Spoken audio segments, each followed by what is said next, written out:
You're not there as activists. There's a different, if you're an activist, then that's a different function. You know?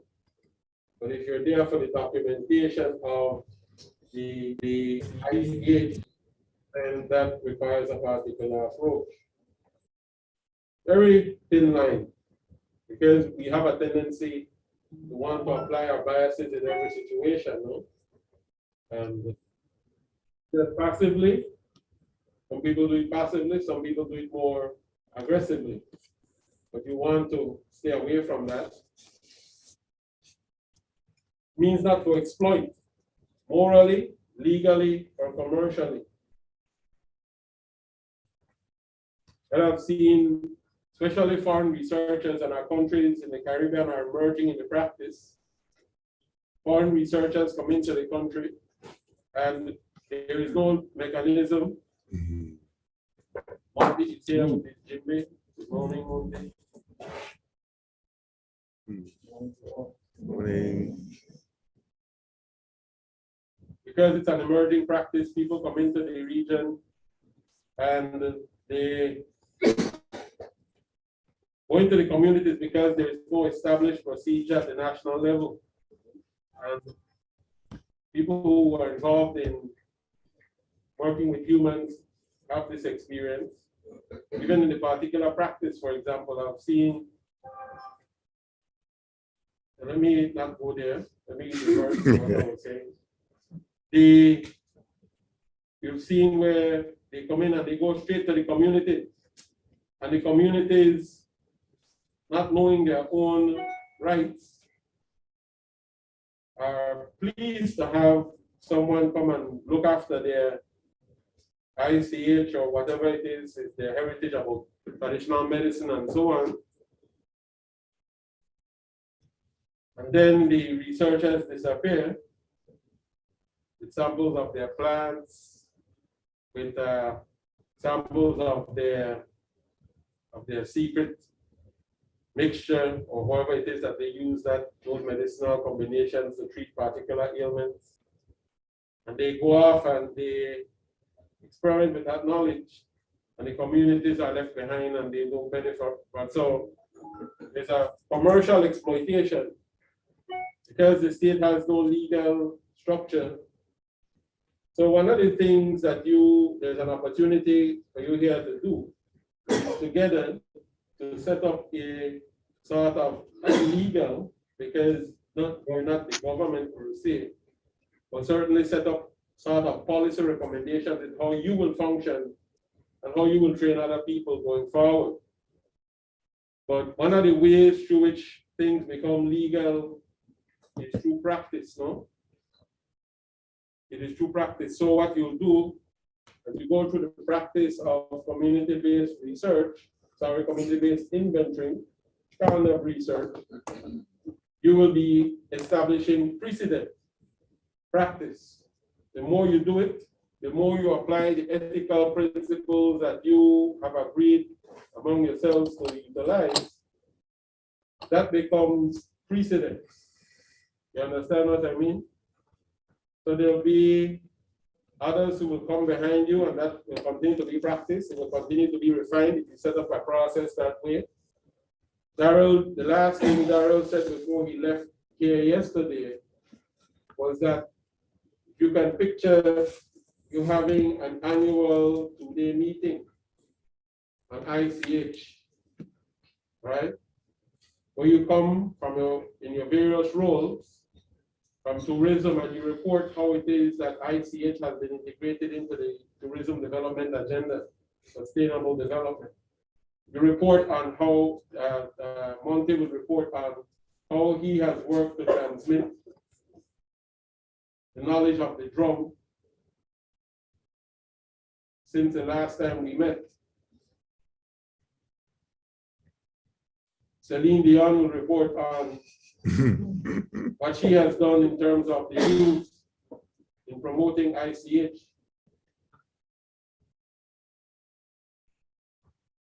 Andrea will report on how she has coordinated work in particular communities. Can you see it? Eugenia will report on for emerging work in traditional belief structures and belief systems. Yes, Adriana. We also have a person representing the Ministry of Culture here directly, the person that she was asking by Zoom. So I would like her to introduce herself. Miss Alison Purville. Yes. Yes, because we are talking about the rules, so the Ministry of Culture is important as well. Okay, thank you. She introduced herself. Yes. Okay. Yeah. But good point. Okay. The Ministry of Culture reporting on its work.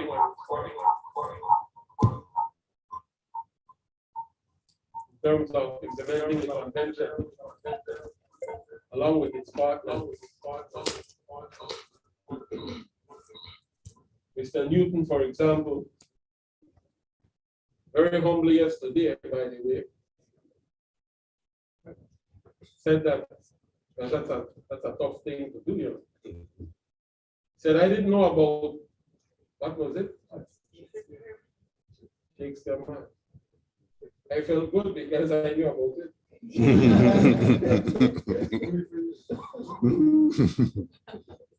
No, but you get the point of it all is that you can have different, it doesn't have to be a strictly academic conference. All right? It doesn't have to be strictly academic. It can be where you integrate persons at the level and in the roles where they are, no? The functions that they have.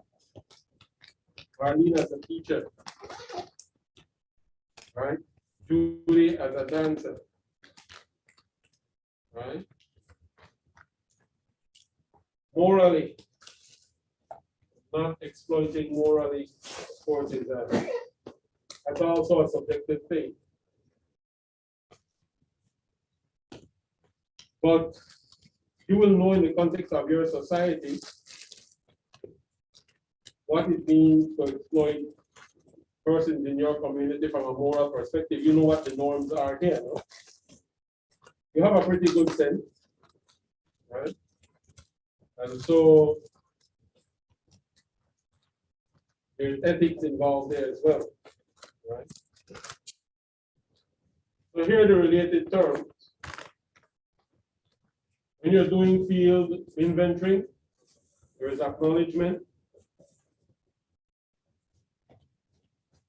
Where did you get the information? Their rights of the persons providing the information. The privacy. What information did they share with you? And are you given permission to share it with others? And what aspects of the information can you share, no? So for example, there are two types of things that can happen, two types of scenarios.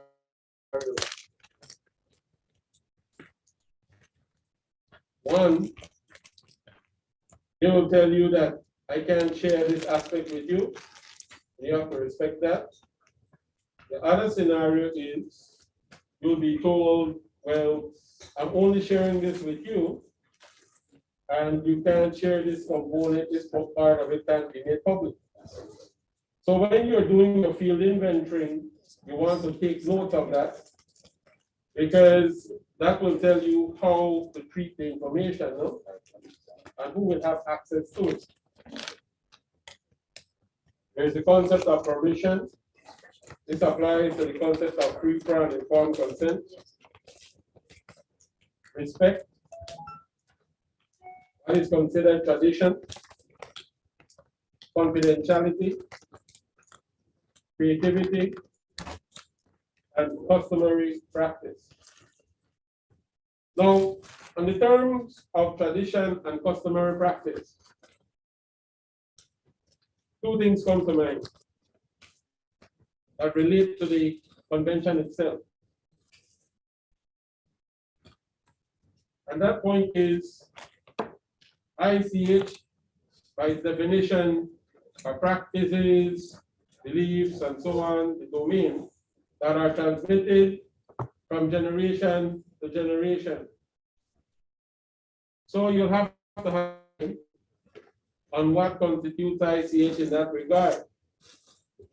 Is it, for example, can you say, let's say that Judy, using Judy as an example, let's say that Judy integrates,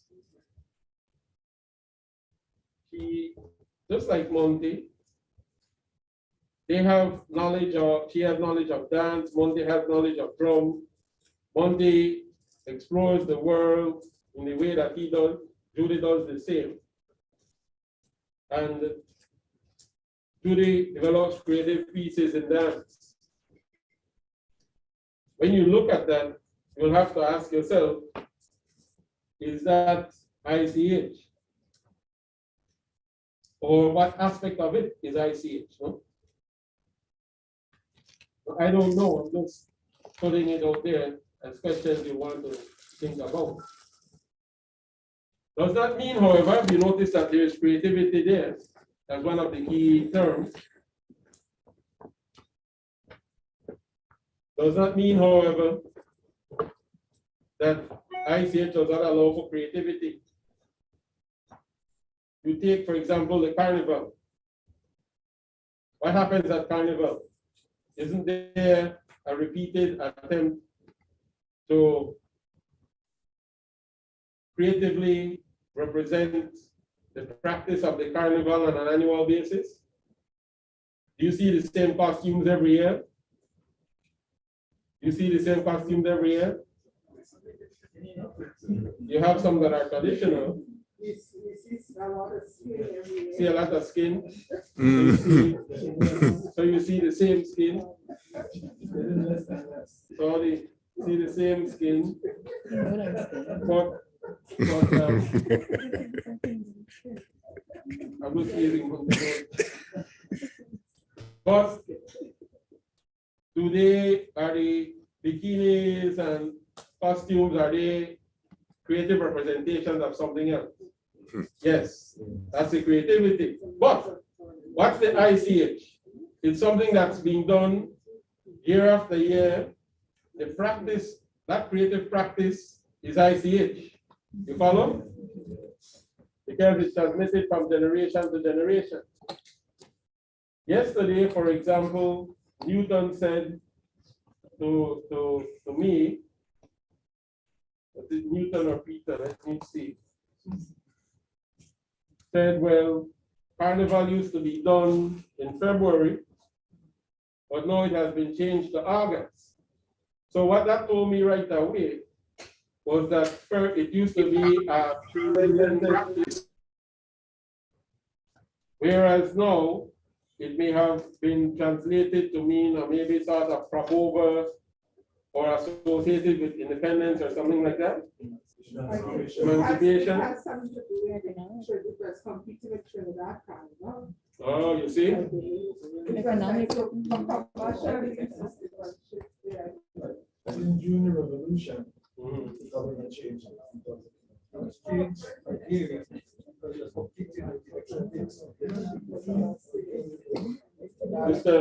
Mr. Kevin, you're the rationale was to get rid of the competition from Trinidad and the other Burlington carnivals, and also look at the economic side of it. Exactly. Yeah.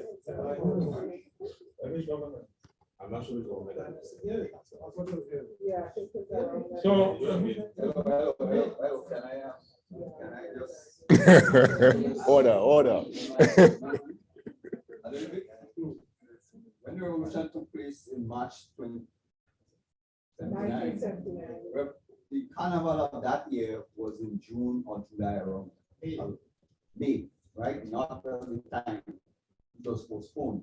The carnival thereafter was in August. The year after, continuing, yes. so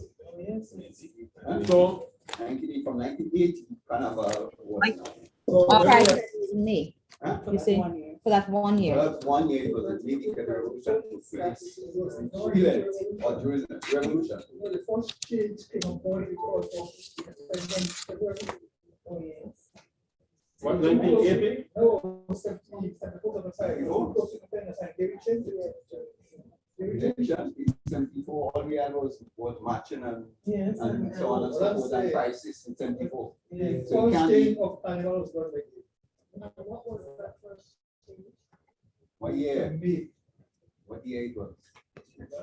Like, but after independence, it was too close to the Independence Day. It was conflicting. Okay, so you see, Get historians. Yeah. you see, Some his research. We'll get historians. you see what is emerging Yeah, here. all historians. You Yeah, will all have historians. Right, one second, Virginia. You see what will happen when you document this. You will want to track as far as you can what it was, And why? changes that occurred and why, no? And then you give the description in the modern context, right? Yes, Eugenia? Sorry, this doesn't really have anything to do with history or so, but the creativity aspect, I'm not really sure to what extent it's happening in Grenada, but for example, in some of the small islands, I know that the costumes, etc., are no longer designed or made in those small islands. They are designed and made often in Trinidad. I see. Trinidad, The costumes here in Grenada.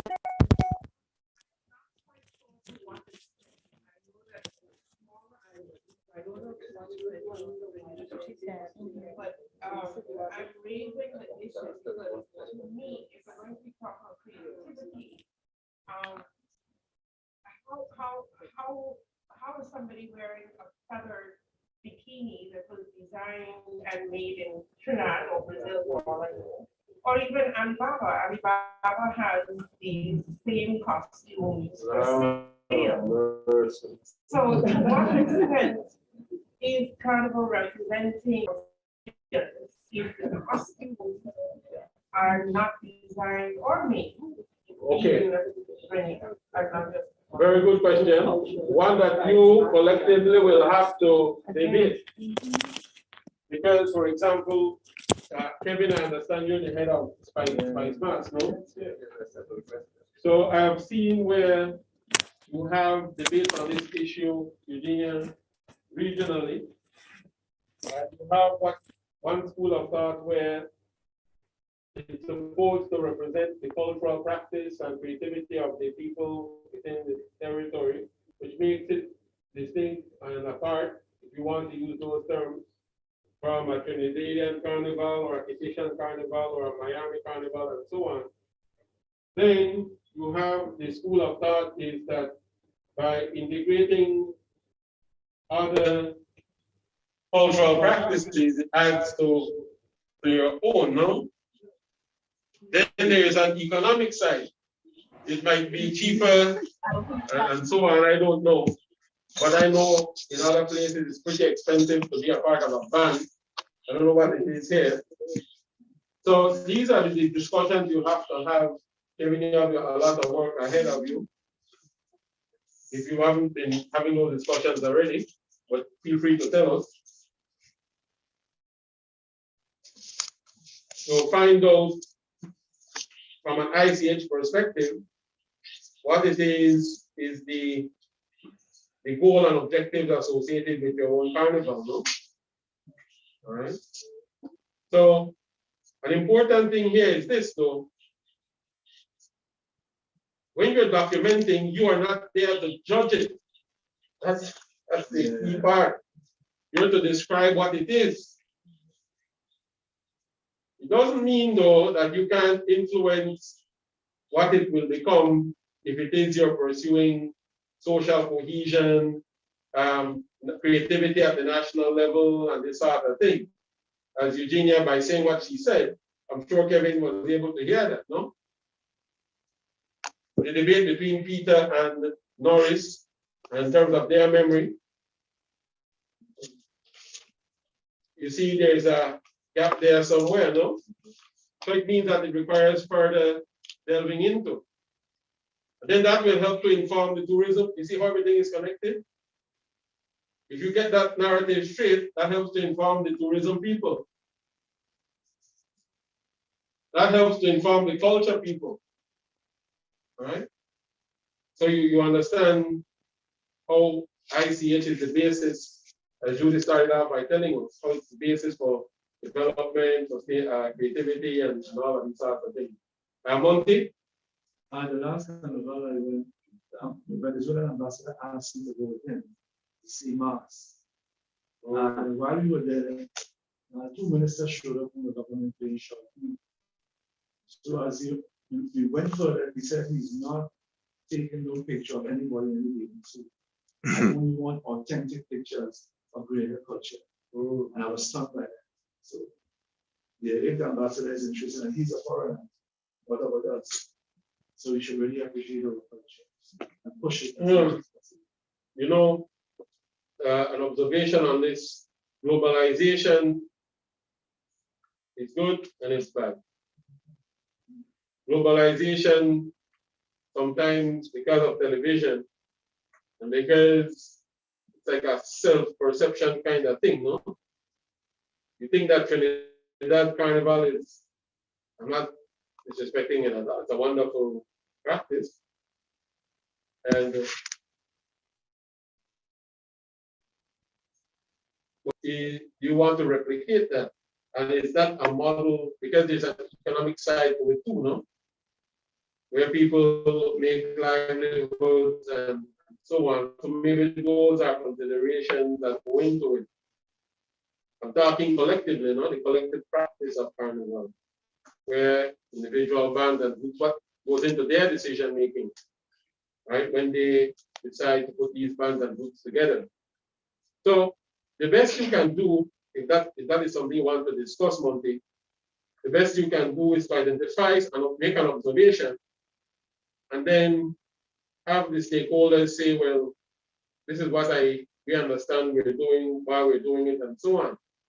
Right? But it seems to be a regional problem where in the Caribbean, we always think that something from somewhere else is better for whatever reason. No? And especially, it's like they even describe some of us as satellites of the West, no? Satellites of America and so on. No? Yes. There's something for me, and I wanted, I'm glad what my friend is here. Look at the Monday night man.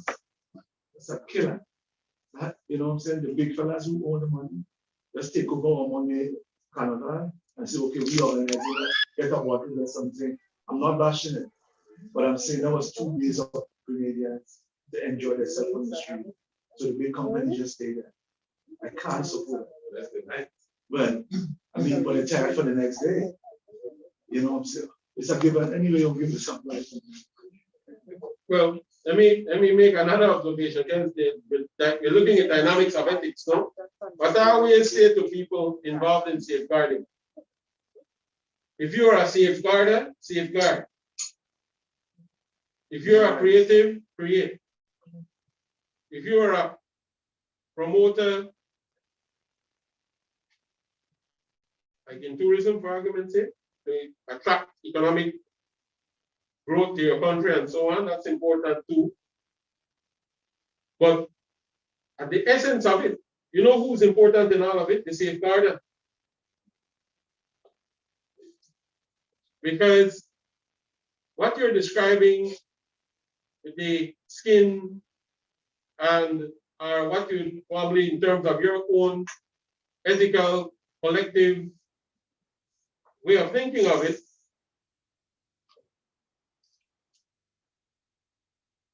it is contrary to how you understand things. I'm just saying, I don't know. But you have, if you're going to safeguard, you safeguard, but with the understanding that culture changes as it moves from one generation to the next, all our practices change. Right? But at the same, you have to identify, put your finger, that's why it's intangible, because you have to be able to perceive what the value is to the society. Give you a scenario. I think I told you about this one in the first workshop, where an indigenous community, people that go back centuries, they grow the cacao bean or the chocolate, and the ancient practice in that part of the world, and they make cacao chocolate for their kings and so on. And so the cultural institution, like the Ministry of Culture, decide, okay, we're going to have them set up a chocolate festival, and it features the indigenous production of and so on. And then you have two big companies sign on to the thing. Oh, this is good, you know. Sign on to the thing. And then two of the biggest companies, by the way, they sign on to the thing. And then they get there, the indigenous man looks at me and says, Mr. Nkalada, this isn't a chocolate festival, man. This is a beer and telephone festival. And then I said, oh my God, I understand what the man is saying. The resources that it was set up to support the indigenous community, but instead the resources are being used on beer and other things. And so I realized if I'm going to be in the business of safeguarding, I have to be aware of unintended consequences and to set boundaries that will allow the ICH component to be protected, no? Yes, ma'am. Organizations that are responsible for the festivals here, are there policies that are put in place with regards to participation and stuff? Or I'm asking, there is a policy in place for persons participating in festivals.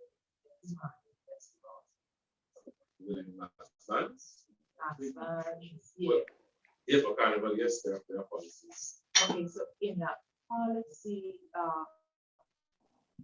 would it be okay for safeguarding and us putting off over some safeguarding? Will you be able to include in our policy something that says, you know, your band should be locally made, so to speak, or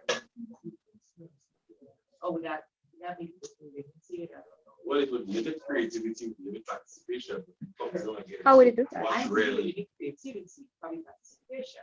Yeah. So we have creativity. By whom though? It might limit participation by some persons. Yeah, like persons who feel like, so we get the material here, where we. Well, no, you would limit participation based on the, for example, based on the concept. Some people may not be drawn to. Some people are drawn to come into Grenada to play in a band just for party's sake. They don't want to be led by rules and regulations. So you have a choreography for your band to actually portray what these indigenous people, indigenous band concept is all about. They don't want to be, they just want to come and free around the time. That's okay. So that's what I'm saying. And we participation on that end. But at the end of the day, it comes down to what are your policies and what you're really trying at. So I guess you're very right that a strong policy directive has to be embedded there in the festival concept, all right, to make sure that we safeguard. And I mean, two persons who want to do the side of the real thing, if you understand.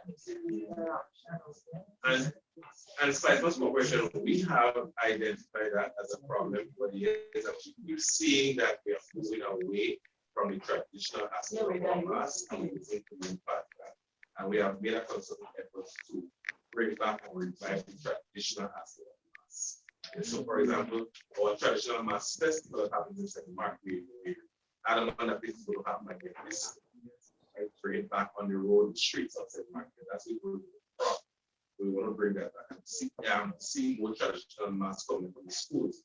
We're trying to work along with the schools now to bring back the traditional mass in the schools. I remember for 2020, we had a project where we brought about 14 schools in a pilot project where we taught them different traditional masses. Not some of them which we no longer see being practiced now, and they had to do our research and then they had to present the band. That was going to be part of this kind of thing. We don't have to do it. So that is that's something we are going to be looking at again, because we believe that if you want anything to fly, you need to switch it. Yes, that's where it starts. Because I know the school in Grenada, principal asked me Just people already want to be more The problem is that a lot of people talk, but they didn't work and do work. And you know, and what the plan is- Culture is not everybody's business. Culture is a business. So it has to be treated as one and respected as one.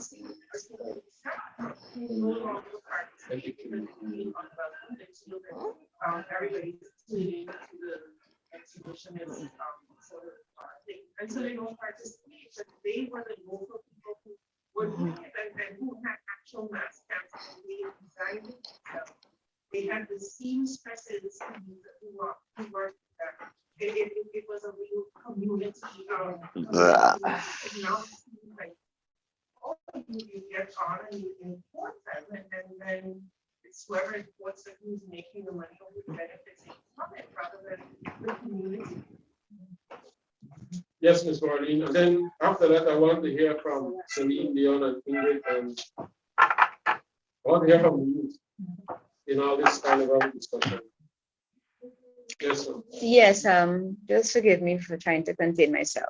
That's a hot button issue for me because we speak about who not wanting to participate. There are so many Grenadians here and abroad who are willing and able to participate in Carnival as it was or at a slower pace. We've just gone so far, so fast, and I can't even recognize our Carnival anymore. And so it's a matter of who are you having Carnival for? And we have to consider, honestly, Carnival in the mass belongs to the communities. And if you're putting measures in place now where Miss Mary, who normally or every year has a block or one person's come, and now you're saying for her to do it, she has to pay this ridiculous amount. You are indirectly saying, centralizing Carnival. And this is what I've woken up to, looking and see that there are policies and laws. You have to get permission for this, you have to get permission for that. And so it has just killed everything. Maypole, That's true. which is something I love, there is a structure to it. When Lady Cheryl spoke to me about the history, and when they went to different villages, like Lansapine and different places where they would get money, and they would have a party for the community. And that Maple, yes, it has a structure, but there is some order. And order is not bad. You enjoy yourself within. Right now, as it is right now, you can't go and jump in any band anywhere. It's the same thing. We have to understand that Grenada has some things that are unique. And if we dilute it, and if we just say everything goes, we are going to lose what is, I'm not going to use the word authentically, but you're going to lose what is really ours. If there's going to be an evolution, give it some time to evolve. But what I'm seeing here right now, I went to Carnival when I came up from studying for the first time with my boys, teenage. And I just saw these two monks in front of me and he's standing right on my side.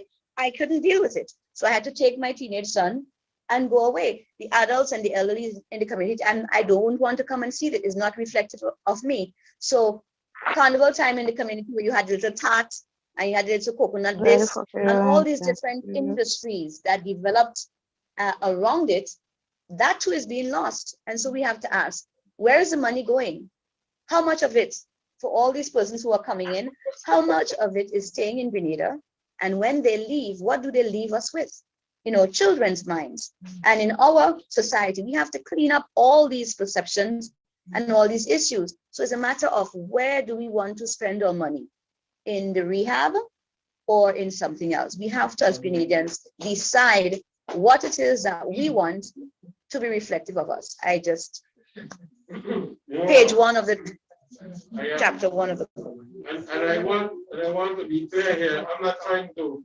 There's clearly Kevin is in the room, and we're giving him a lot of things to contemplate, you know. But understand, I want you to do it with the best possible sort of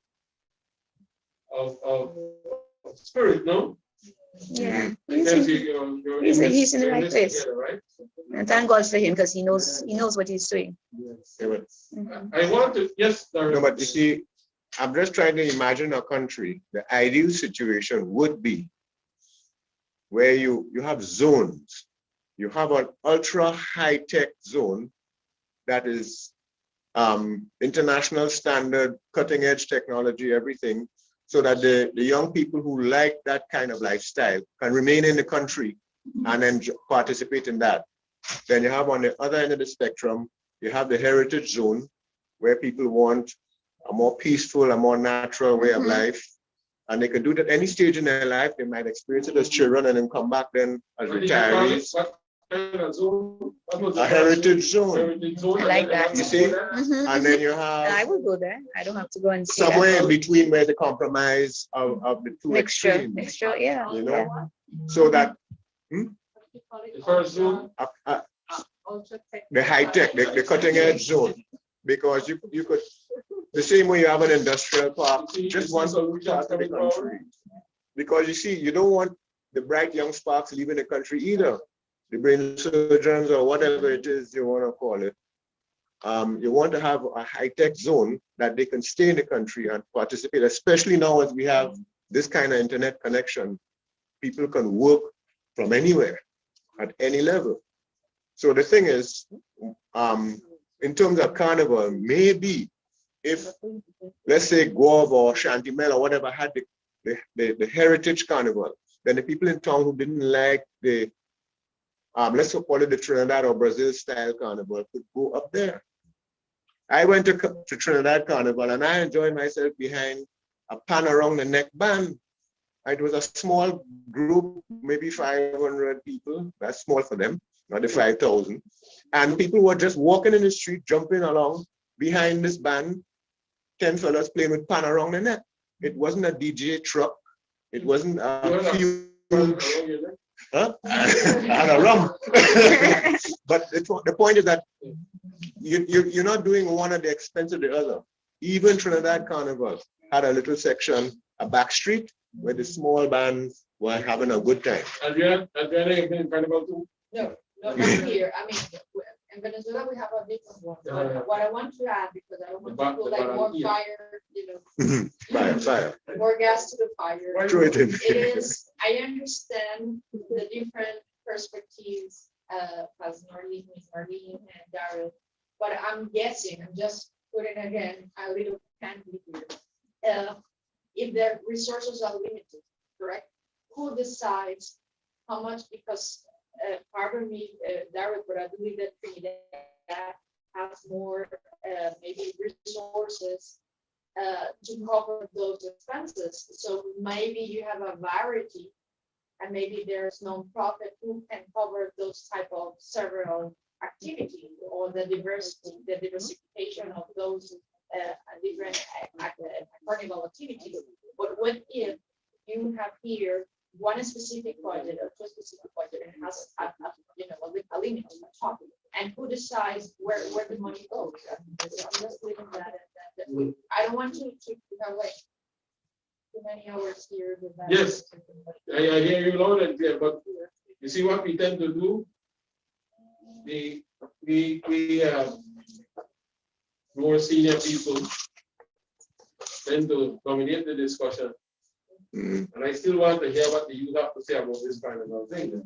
Let's get it first. JD, Ingrid, and Shani.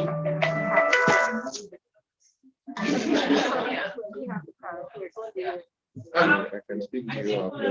Ingrid is youth, is it? Yeah. What I'm hearing here, two arguments, one about morality, that we're talking about this. But I wasn't invited to it. No. The investment, you have credit and investment committee. Okay. What I think is that, we focus more on the foreign investment. Now, what I saw in the WhatsApp, We I think, the foreign investment. credit and investment committee. We are foreign investors. I find, well, But- not I in didn't see that. in general as well. So I figured that She's giving you her perspective. I only saw my invitation. So The locals have. I didn't see anything about that. I didn't get any notice. Okay. You mean like the support framework, you mean? Yes, so, I know some factories like when they normally make their own costume, I don't know the brand.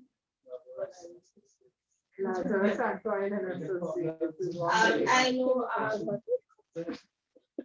I know she makes her own costume, but she tries to go for the people slowly in one something. So the band is getting more smaller.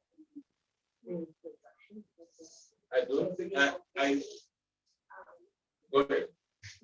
I know the person who makes the costume and stuff, so that's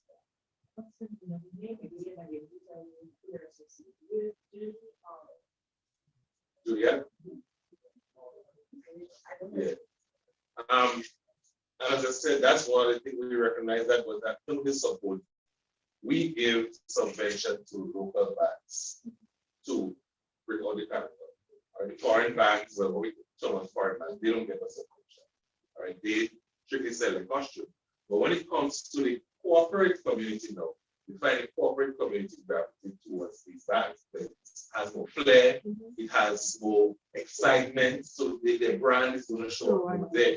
All right. So you hardly find that the traditional banks actually get sponsorship to actually bring on the banks. And we also find too that the younger people, they're not gravitating towards the traditional banks. They don't want to wear all these clothes. I remember when I came back from studying carnival arts, and I decided to come up with a band, and I said, we'll go to band for kids band. And I brought up something to do with heritage, where we look at the French and the Europeans and how they impact. That was part of that. And people say, all these clothes, too much clothes, the children will be haunting this. But when you go to Trinidad, there are bands you see there with a lot of clothes. There's a band in Trinidad right now, it's called K2K. And that band, they win band of the year many years, and it's a lot of clothes where when fashion meets mass. Okay, so it's something that we have to buy into. We have to get away from the fact that carnival has to be nakedness. Getting our costume has to be the one where we have to be naked. I mean, people gravitate towards that, but we have to push the concept when people have to gravitate towards it, but we find the young people. How many young people are ready to be shot and vet? Well, what is, you know, my girl opportunities, but I don't know. Let me not even say it because I may get in trouble.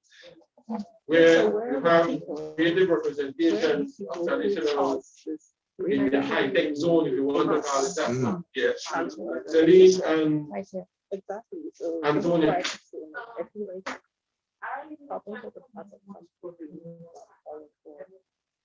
A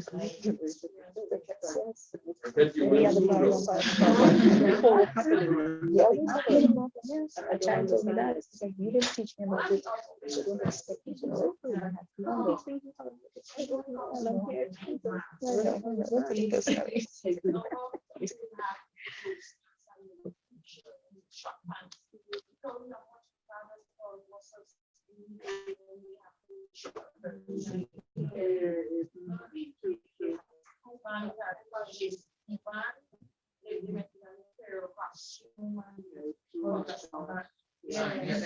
So people are attracted to the same nakedness.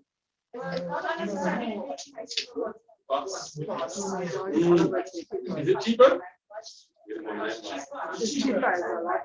I really don't like that. I think it's a great song. I don't know who's doing it. Just the whole idea. In the Netherlands, I love it. So pretty this lights. I think it's like the dress nicely and I just think it's very residential. Because for me, I participated in carnival as a child in Tarapu. And for me, what that meant was that even as I got older, wearing this pink stuff was never on my mind because from young, that's what I knew, that's what I saw. And so these young people that we have now, how many of them have seen the traditional carnival? It's not their fault. And not only that too, when you mention children, if you have a family of shop fees and you don't every year they continue, these children are actually going to get the shop because that's what they see. So I think at this point we have to start emphasizing and letting our people start safeguarding what is ours, you know, and kind of selling it that way and not selling it as well, we want to move away from the degradation of society and, you know, bashing them. But instead, let's look at the reinforce the positive rather than zoning on the negative or is making us have to stop. Instead, we just bring back what is true to us.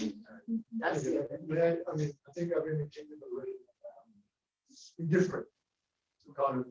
I didn't grow up in God myself. And I've looked for the really interesting thing I say. Last kind of I saw was the one in the 79. One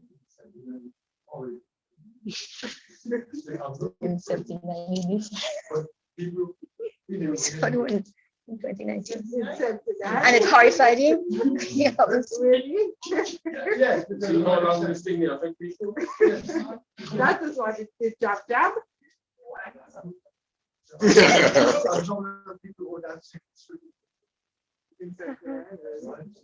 And then I took part in one of the fantastic juvenile in so it is there finding what I do find some standing. I've brought with my spectacle representing us, and more important, there are a little phrase which I've heard in the times. The Indians outside India are more Indian than those in India. And now we're having Grenadians. You know why that is? And let me just mention that yes, their idea of economy is how they can include one. Use videos and put it on the No, but wait. Darren, Antonio has been very patient. He was the first person in the room. Yeah. I've been talking to her for a while now. Go ahead, Antonio. My perspective alone, I cannot agree with not things, but it's Merlin and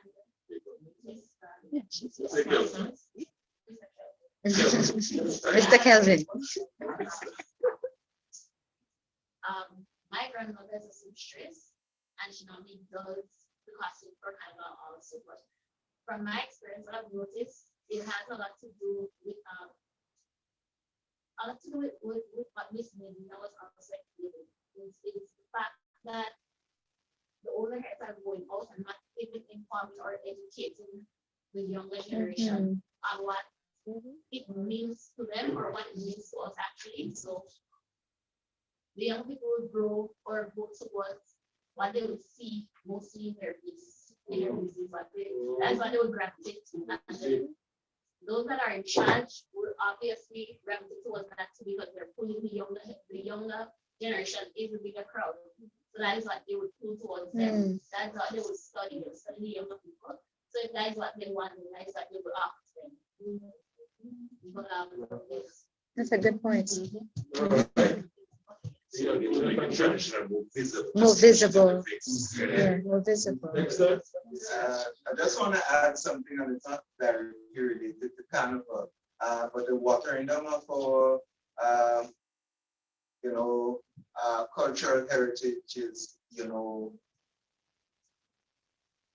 is causing a lot of our identities to disappear, because in Pitima, I think we have boat building, we have our traditional wedding, and in our traditional wedding, we usually have string bands, but what you find now is DJs coming on.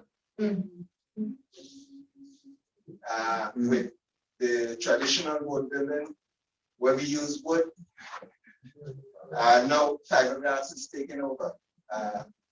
Climate change, the drive with governments on climate change issues is pushing people away, from destroying the trees. But if we do it in a sustainable way, it could continue.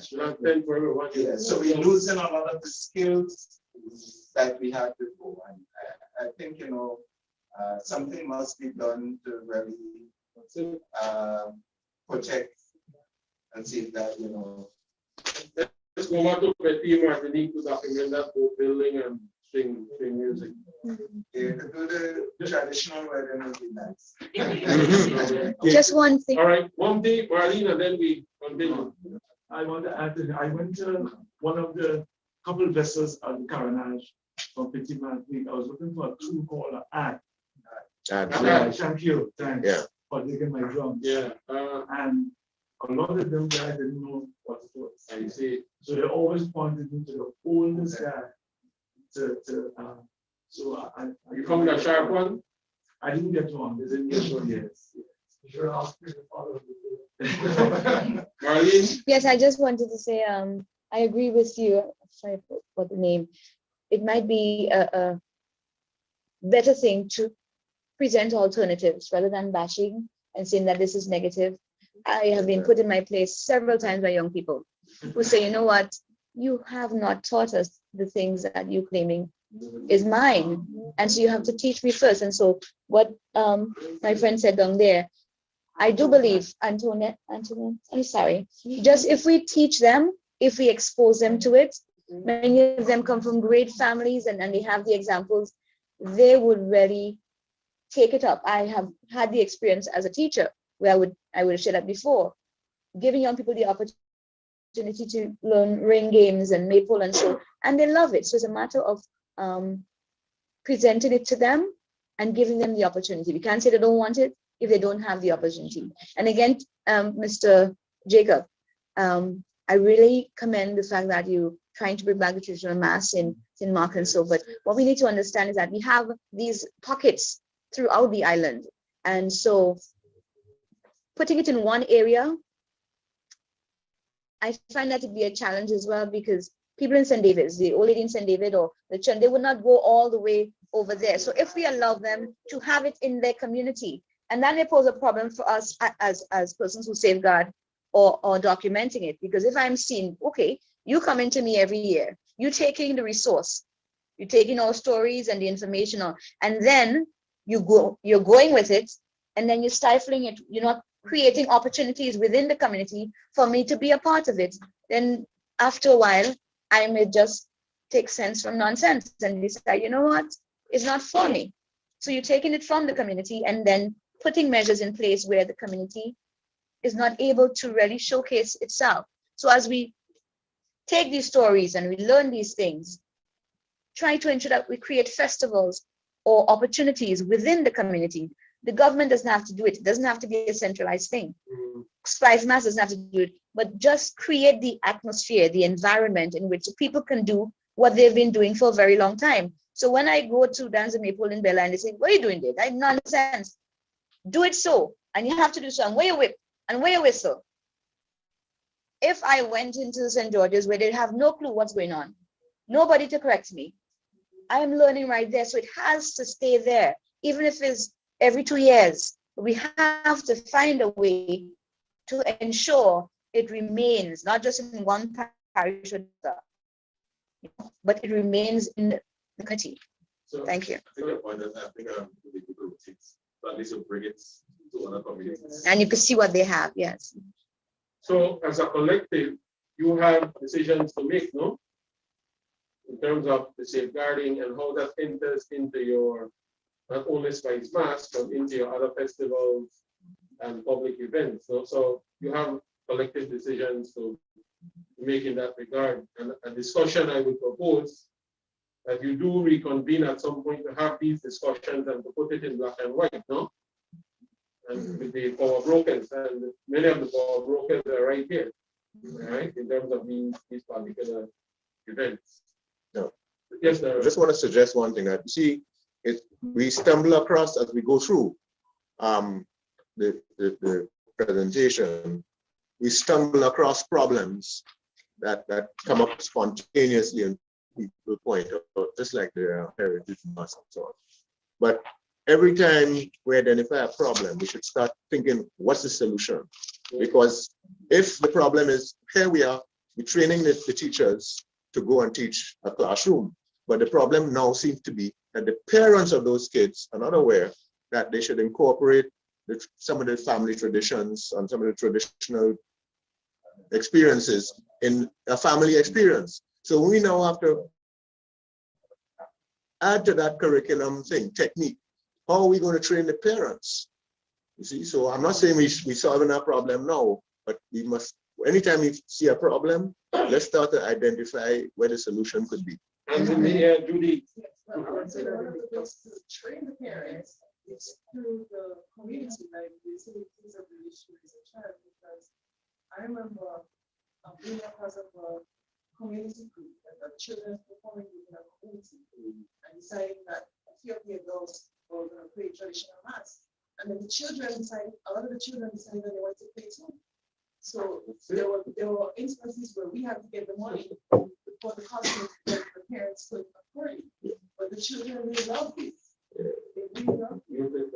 And then I also found that the bands were sometimes challenged within the communities. They would have to really make a concerted effort to spend some time in the communities or surrounding communities, visiting people, the elders who were once a part of the traditional mass who couldn't come out. But it was challenging because when you have to go to talk, when you have the thing on carriage, no, not on the carriage, on the highway, like you have to be there for 1 hour. So you have to leave up at certain time. So the 2 days of carnival, it's really intense because a band, the bands came out of the community, so the people in the community feel a certain kind of respect. You have people who have the money waiting. Yes. Waiting for shopping to pass by them. And sometimes if you pass, you can't pass for like 2 minutes. No. You have to stay. People have jobs, you got to Yes. So they could give them money. And Yes. Good. Thank you. I missed that. I So you'll definitely need to reconvene to have the discussion, and it's good that we're becoming more and more open with this to be able to talk about it and to identify some of the problems, thereby find solutions or intervention. Right? The question I have for you though is, will you first invent, document, and inventory carnival as an ICH for Grenada? Right? So that's the first thing. Or has it changed so much that it is not an ICH for you anymore? So that is the challenge for you to decide, no? But if, again, is it passed from generation to generation? Is it, and what is it that's being passed on, that sort of thing, documenting how it has changed, all of these things we want to look at. No? So in that particular aspect, you have the work to do. So on the question of ethics, I'll direct you to 12 ethical principles adopted by UNESCO and its General Assembly for you to consider. And it's a starting point for you because you can adapt others or adapt as you need them, no?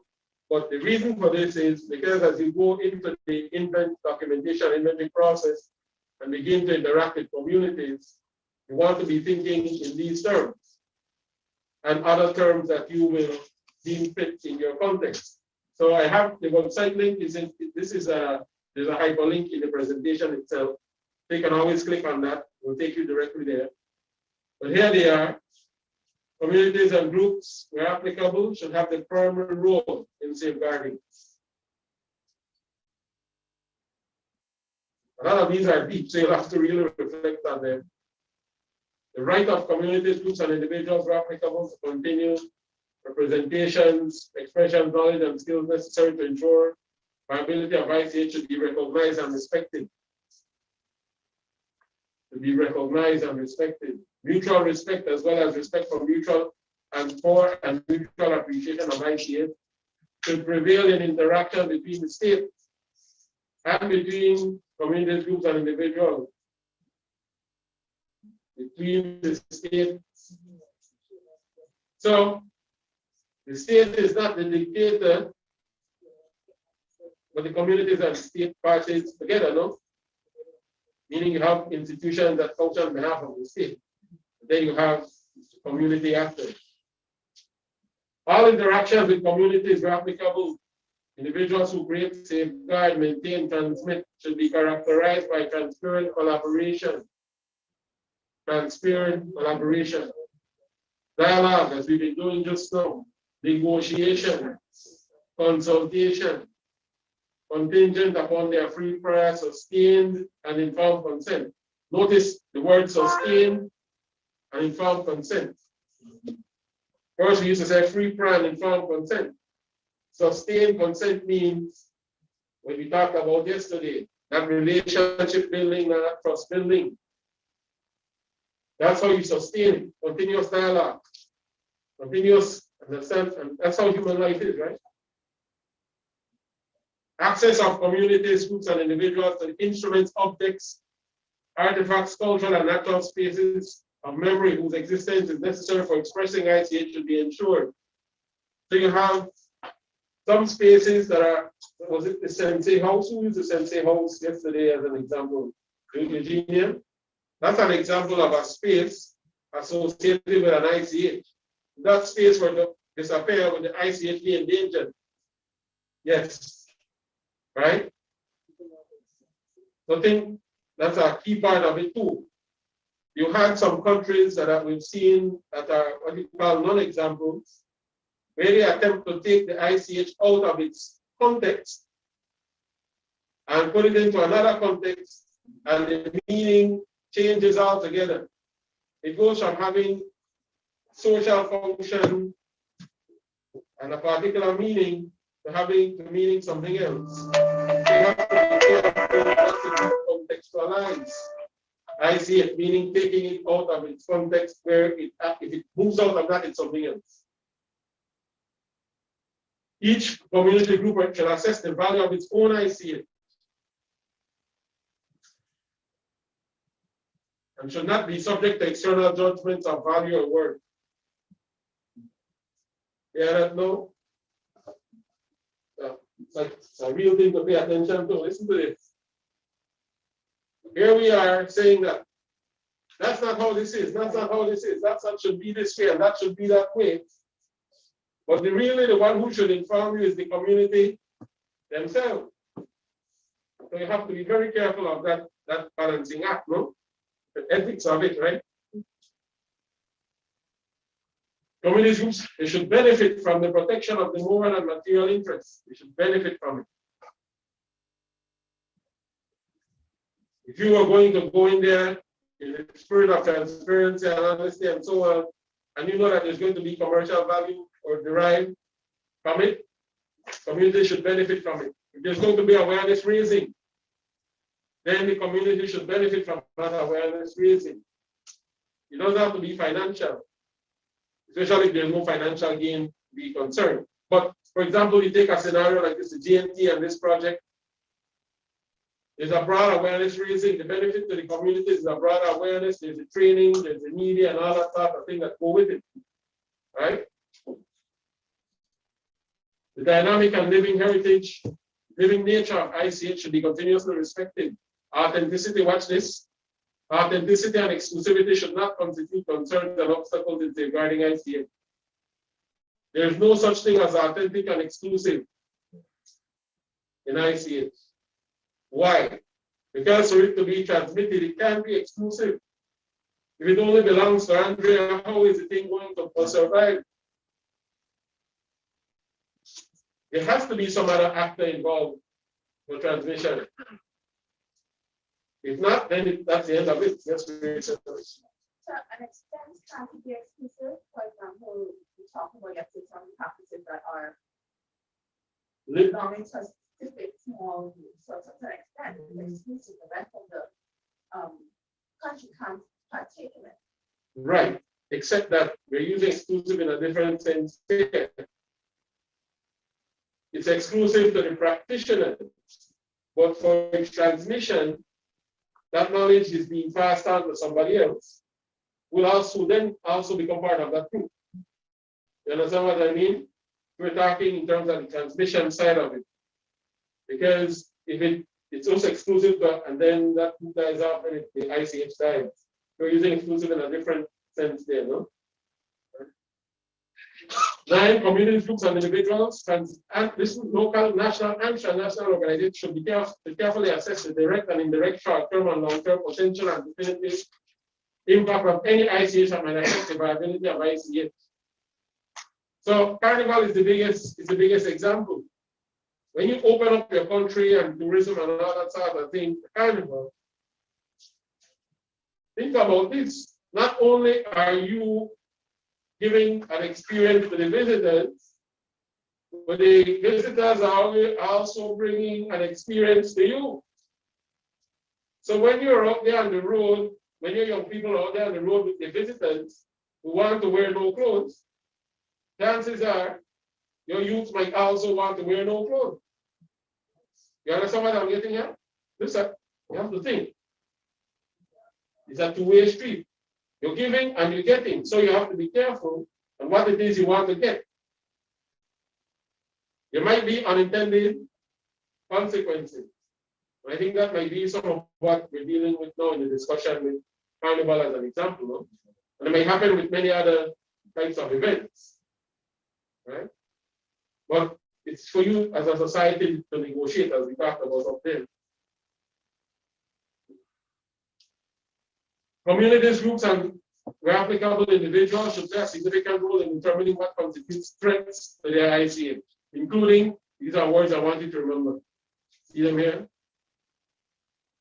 Decontextualization, commodification, misrepresentation, taking it out of context, commodification. Imagine, let me see. Let's see. You know, in some belief systems, you have particular artifacts that they believe have a power and so on. Particular, and it's you find it only in a community associated with a belief system and this other thing. And then I look at it and I decide, hey, that thing looks unique. It's a chance to have the community make money while I make some money too.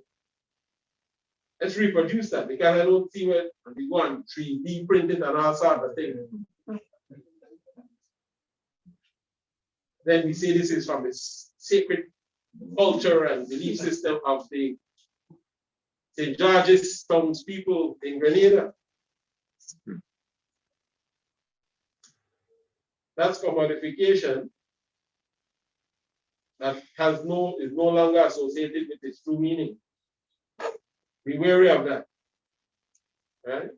However, based on the previous ethical principle, if the community tells you that that is something that they would like to do and it will not change its meaning, then by all means, no? If the community, they do craft and a particular type of thing and that's what they do and can make then that's a different matter, right? Cultural diversity, last two, and the identity of communities, groups, and individuals should be fully respected in respect of values recognized by the communities, in respect of values recognized by the communities, groups and individuals, and sensitivity to cultural norms, specific attention to gender equality, youth involvement, and respect for ethnic identities should be included in the design and implementation of safeguarding measures. You don't want to be involved in ICH that, for example, has a particular practice of, it's not just a matter of men having a particular role, women having a particular role in the ICH, but where women are, for example, abused in the practice of the ICH, or men are abused in the practice of the ICH. You have to be conscious of that. That's an ethical no-no. All right. And the scenarios will come up as we go through this exercise. No? The safeguarding of ICH and this ethnic identity thing here. Societies are changing. For example, the country I come from, you have like 12 different ethnicities, right? And then you have immigrant groups that come and so on. Then the immigrant groups are subject to discrimination, right? So you have to be careful of that ethical consideration as well, right? Because if you think, well, in terms of the history where I come from, everybody has come from somewhere else historically, no? Indigenous people were there, yes. Our African ancestors were brought involuntarily. Our mestizo groups came from warfare. The Grenada group came from exile. The East Indians came as indentured workers. The Asians came as indentured workers. The Lebanese were running from warfare in the Middle East. Just like that, no? So every all groups have their own histories and problems.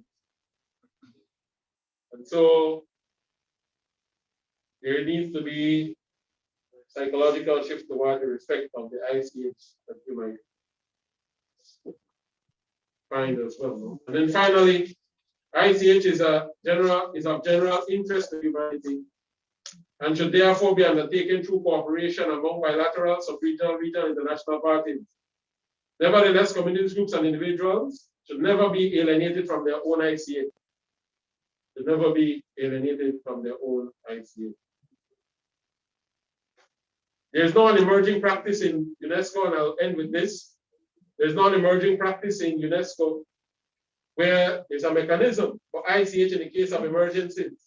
You have persons who come from war-torn zone areas where the whole map, like in Jordan and so on, tent city, you're living in 1 million people. Million exiled people because they're from war-torn country. Go to Ukraine right now. 3 million people displaced. And what's going with them is their living heritage. They have a mechanism that's emerging, ICH in emergency situations. That's a whole other field of study that we would undertake one of these days. Right? But it's an emerging practice now under the convention, no? For the Caribbean, emergency also includes natural disasters, like the hurricanes that pass through and can wipe out whole fishing communities, wipe out forests that are endangered, all these those would contribute threats to ICH too in emergency situations. But again, those are discussions we can delve into. So that's it for the ethics of it. Let's take a quick break, and we want to ask Monty to lift our spirits back up. Well, here's what we want to do to encourage Monty. So we're going to clap. Synchronize. So it's supposed to sound like one clap. If we can do that. It's supposed to sound like one clap. Let's see who has good Norris. Will you give us the lead? And then we will try and synchronize our clap with yours. To give Monty some encouragement.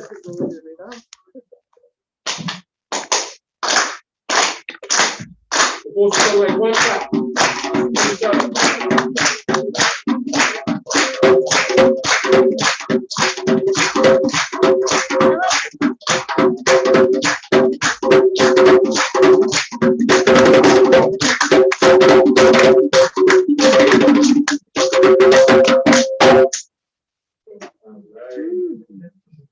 This is a JB, as you know, I'm doing some work on it. I'm doing Grenada, well, Carriacou, Petit Martinique.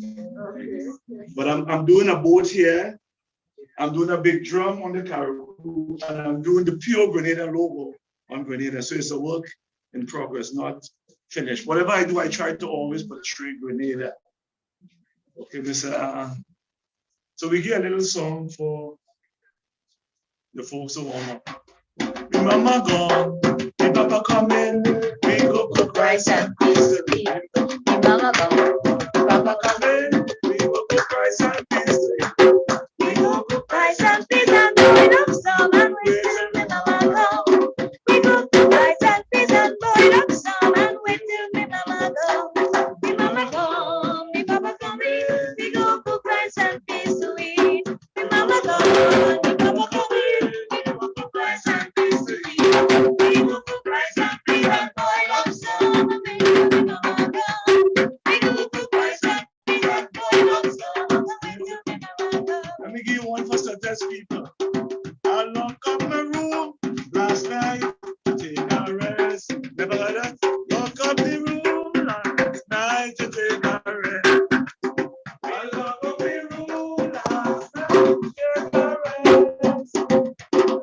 Money give me a nation. Papa don't want no fat fish, no coconut oil. Me Papa don't want no fat fish, no coconut oil. Me Papa don't want no fat fish, no coconut oil. Money give me a dandy shandy oil. Ay, ay, ay, ay, ay, ay. And she telele. Ay, ay, ay, ay, ay, ay. And she telele. Your woman walk a mile and a half. And she telele. Your woman walk a mile and a half. And she telele. Up the road, Down the road. And she telele.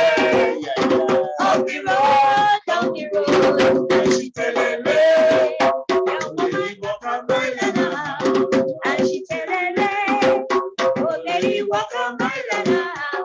And she I don't telele. want what she eat and leave. I don't want what she eat and leave. I don't want what she eat and leave. Oh, lady, Walk walk a a mile mile. and a half. And she telele. Oh, lady walk a mile and a half. And she telele. One more time. Simon Goose, don't know your way. Simon Goose, don't know your way. When the bundles went in the In the kitchen, eat up one of she big fat chicken. Push it inside the waistcoat pocket. Simon Goose, Simon Goose, don't know your way. Simon Goose, don't know your way. Oh, lady, what big one of she big fat chicken. Put it inside the waistcoat pocket. Simon Goose, a little more oil in the lamp. A little more oil in the lamp, I pray. A little more oil in the lamp. Keep it burning to burn. Sign my name. Sign my name. Sign my name up there. Sign my name. Sign my name up there. Sign my name with a golden pen. A golden pen. Sign my name with a golden pen. Sign my name up there. I'm supposed to give us one, man. Give us something.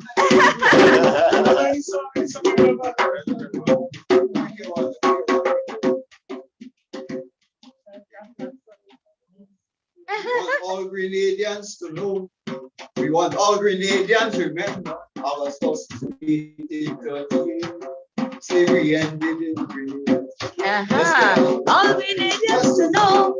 All Grenadians remember. August 1838. slavery ended in Grenada again. All Grenadians to know. All Grenadians remember. August 8th in Grenada. Call an answer. I want all Grenadians to know. All Grenadians to know. We saying the same thing. Remember. Okay. I want all Grenadians to know. I want all Grenadians remember. 1838. Slavery ended in Grenada. Okay. All Grenadians to know. All Grenadians remember. August 4th, 1938. In Grenada. Get it rhythm. Ah. We want all Grenadians to know. All Grenadians remember. August 4th, 1838. Right. So the call and answer. We want all Grenadians to know before we come in. We want all Grenadians remember. I say August 1st, 1838. Slavery ended in Grenada. Okay, good. That's okay. No, we want all Grenadians remember. August 1st, 1838. Slavery ended in Grenada. We want all Grenadians to know. Yes, sir. All Grenadians remember.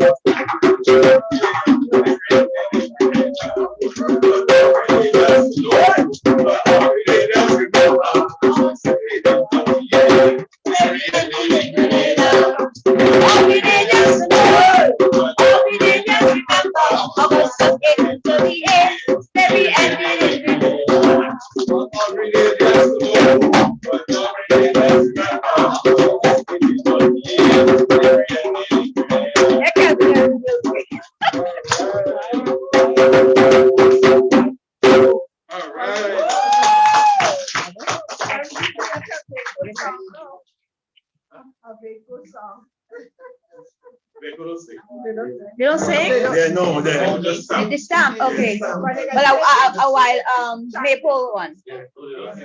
I hear all what say, the road made to walk, and I hear they say they go pity partisan, but if they ever interfere, amen.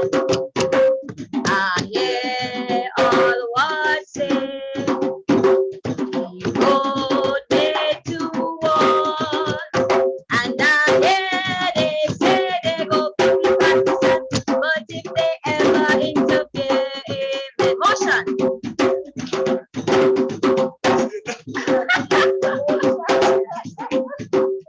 Made to walk, and I hear they say they go pity partisan, if they ever interfere, amen.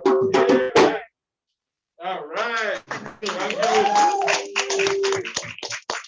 Thank you. All right. So let's take 2 minutes, get your coffee and so on, and then we come back. Coffee and water. Thank you very much, Monty and Ruth, Julie, and Marlene. When we drink our children, don't forget your royal spray on Saturday and Sunday coming this weekend at the Labukan at Labuno. It starts at 8 o'clock on Saturday. And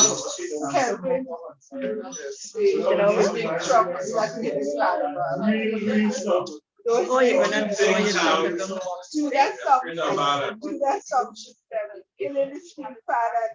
Street father was on road and Ads as well. yeah, they could have, but not so big. They can't even solve it. They can't even fuss it. But I'm on the road. I'm We bring that back on Saturday after. I thought you were going to join me.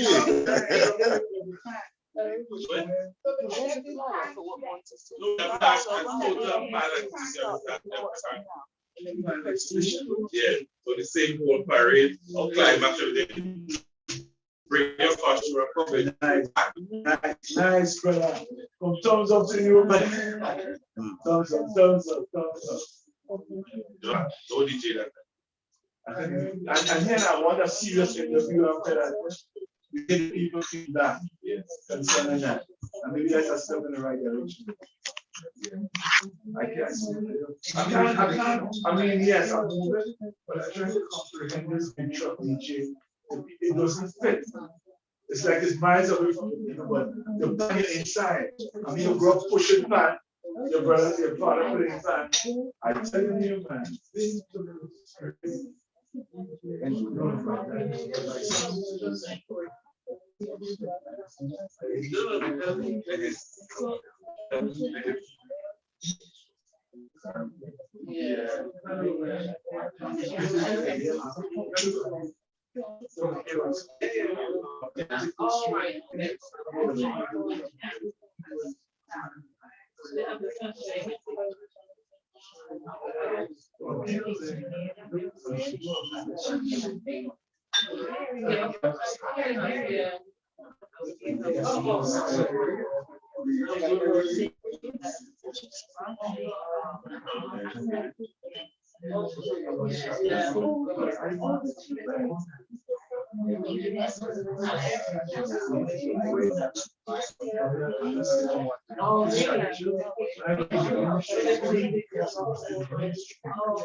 Because some answers we have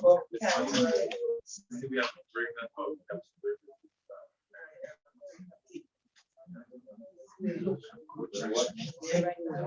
Slime on those.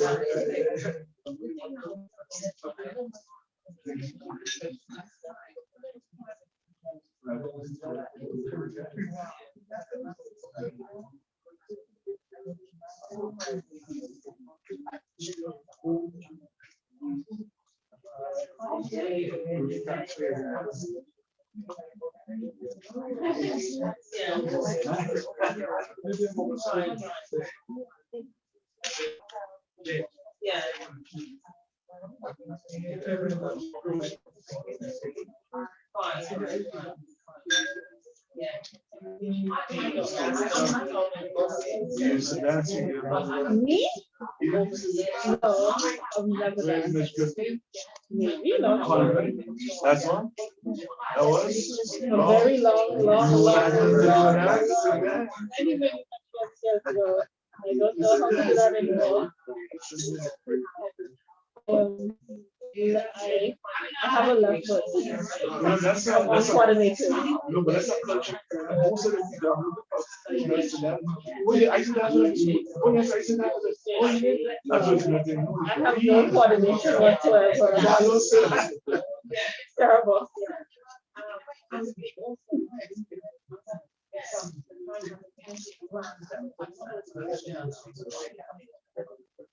I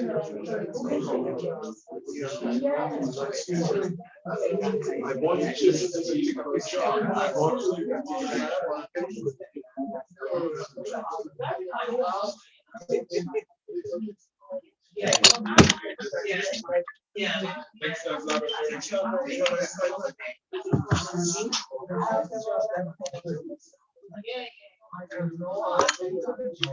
All right.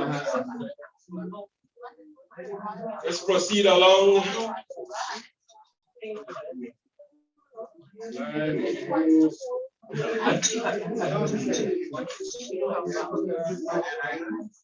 no. Who are you talking about there? Yes. Monty? What's the slime on who's talking about? Huh? A lot. Why you look at Mr. Newton just now?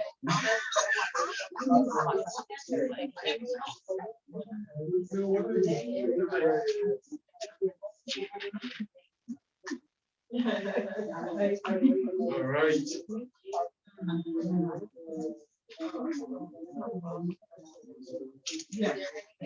Celine, you mind giving me a hand? Mind giving me a hand changing these things?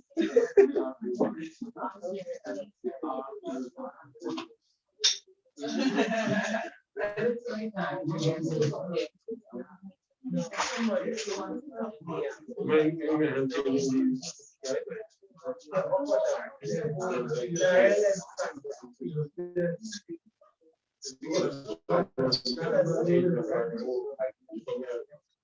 All right, so we're into pre-plan informed consent.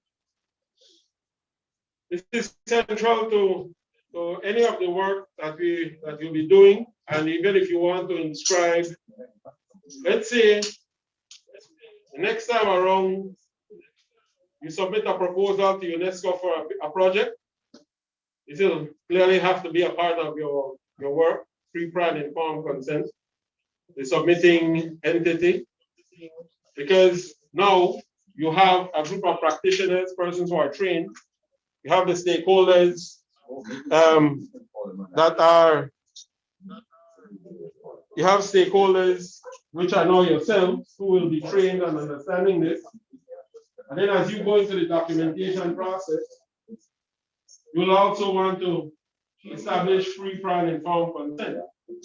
If for some reason you get to a point where one of the elements within Grenada, you want to inscribe it at the international level,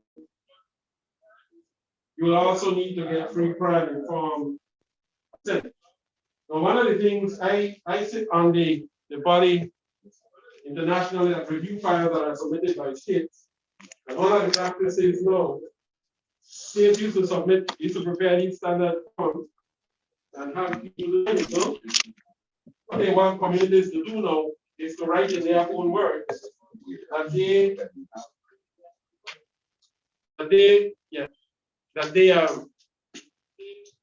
know what it is that is being asked of UNESCO at the international level, and that they're informed of it, and that they're giving their consent for the elements of Grenada to be inscribed at the international level. So in the region, what elements are inscribed at the international level? Jamaica's reggae was inscribed a couple years ago. Reggae of Jamaica. Of course, I think reggae is now international, no? Probably universal, right? But it is inscribed yoga. Another is not from the region, but certainly something people can.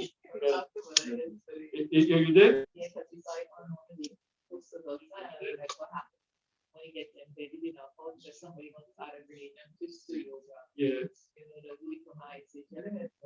Well, that is transmitted from generation and it becomes a practice, yes. Certainly. All right. The curricular language, music, and dance is inscribed. You have the French, Martinique, Guadeloupe have inscriptions. But there are opportunities for Grenada, as one of the states moving ahead with implementation, should be thinking ahead. Because when you do the inventory work, the documentation and inventory, you should be thinking that it potentially can be inscribed at the international level. Right? So the work that you do in this pilot field is important for what will happen down the road. No, you have to do it well. You understand what I mean? How you start something will determine how far you can take it. No. So we could move to the next slide then. So in this presentation, why it's necessary? It's an emerging standard for the rights of indigenous people. I'll give you a regional example of that. Pre-plan informed consent and the convention. Why? Pre, why prior, why consent? How does this apply to inventory? Who can provide consent? Because that's critical. The issue of protection, positive enabling features, creating agreements, and key points to consider. So most ICH consists of traditional cultural expressions and traditional knowledge, which are not covered by copyright legislation. See those songs that we were playing just now? Are they protected by copyright here? No.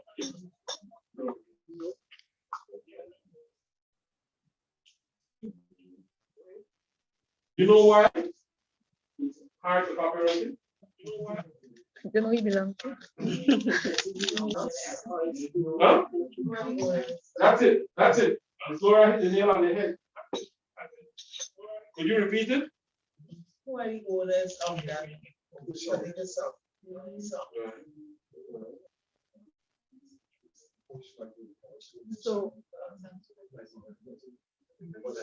So an organization cannot copyright it, it must be done by an individual. Well, Let's say it's a tricky thing. First, you have to have legislation that allows you to do that at the national level. That is aligned with international convention. So you need national authorities involved in that. Most states haven't gotten there yet because you have to explore what it is constitutes your traditional cultural expression and traditional knowledge. This is why the documentation and inventory is important. Right? So, yes, sir. Just last week, Eddie Brown was taken from court, taken from the court for using his song. During his campaign? Yeah. Very good. Very good. But the success of it will depend on whether or not it's protected by law. There's proof of ownership, composition, and all that sort of thing. That will be, so if you, for example, you think it's a Grenada,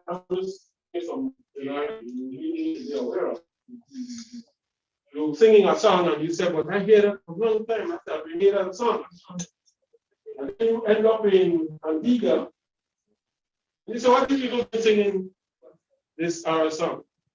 Then you'll have to ask yourself, wait, is this our song? You see what I'm getting at? Because one of the songs that Marlene sang, the Trinidadian sing it as well. You see? The Pacific yeah. I hear Trinidadian sing it. The Shango song, yeah. The other friend that went to Trinidad to study dance, when he came back, he failed his exam because the songs they were singing was Grenada, and for the Trinidad, when he researched it, it was Grenada, but all his songs. But basically, most of the things in Trinidad. Yeah, and so on. Even Crofton, Mr. Trinidad, wrote a lot of the songs that they sing in Trinidad because they used to go to Trinidad to record. Rice and Peter that Grenadian song. Christina, that's what we never do like Crofton. So these are the things that you see. So what I'm saying, if you don't have a small task ahead of you, you see, when you're interviewing, after the interview, when did you hear, so Miss Marlene, when did you first hear that song? Imagine when we was Marlene. When did you first hear that song? I don't know. Did you sing it as a child? Must have. I don't know. Just yeah. Just hear it and learn it. I honestly don't know. Okay. I've known it for a very long time. Okay. So you have to interview somebody else. Yes. And triangulate. Yeah, use the word triangulate. You have to get multiple sources of information in order to try and piece this thing together. Because you might still up in something like Grenada and beef. The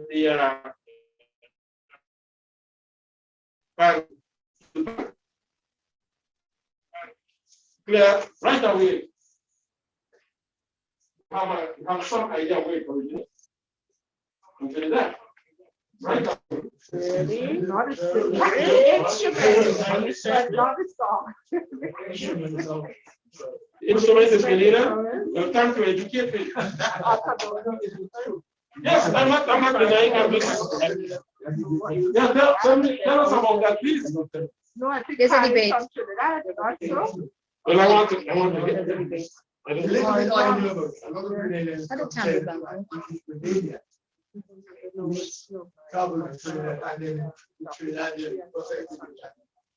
Yes. Like the ballet, for example, the ballet dance. There were people from Trinidad coming to teach us here the ballet dance. But if we had an our ballet dance, the professionals like Marlene and what was there? Marlene is know that there's a mimic dance of the French origin. All the Africans French was at the hip when they were here. So, but the ballet dance originally, someone from Trinidad, I said, no, Sweden, that's our thing.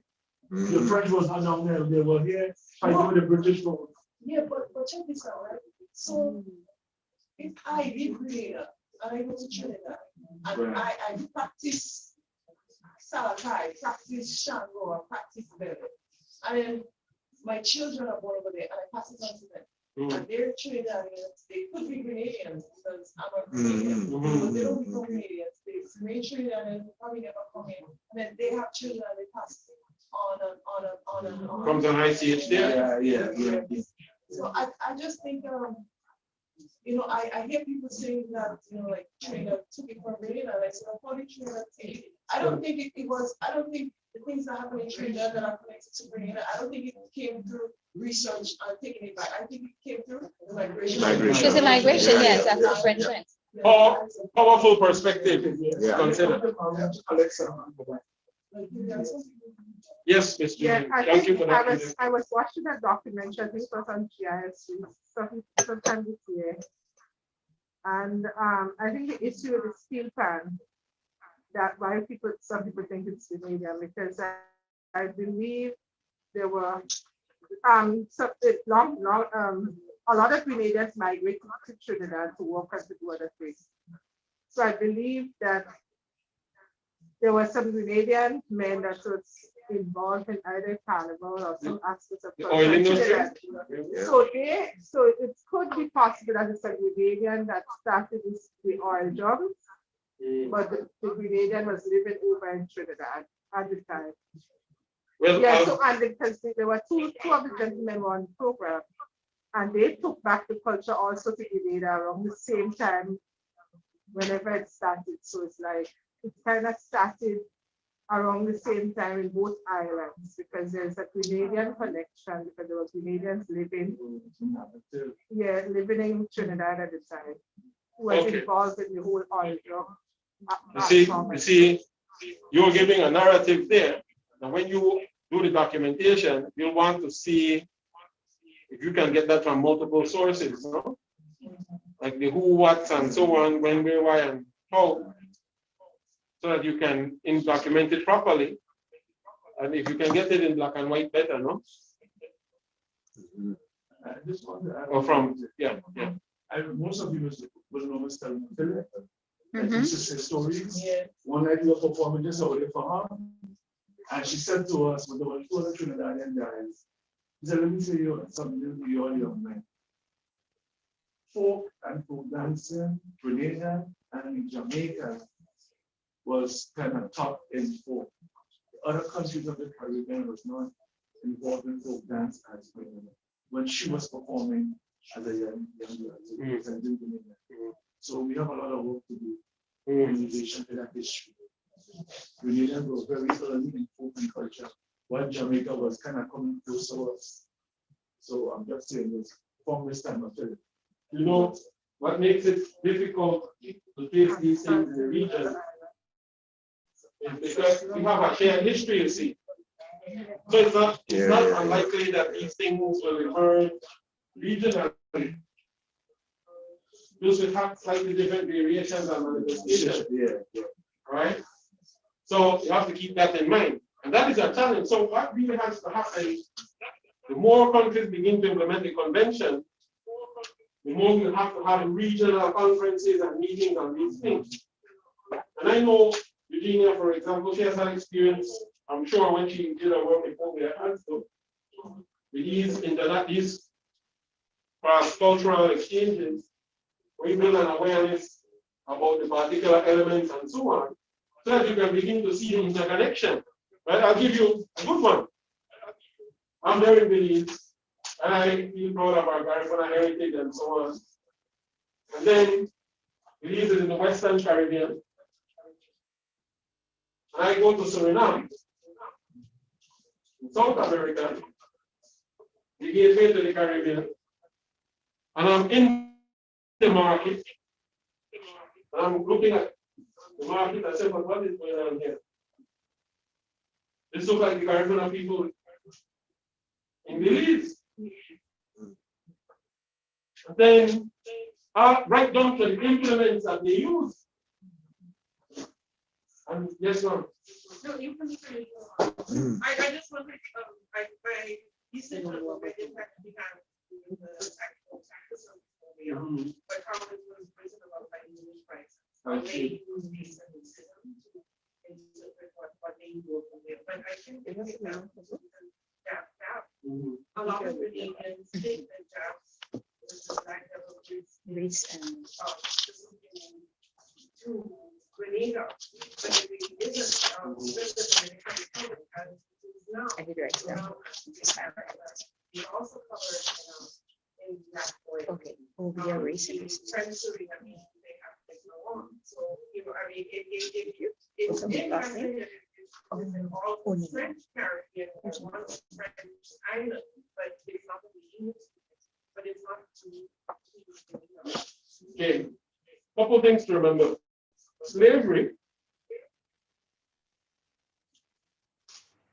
different people from different West African tribes and groups being scattered across the Caribbean, South America, North America. Some of what our ancestors brought are about to remain. Two, there was inter-island migration. Same way, and even in modern times, people get up and go to different. So we have a serious issue here in the Caribbean. it's kind of going to be hard to pinpoint. Some things you'll be able to pinpoint because of the documentation you'll undertake and has been undertaken by people in the past. But going forward, there's going to be some serious homework. Some of you will probably emerge as researchers in this field, right? Exploring particular ice age and its regional origins, perhaps. And then you will offer an opportunity to regionally propose elements, no? Because I was telling you, the wall that they use for the cassava in Central America, the cassava is not a thing in Central America, the corn is. But the Caribbean brought the cassava. And where the cassava come from? Caribbean, the Eastern Caribbean, and before that in South America. So I'm looking at these people, Jesus Christ, the story that's been told, the story as a historical narrative, doesn't start in St. Vincent, starts in South America. 400 years before the narrative starts in St. Vincent. That's a 600-year connection. An incomplete story. The same thing that you have to do. Okay? The cacao. Right? Same thing you'll have to do. So it brings us to the second point. No community ownership of culture and ICH is recognized and supported by the convention. Few countries have rights for communities in this regard. Yes, it's hard to say in point. So I asked Marlene said, no, you just learned it somewhere. You really have to think. Monty, where did you learn it? The sound and so on.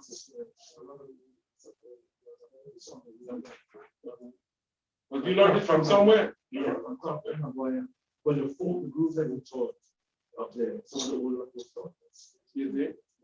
Then you have to take who are some of the older folks. You want to come a little further, right? And write those names down. The UNESCO conventions deal with state parties and not communities. That's the other thing. So you're being trained, but UNESCO will never intersect with the communities directly. It intersects with the state, right? Pre-planned informed consent provides an instrument for communities, however. I think that's happening right now in real time in the region as a precedent setting thing. Has to do with the Maya in Central America. In Belize, for example, you may have been following the news. The Maya took the government to court, Belizean government, saying that they have customary rights to their land and its use. They won the case. The government appealed the case all the way to the CCJ. The CCJ said no, the Maya people have their rights, and you have to implement a particular protocol for dealing with these communities. And guess what it's called? Free, prior, and informed consent consultation protocol. So the government is now in a battle with the communities because to implement it, it runs the risk of the government not being able to do anything in those communities as a supranational authority without the consent of the communities, right? So the government did this. I'll tell you what happened. Government said to the CCJ, here we implement the written protocol. What the indigenous community told the CCJ, we don't know anything about that. Whatever protocol they had, they didn't consult with us. Yep. So it's a very serious problem. But it also empowers people and content, empowers communities. So the question now for Grenada, an example would be, will you implement some sort of pre-planned informed consent protocol for this process, documentation and measuring process, one, and two, or will you have a national mechanism for that? And foreign researchers, and so on, no? Right? Through your library, your Ministry of Culture. But you see, that Mayan community, they probably have a very strong sense of identity, of being separate, just like the Maroons in Jamaica, because that solidarity is incredible. I mean, I don't know if we have that. But then it's a more complicated than that. No, no. I only gave you 3/4 of the story. Mm. In my communities, the leaders are arguing among each other. One set of leaders are saying, we consulted. These are people who are sitting next to each other, like you, colleagues. One is saying, no, we consulted. So what the government did, they went and they took money, and brought money into the system. Divide and rule. Divide and conquer.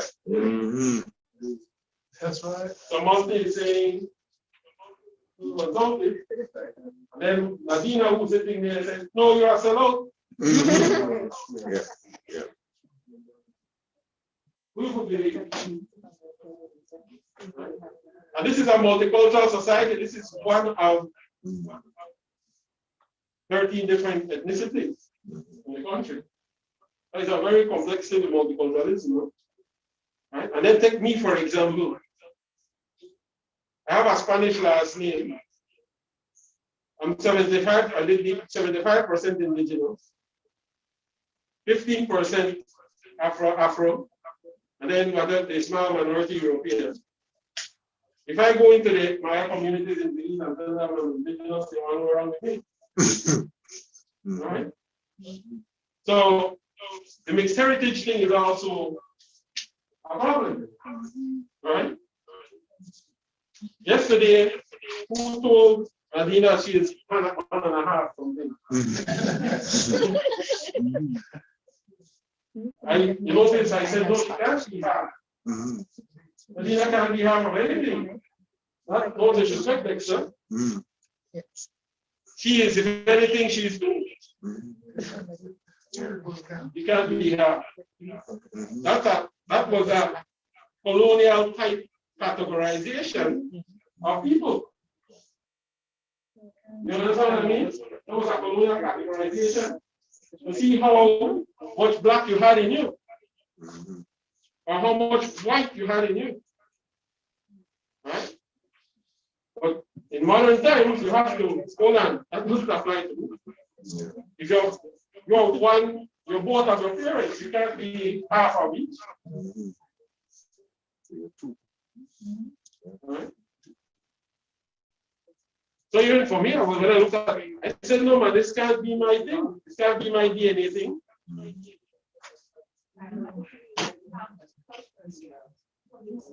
Yes, that's it. That's it. That's it. As a matter of fact, the more I live, the more I realize I'm everything and nothing and everything. Right? Because in education, in psychology, and in human behavior, more and more environments, I think you're saying when the mind expands, it can't shrink back again, you know. When you learn something, how are you going to unlearn it? You can adapt it, amend it, but you can't unlearn it. You understand what I'm saying, you? The next time Shakespeare appears, you're going to be paying attention. I might be the Christian. But you can't unlearn it, no matter what. Right? So, as a fourth point, increasing awareness of communities who want to have rights in their traditions are used as culture and apply. The communities, the Maya example is a good example of that. So, there's an emerging standard for the rights of indigenous people. We have indigenous rights from the rights of indigenous convention. There are no, I think the problem with all of these things, however, is that when you start to get, you have these universal codes and free things. Problem is once you start to get into the community themselves, implementation is quite problematic. Because of how complex society are. This is why people are ethnicities are killing ethnicities in other parts of the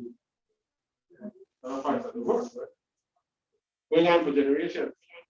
They have UNESCO as one entity, UN as another entity, WIPO, one entity. These are entities that deal with this indigenous rights issues. Next slide, thank you. So there, if you look at the Declaration of Rights of Indigenous People, Articles 11, 12, and 19. These are applications of free, prior, and informed consent with dealing with indigenous people. I used to run the, used to be the director of the focal entity that received researchers from abroad. And what we did as practice was, if a foreigner is coming in to do research, they have to get a permit from us.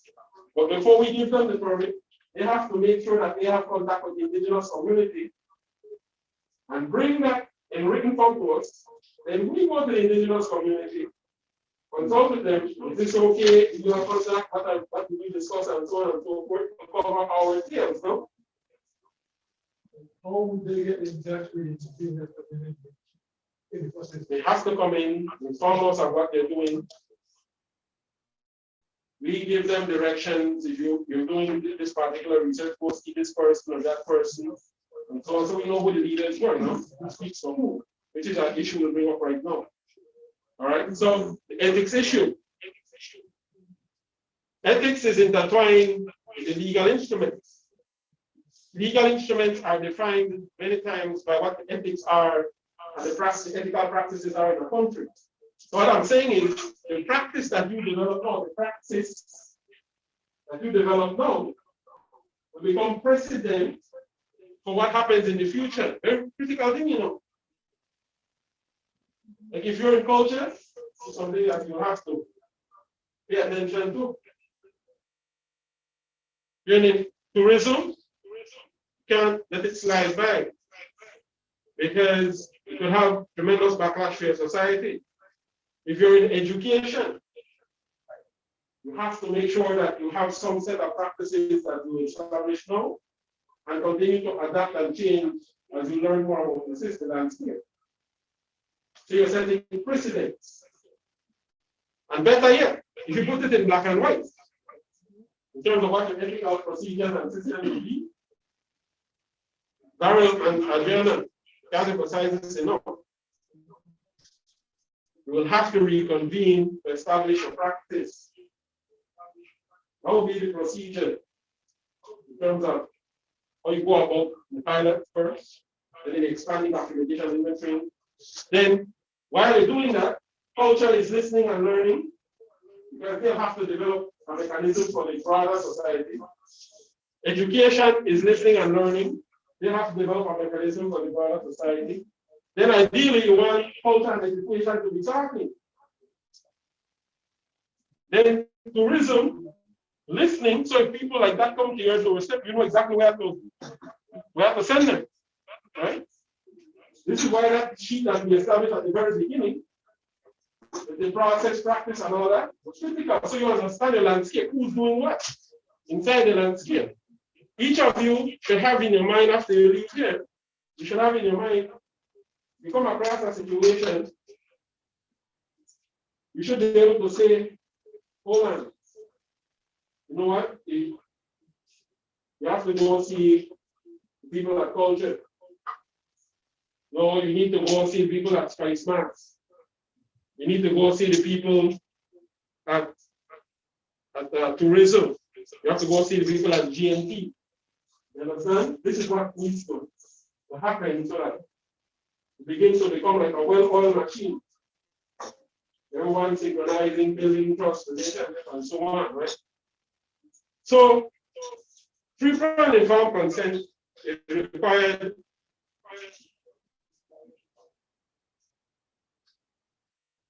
And the process is to be described in terms of the convention in two things. In developing nominations, when you nominate an element to the international level, you need to have that. And when you are implementing any safeguarding set of measures or plans, safeguarding measures or plans. When a safeguarding measure is inventory, documentation, that's a safeguarding measure. Inventory is a safeguarding measure. So you need free, prior, and informed consent.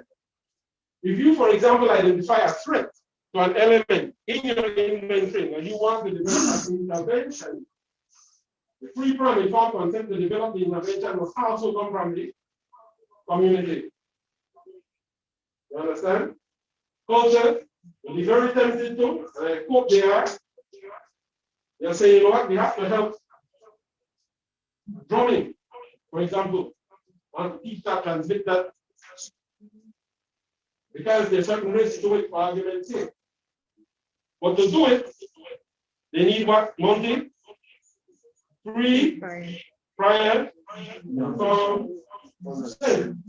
That the measures or plans for safeguarding that are going to be implemented come with your knowledge. You give this, yeah, that can work, ma'am. This is something we can do. These are the resources we have available. Folks are saying, yes, we support it. These are the resources we can do. Tourism doing the same thing. If tourism wants to intervene, to develop an intervention for a safeguarding plan or measure for an ICH after you've documented an inventory, because you'll be understanding the landscape then. You understand? You'll be able to generate this. Oh, this is in trouble. We need to give this attention. This is good. Let's continue to support that. Where do we need to allocate resources? Over here. Over here. That's sort of thing. This kind of thinking there. You know, this is one day I saw my face on the television.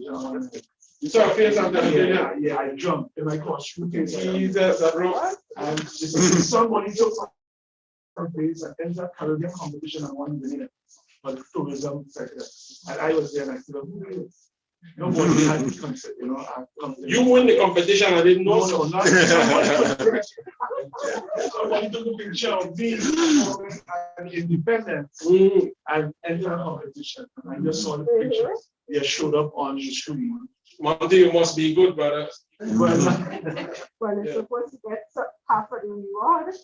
He got some camera, and then when I went to the school and the person was teaching, and I told the headmaster, he said this guy had been always using your costume outfit and made money. And I almost, well, the reason why I didn't pursue it, I was wanting a lawyer. My daughter went on the computer and passed the guy.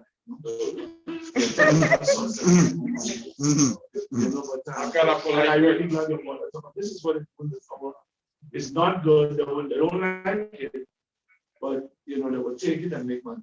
Yeah. So I have to document myself. Very good. Andrea? When you were just performing, now when you go home and share it on Facebook. Very good. Whatever, so you show them how it was composed, and I think it's something to know where now, because we can travel so fast. No, you know what we'll do? To practice it. Very good. I'm very happy you brought it up. Because you know how many images I have at home that I hesitate to use? And we'll do it right now. All of us taking photographs. We're going to ask for the consent of the persons in the room. Please do. If you, how are you going to use it? Are you going to use it for educational purposes? Is it going to put Andrea on TikTok for argument's sake? I had a situation one time where somebody in my church posted my picture on Facebook, and I got offended, and I asked her to take it out. And I guess the person didn't think well, but I just that's all right. Because you can't just take my picture and post it with my consent. Okay, I have but it's like that. I did. Somebody asked me to do. I was discussing it with somebody. Somebody Sanders called me one day. Well, a new organization called me. The company Sanders. So the person said, "Come on, the old clothes in this way." I said, "Okay, come leave what you're doing, or drop it and come now." So I went to Sanders, expecting to take some photograph, not knowing was a video of advertisement that Sanders was doing. So I was looking for the person before I put on my old costume and spoke up. I didn't see the person. So one of the guys said, "Let's put on your costume," but we get on it. So we did put on the old costume. So when the photographer saw it, they said, "Wow, this is the best thing. We didn't looking for that." And we worked for 4 hours, about $300. That is on the advertisement over 8 years. We don't get anything. So if you look up syndication, $300 for 8 years? And you work at marketing, they would have gotten from that. so that is, That's less than 1 cent per day. thank you. So I mean, I talked to lawyers, I talked to nobody. You know what? That's because you agreed to it. Yeah. But I didn't agree to it because if I go to group further. No, but I mean, the more you go, the better knowledgeable you become, no? The more knowledgeable you become, right? Well, no, but I have a question about when there's a difference between being the subject of a photo and being part of a general view. So if you're walking on the beach and somebody's taking a picture of Grenada and you are somewhere in the frame, you really can't say, well, you have permission. Yes. So the point is that how far back in a view? So if I come right up close and take a picture of you, well, definitely trespassing on you now. But the minute I pull back and then there's the whole room, what then? Yes. Do I get permission from each person? And if I go even further back and the room is just part of the entire complex, at what point do you say you're trespassing on my rights? Let's share what we do at my school. Yeah. When we are going to post any pictures on Facebook or anything like that, of the children or anything like that, the rule is, and I don't know how far this goes, how much actions or something, but once you can identify the individual photo, you need a consent. Okay. So in their picture, to say, hey, that is that is Mhm. then you have to get their consent. All right. So there are several ways to do this. And we can start with the practice right now, Nadine. I'm thinking I'm going to do that because I had a client who gave me we have a photo of you at the hotel. And I said, so great for me to see, and she did. And it was a picture of me standing in Carnival and a portrait of me that was posted in the people's hotel. It's owned by foreigners. I didn't even know that, of course. I kept it. But it was amazing that I was 9 years old. 9? Yeah, I was 9 in the photo. Oh no. Standing by the pole watching Carnival, and it was just me in the picture. And you could see that there were adults around, but that was like Yeah, you were the subject. Yeah. Yeah. Here's what we'll have to do. Let's see. Sometimes- Rachel and Nadine, could you help us with something? Just to get the practice of it. Could you help us, like tomorrow morning, right? Could you develop some mechanisms where you ask the permission of the group to have pictures taken and to be used for strictly promotion of the project and for educational purposes? Could you do something like that? Yeah, but I'm asking you now because as we go through this, some more ideas will emerge for you. Is that okay? All right. Just for photo taking. So education and for promotion of the project.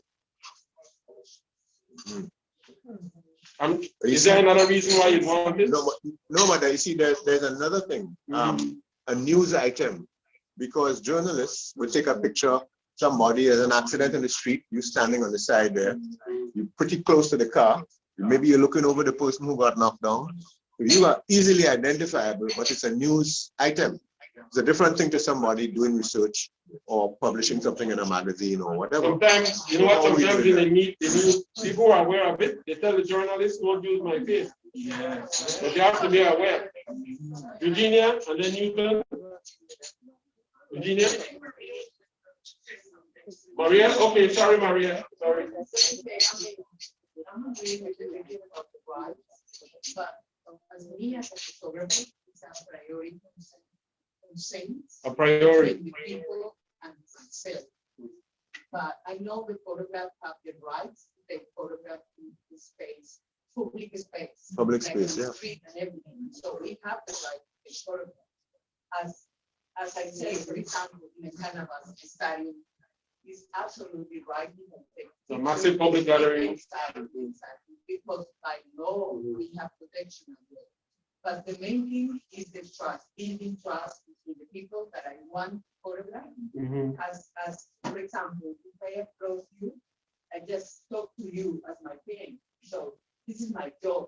You want to help me because I help you to get promotion. My advertising, my book, my magazine, or whatever website. So that's the main thing for photo, like building trust. Yeah. So a priori simply means like you gave a good example.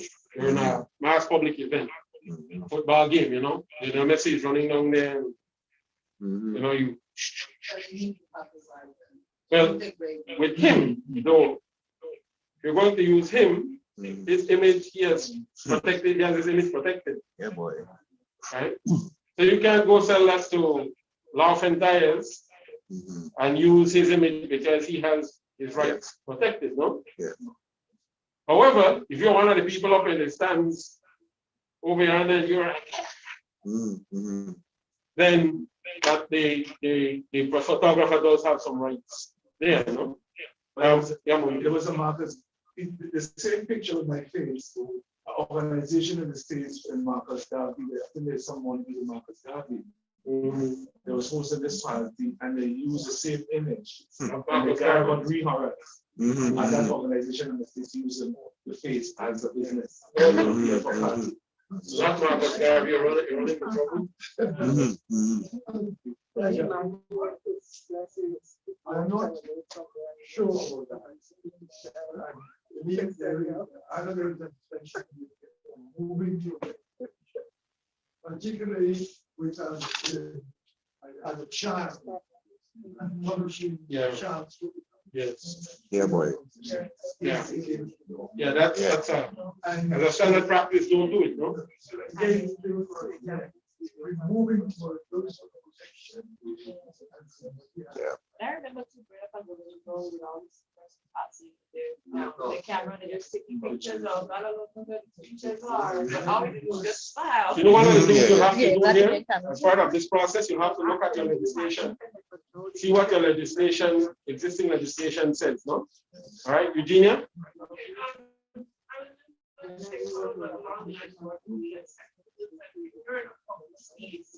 Then most of the person would think that they have the right to take a food from you because you are on the street, whether that's on the street or wherever. However, one thing that I think happens, a lot of us might not be so aware of is our school sites. Right. At one place, I go up and I see people who are quite sure were not asked for their permission and the process of selling their image as market woman. Yeah. Whatever. And I think some public awareness about that for people, but at the same time, I also don't want to sort of deaden photography or people, taking photos of interesting things. And I think that more of us also need to be aware that sometimes when they're taking photos, not just because you're looking nice or whatever, they're going to go and sell that image, and you will get nothing for it. Right. Now, the only final point I want to make is that with another department of culture, not Grenada's, I decided that I would, in my effort to help promote traditional masquerades, I would sponsor a prize for a photographer who takes a picture of a traditional masquerader, and half of the money was go to the photographer and half would go to the traditional masquerade, whoever that masquerade was. And I was really disappointed when I was not in that country. I was in contact with the culture people of that country. They gave the prize, but I sent out the money. They gave the prize only to the photographer. The photographer said to them, "Oh, he didn't know who the masquerader was, but all the photographers in that country are required to have a number." I mean, all of them are required to have a number because there have been issues in the past. So all of them are issued with a number each time. So there's no way that he or they, but they gave the money to the photographer, and that was really disappointing to me because my main goal was sort of to have a trickle down effect. For the masquerade. Right. So what you could do too, like in the case of Spice Fast, if you issue same sort of, what do you call it, permissions, have official photographers. And then if you're going, you only have them, you only use their photographs, but you do a public advocacy where, an awareness where they'll say, okay, you have X number of photographers, these 3 are the licensed photographers, and if their photos are to be used for promotional purposes, the tourism, or for Spice Mass Corporation, then those persons who are given some sort of stipend or, yeah. Yes, Maria. I know that this most of the people like use this photograph to say, okay. Mm-hmm. But the other thing of the history is about promotion, promotion. So this photograph, for example, right? So like, it's like going around the world, but thanks for this photo because they promotion Grenada on the map. I know that's not the right because probably they need to ask permission. The other side of the history is about everybody knows from globalization. Grenada, everybody knows. I want to go there to finish photograph. But then in that case, the photographer should be required to have photo release. Exactly. Every person that is taking a photo of. Yeah. Needs to sign that. Yeah. Or at least explain what you are reading.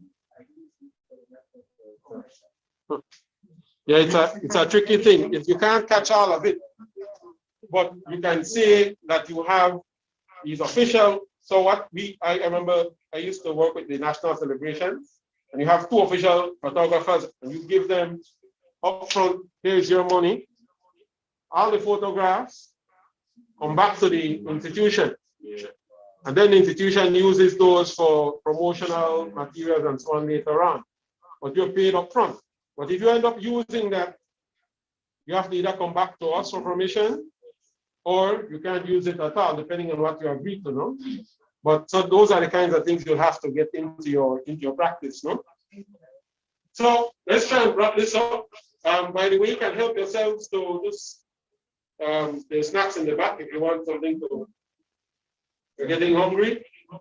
So free, prior and informed consent is required for the development and submission of nominations. We talked about that. There are 3 lists, 2 and 3. You have the representative list, the RL. You have the urgent safeguarding list, USL, and the register of good safeguarding practices. This is you thinking ahead. In the very near future, by the way, time creeps up very quickly. All of a sudden, you're going to find yourself, should we nominate something to the international level, no? You'll be faced with that question, right? Will you continue? So when you're filling out the forms, for argument's sake, selection criteria for inscription of the USL, for example, criterion U4. And I'm just orienting you to what this looks like. It's got criterion U4 on the form. It asks you, when it's being evaluated, has the element been nominated following the widest possible participation of the community groups and individuals concerned with their free, prior, and informed consent? When we evaluate the files, we look at it, and we will look at the responses and what the communities have said. And if there is enough evidence that the communities wanted, then it checks out that criteria, and then it can move ahead in the evaluation process. No? So if you're going to put 2 drumming of Grenada, for argument's sake, if Monty's name doesn't appear there now, at some point as one of the persons giving consent, or the communities involved, then chances are will not be inscribed. That's important, no? So the consultative body charged with examining nominations insisted at its last session that nominations should not only demonstrate the consent by communities, but also describe the process of how free, prior, and informed consent was obtained. They have to describe the process. You can't just put it on paper and say, we consulted with these people. No. When, who are these people? In what setting? How frequent were the meetings? What were the findings of the meeting? That sort of thing. All right. So free implies that it's given without any pressure, manipulation, or fraud. You sign the thing, Mr. Come down, man. I want to take a picture. Set your right up. You have to say, Mr. Galala, hold on. Slow down. Talk to me properly so I understand what you're saying. No rush me. That's right. Freely given without any coercion, manipulation, or intimidation, or any fear of repercussion. Somebody from tourism going to Mr. Monty. Mr. Monty, remember we helped you last year? Remember that, right, Mr. Monty? Sign this thing for me. You may not get help this year. Mr. Monty, we're trying to set aside allocation for this year. So be aware of these things. I'm not saying that tourism will do that. Julian doesn't strike me as that kind of person. You need a note.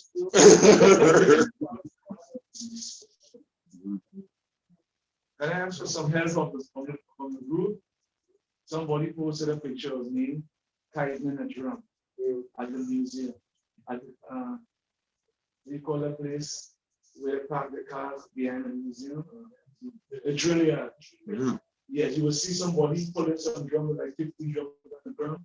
So those of you who look and see, you find that it's up and it's on sale. Yeah, I think You're already exploiting him on the guy TSR. didn't really want me there. I went there, he said, we're just gonna try with the photo. But nice fog and all sort of things. Oh, Jesus, I haven't got a single one from him. You see? That's He a no. promised to give me $1,000 because he wanted to do an exhibition at the museum, which didn't happen in over 5 years. And people have been seeing the pictures at different places. I will charge him $100 grand. That's a no-no. Take that, you have to sign something before. Is there something? I know the guy, right? One thing. This is a joke. Don't Will Smith me, please. But you see one of the disadvantages of being a good-looking fellow. That's right. I just, from listening to Monty, it's so unfortunate over and over again, he would having that experience. Can we, as we try to capture and safeguard, we know we spoke about these guardians of this invisible heritage, very simple people, and may be exploited in the same way. Can we try to, or is there some sort of legal support, or you can give advice to them so they can know, okay, this is my experience, I can go to this body and get, You could set up a session in your own inventory work when you're preparing to do this. Bring in a lawyer who deals with this other thing. Do we have? And just have them describe to you what the law says, no? It could be a simple 1-hour session like that, and you just ask questions back and forth. Look, by the end of today, you will see on your mobile that you've been joined into Grenada Heritage Network. Now, you see how Monty asked us here, but this is us here. He asked us for help. Say, listen, what do you all think? And that's the purpose of that network. So it'll be the starting point. So that anybody has any problems, we just, you just put it on you text it on your WhatsApp, and we all give our opinion, and we say, look, I know a lawyer who could actually help here, or give an opinion at least. So we have to associate. And this is what we call community ownership. We taken back control. So it's the community that has to do it. Then the government will respond. You might find legislation in a year or two or whatever time frame, because they see the community that way. Thank you. Yeah. Grenada Heritage Network, I love it. Yeah.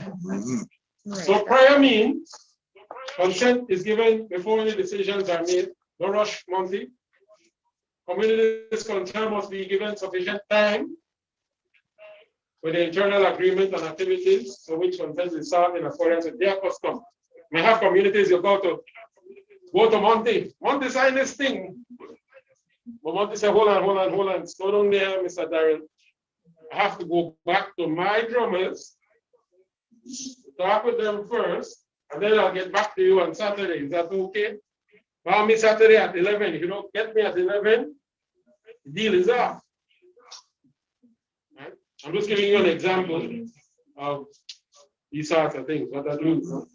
The other processes that some communities have people who speak for them, no? You know, if you go to one of Monte's drummers, ideally Monte's drummers should say, I have to check with Mr. Monte first, if that's the system they have in place, no? Prior to any action taken, planning, including planning, implementation, evaluation, and closure. Don't tell me to sign that paper after you made your recordings and taken photographs.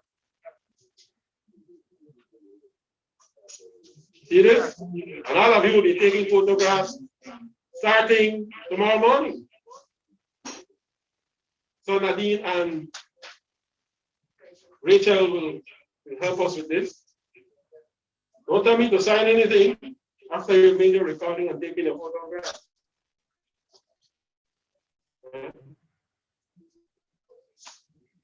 Inform implies that people concerned are provided in an accessible way, the language, the format, with comprehensive information and proposed activities, including the economic, social, and cultural impacts, as well as their possible consequences. You notice, first workshop, Adriana read about the whole thing about part of my heritage.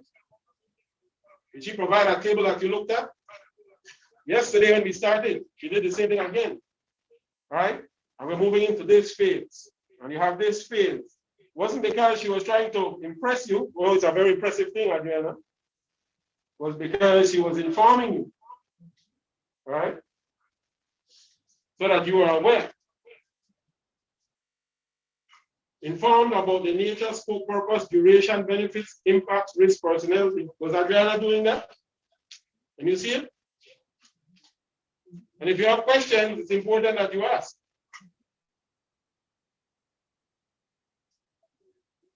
Complete transparency in the language the community understands. So it sounds like this. When I ask you, you will say, you will hear things like, I am conscious of. I know about, I heard about, I am aware of. Yes, Maria. The other thing is so important happening to me in Australia was when I covered the usual was activities in the countryside. It's about the child protection.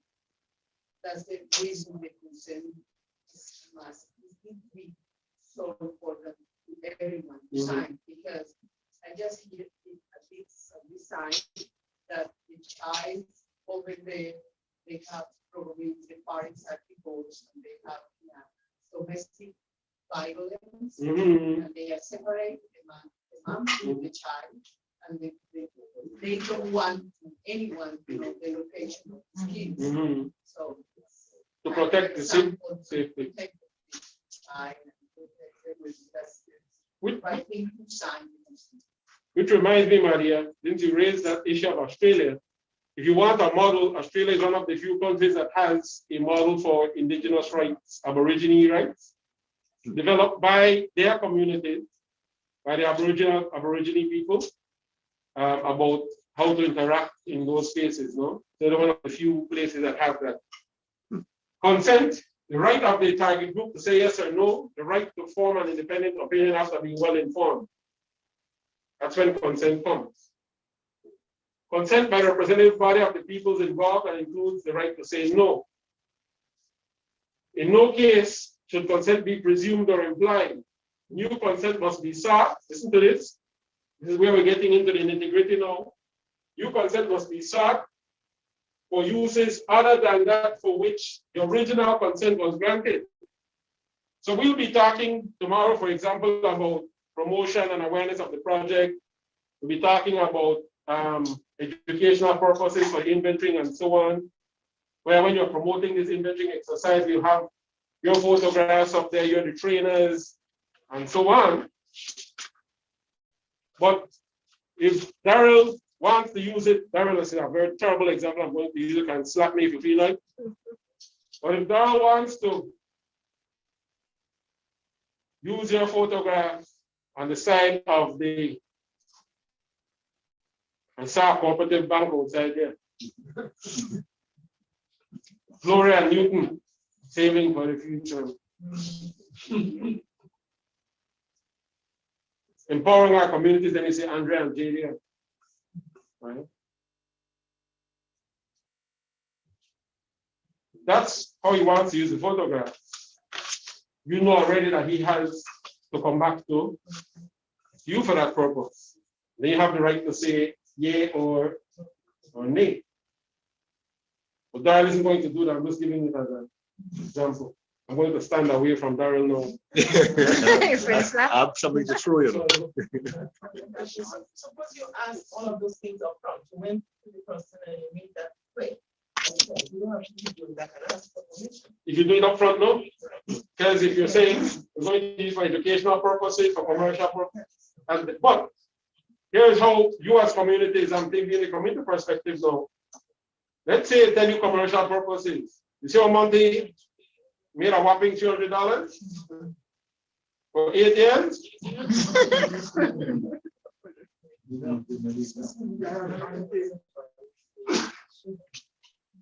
Advise JD, advise Monty what he should do the next time around. What should Monty do the next time around? Charge 3,000. Well, that's one possibility. You agree or I sign. Hold on. Let's hear JD, please. JD is our in-house expert on this. Go ahead.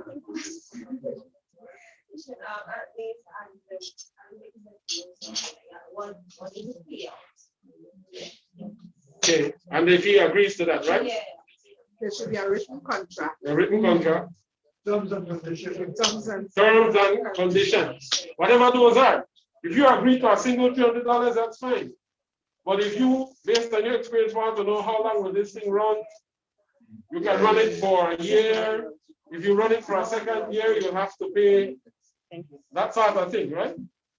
Good? Thank you for advising Monty JD. I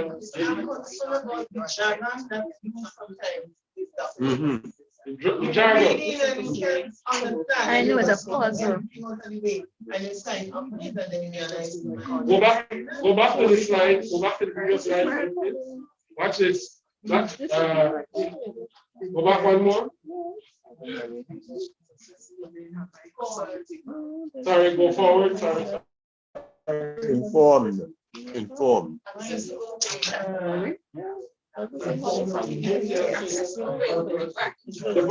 The one where second line, no?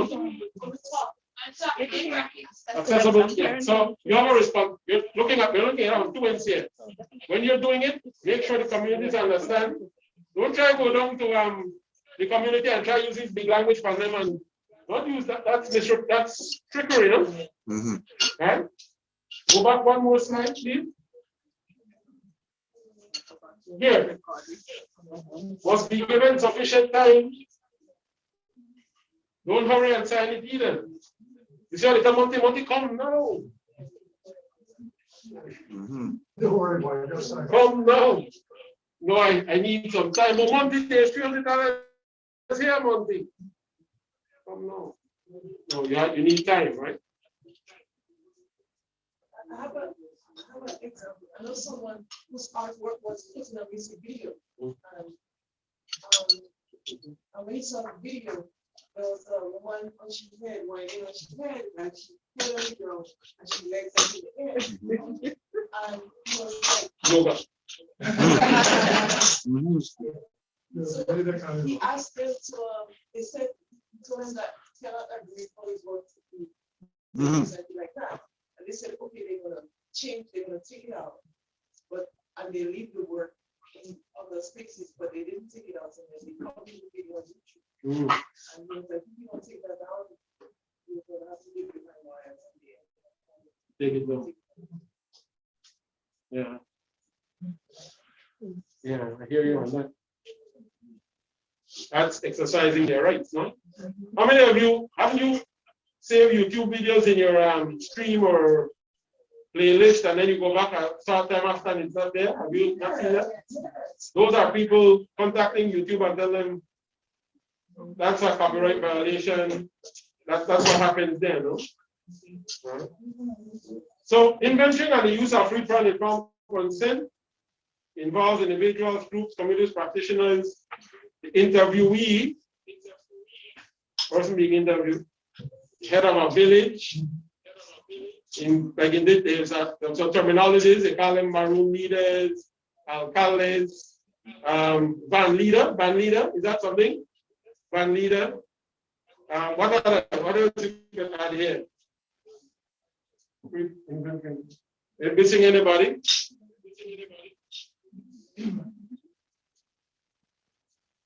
Good, but we get the point, right? In your context. Protection, it offers protection against misuse.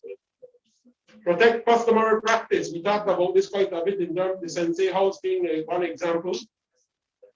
It gives voice to the communities and practitioners and protects against commercial exploitation. Right? One thing, I hate to think of how much money they made off of you, brother.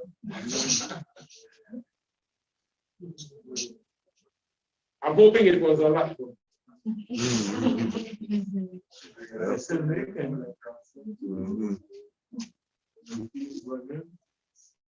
A positive enabling feature of free brand informed consent. Positive feature is that it gives access according to customer practice. This is the tolerance and respect part of it that we talked about under the ethics component, no? Remember that? Mm-hmm. Ownership and pride. How many times, I've seen it, grandmothers, parents. You see, news time. I love it with ICH, by the way. That's a good positive feature of it. Everybody rush home after 5. Granny wanted up on TV this evening. And there you see your grandmother giving this nice interview about how to make oil down. Boy, I see your grandmother on TV last night. My grandmother. It's a positive, reinforcing thing, no? For your community. Right? And when you get the media involved with the sensibility, even better yet. When the media begin to develop this appreciation for it, you see more and more that appear in the consciousness as it streams through your news, no? Positive, reinforcing benefits of it. Revitalization. We're having discussions. You know what the threats are. ICH. That is endangered. This is endangered. Can we make interventions here and here? All of a sudden, there's a thing called a Hawthorne effect. Anybody heard of it before? Hawthorne effect. Yeah. Yes, Newton, tell us what it is. It's where changing the chairs around will have consequences. Beautiful. Positive consequences. Employers take advantage of it. They'll come into the room and they'll sit there and they'll examine their workers, right? That lady over there, she was quite lazy. That man over there, he's slacking up. Now here's what they make the intervention. They'll come in.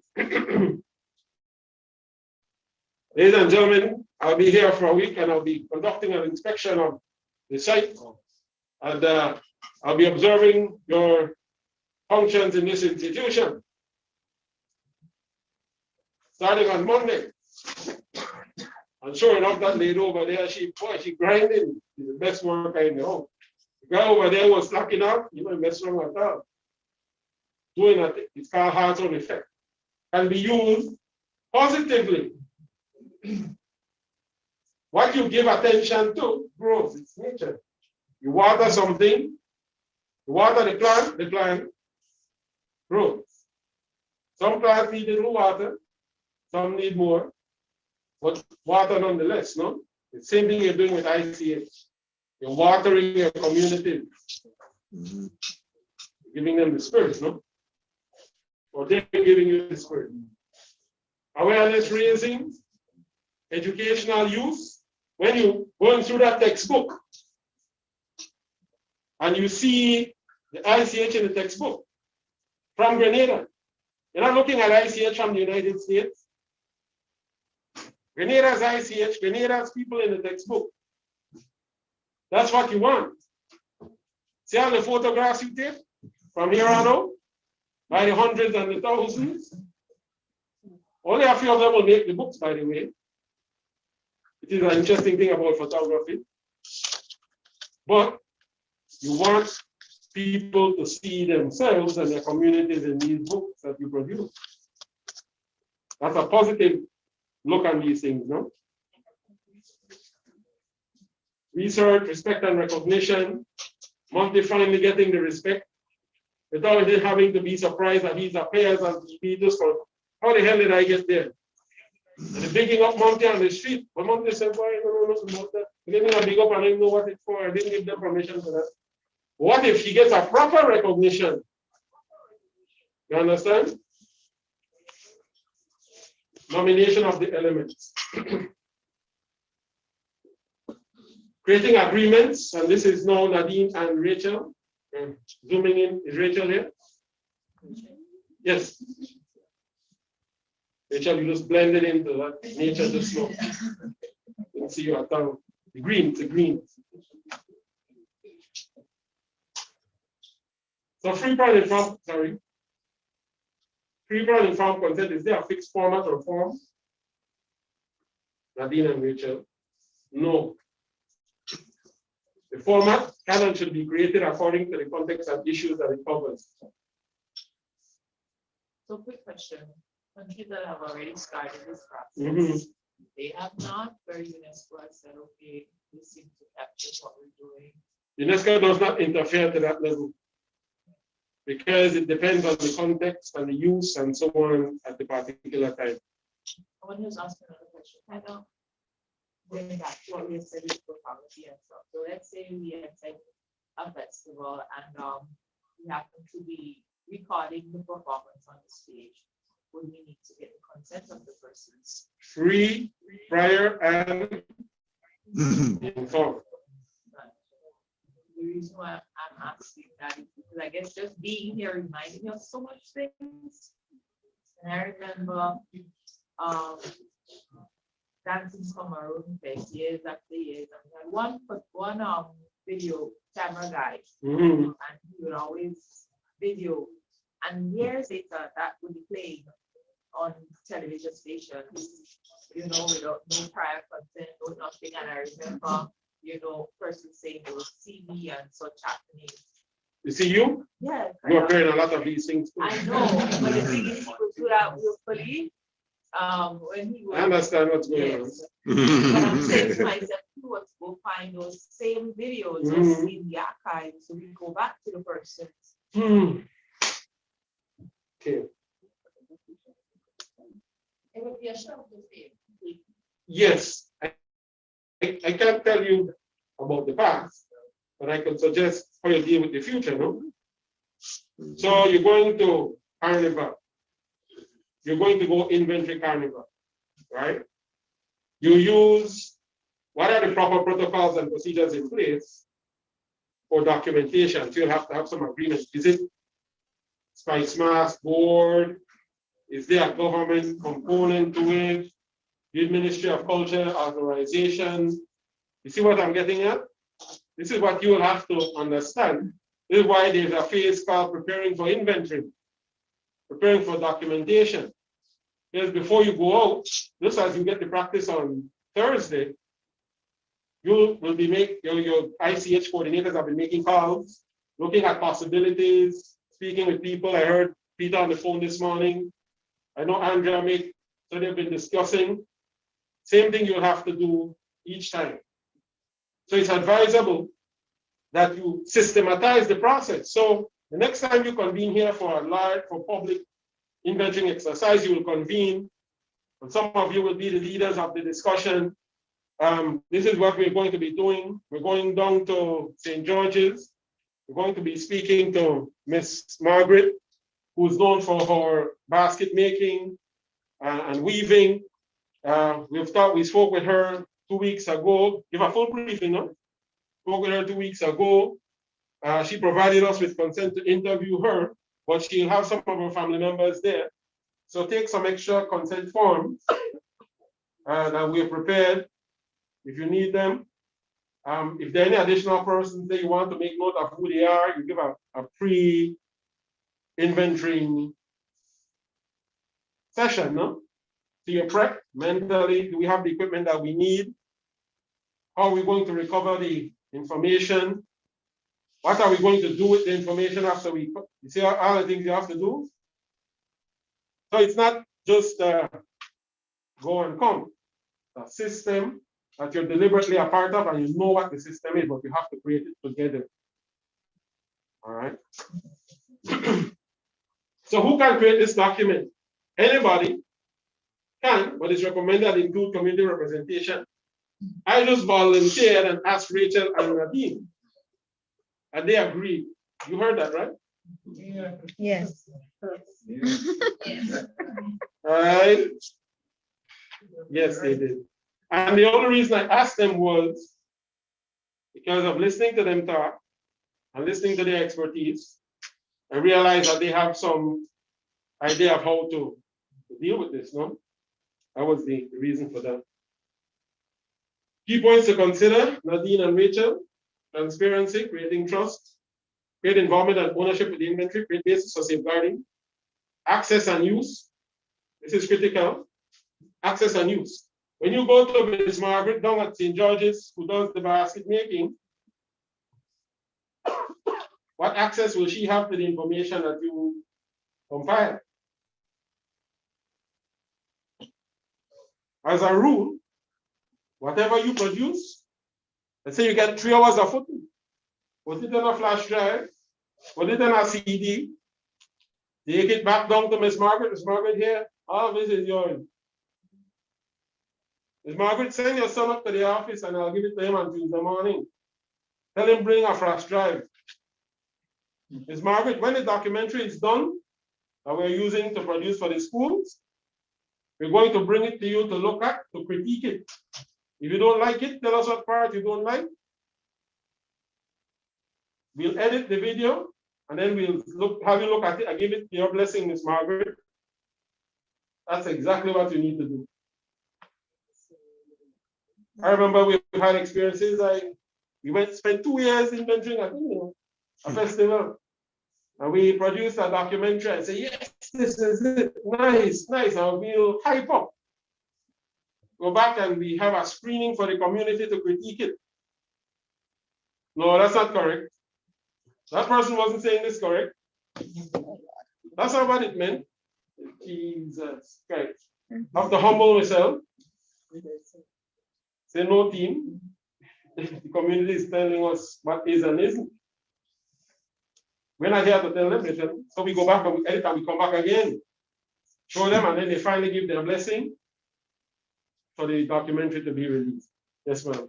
I've seen that before where people have come and document and people on camera are talking and they've gone away and auto subtitle, which changed the whole meaning of what people actually say. Yeah. Yes. Again, it was a case of correcting what was misrepresentation, right? Right, Joe. Yes, sir. I set myself up and do slightly outside the room. Okay. I didn't even better this time. This is an NGO exercise, but is there a room for some kind of central? I don't mean direction, I mean direction. For example, Spicemas was probably something before Carnival and lay out some broad term information so visitors cannot exploit the people who live there.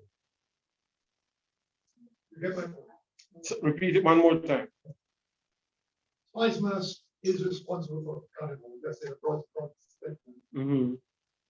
Visitors come with cameras and everything. Mm-hmm. It's a case of warning to the locals. Be careful, don't do this. Yes. Yes. Could I put that on his shoulder before Carnival? Is there a role for him or century of government? Well, I think you just put it on his shoulder. Yeah, right. I think you just did. Very diplomatically. No?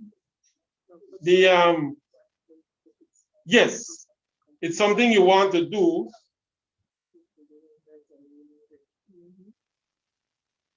If you can develop an education campaign for communities on a whole, that any sort of documentation or inventory or photography involved, that they have a right to request that their permission is given, no? That you're informed and that their permission is given. That's something good to do for your community at large. Then you protect, then the community protects itself, no? You see what I'm saying? So I think that's what you're getting at, right? Yeah, good suggestion. Let's give Mr. Newton a round of applause for that. See? Solution. Right? I'm not sure. I think because can we really do that legally? Yes, I think you can. I think you can because it's the right of the community. It's the same thing we've been saying. About free use. So I go to an event and I'm just taking photographs, whatever. That's kind of my creativity. That's my property. But listen, but you still control the space. If you're the one creating the space, he has just put on your shoulder something to consider. You understand what I mean? So you will have, like at public shows, you have the start of these, before the show starts, you have someone read out something, no? Yeah. You've seen it? You have seen that before? That happens, yeah. Right. Same sort of thing. Or conversely, you say that this show is being recorded by so and so and so, and the permission for use has been provided by Spice Mass Corporation, and any use, unauthorized use, will be prosecuted according to, you see what I'm getting at? Laws of Grenada. Or this show includes these official photographers, Maria, and who's the other photographer in the room? Antonia. You see what I mean? So you create the space. I could set for like an indoor space. Someone on the street, firing up the bands on the street. Look at what your laws say and see what you can and cannot do. Yeah. I'm not going there, but we are very central in the, nobody knows anything from some sort of central direction. And perhaps for once in my life, I'm appealing for that. So we have visitors coming in, like my Northern Shakespeare North.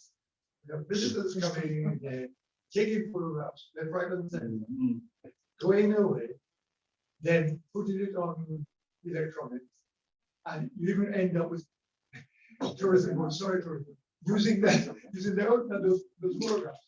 So this is what I'm thinking. So for example, you have to know what the law says. So take for example a country where, let's say, the tourism board is responsible for and culture. Tourism and culture are responsible for a national independence celebration. And you have 10 days of events, and they sit on the coordinating committee. They, in a sense, represent the state.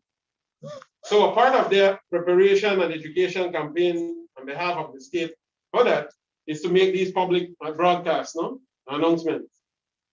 During the 60th anniversary in celebrations of Grenada's independence, citizens are advised that so and so and so, and these policies will be in place and be enforced by law.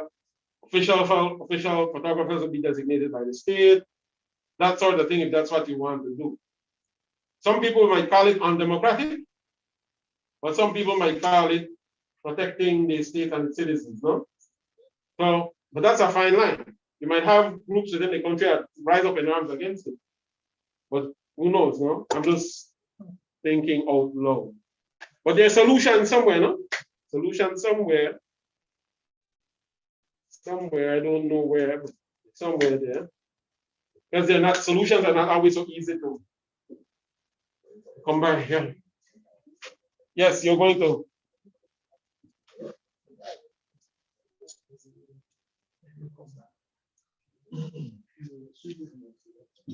Serious discussion, Kelvin, and you had your hand up just now? No, I was just telling you what we do. He explained my statement to me. All right, good. All right, if you want, sorry. So I won't go over these examples, but let me just look at this one quickly. From Sikri Nepal. That's the name of an element you talked about over there, with the one with the S. Salaka. Salakat. Sarakat and Salak. Salaka.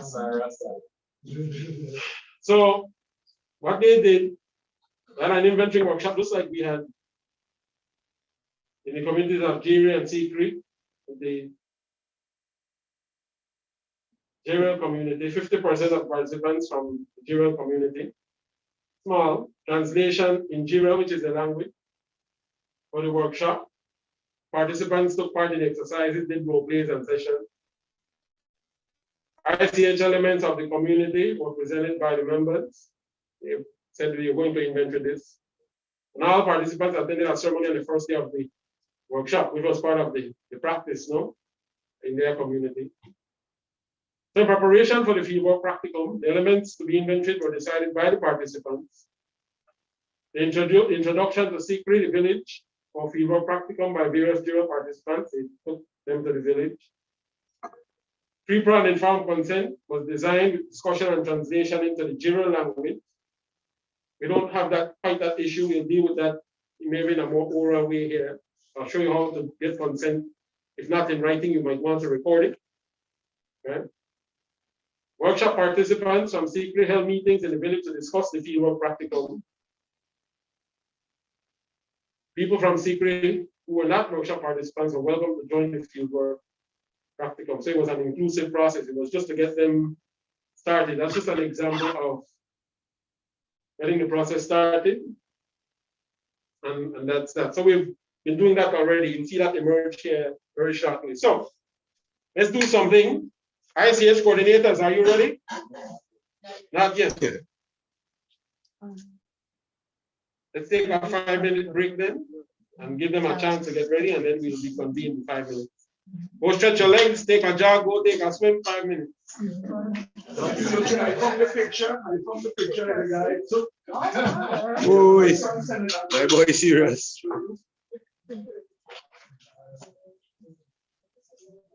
You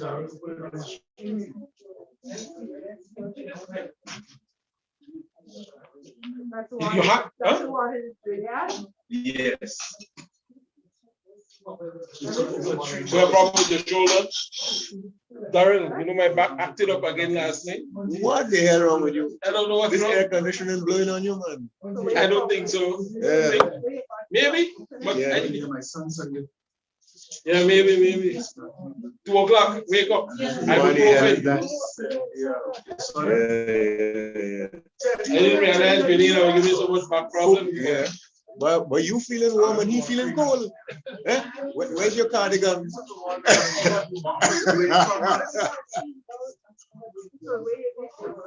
I did this in the park. No, in the park. Preparing for independence. You ready in 5?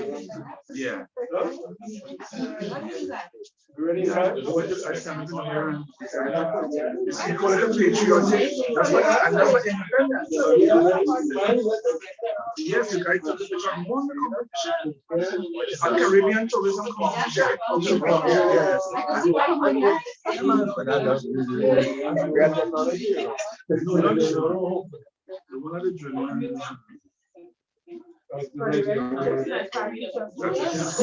That's the one of the Julians.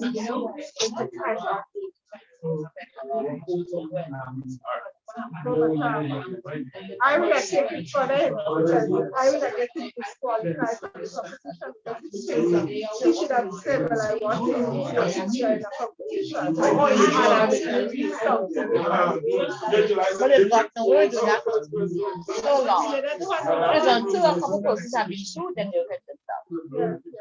And be respectful. It's been happening for so long. And we're so glad to be in contact with your own Some people yes, have been sent for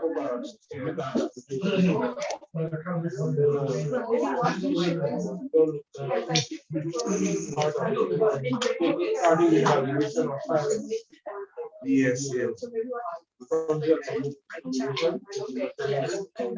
I should have started on because the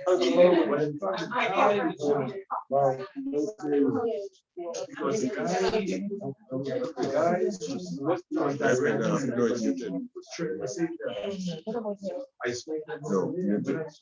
Everything you did. But this one is, but this one here is the one that. Right now? No.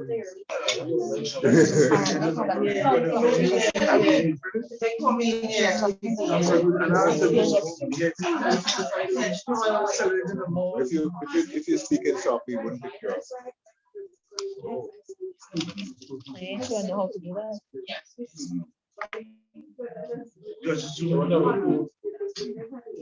Even things Are you going to be a part of the team to go into the team? Are you willing to do that? What is that? What is that?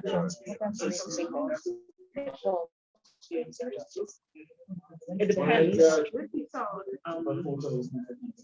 guess it depends on the time. I'll be a consideration. Yeah, because right now I have a workshop that's from 6 to 9, Tuesday and Thursday until June. If it's right away, then okay. So then potentially, yeah. And then we can just choose a week. I want that on my wall. Yeah.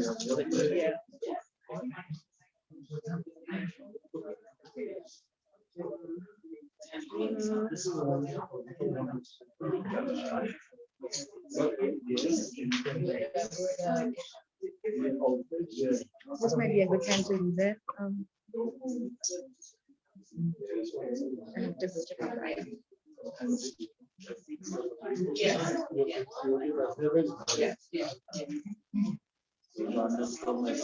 That's the new, that's new. Nobody can get that away. That's the new. You can imagine that? People like that, they have to hold them up there.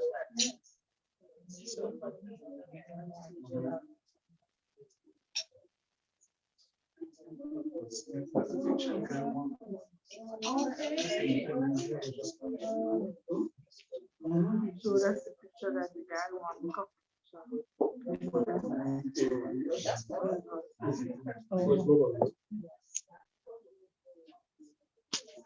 Only a few of them make it. Only a few of them.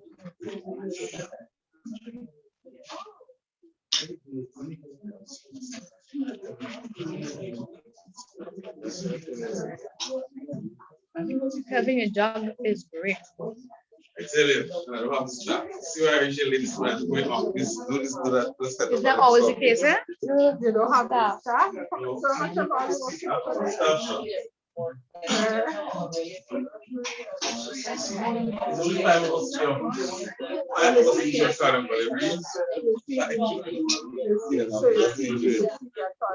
We have to get a crew of volunteers. Get a crew of volunteers. Well, yeah, we know what we are going to post, so not to do the office. That's a lot.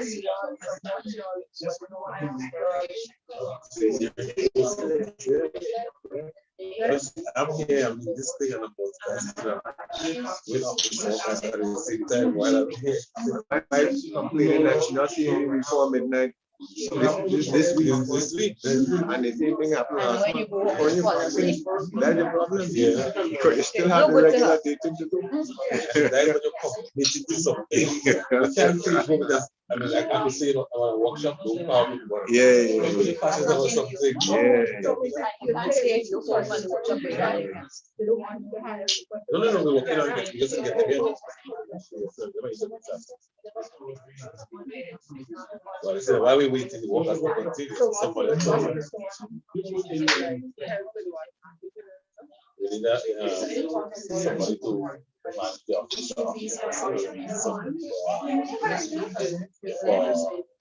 Social media.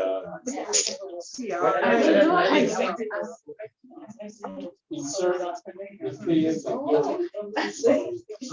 Yeah. the November phase of the workshop. Phase of workshop. Yeah. So, Zoom.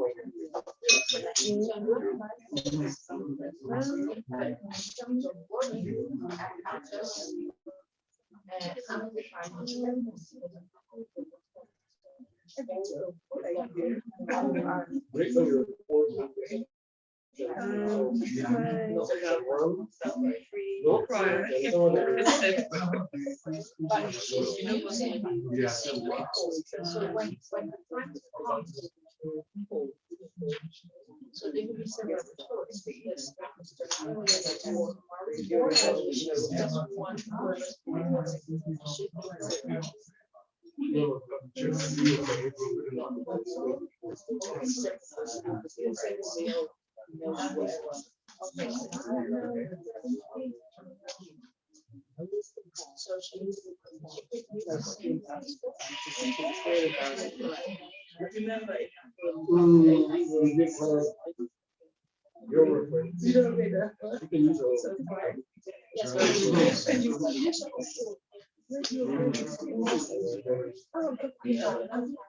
Great figures again on it.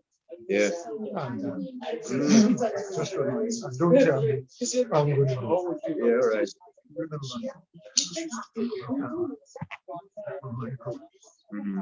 I'm starting doing reading. Okay. One time. Remember I was in the office one day and this woman from where called you to make some statement. Yeah. Right. And you go back to her sometime and ask her to give us a slot. Maybe this program will be on that. Soon after this exercise is finished, even before I do that. Right. I'm Yeah. I'm not sure. Peter is handling over. So we can capitalize on that in terms of the Exactly. yeah. Okay, thanks.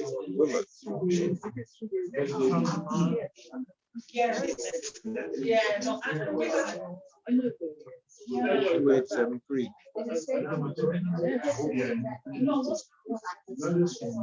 Oh, they got it, both that sit and sound.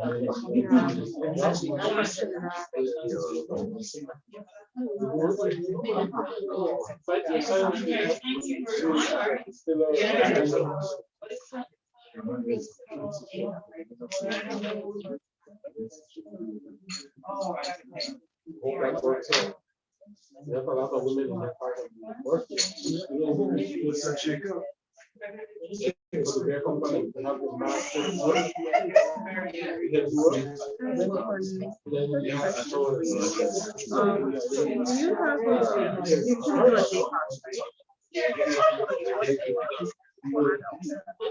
Two children and they're both under 5, one is 4 and the other one is 2.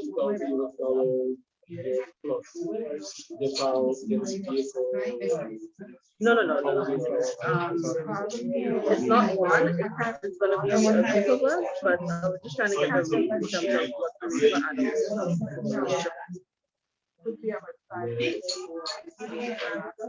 adults.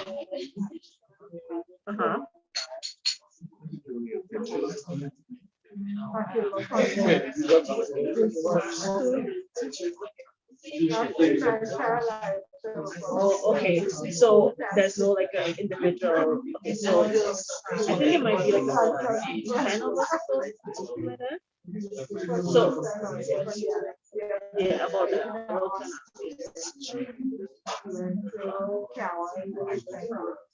So the regions are the ones. Okay.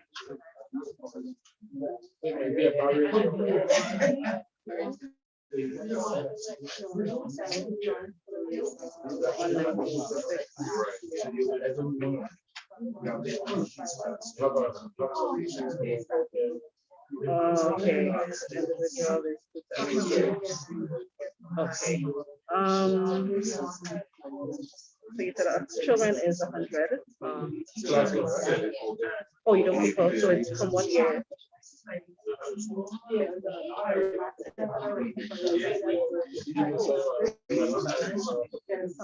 Okay, all right, sorry. Yeah, okay. So what's the hours? And what's in, what do you get?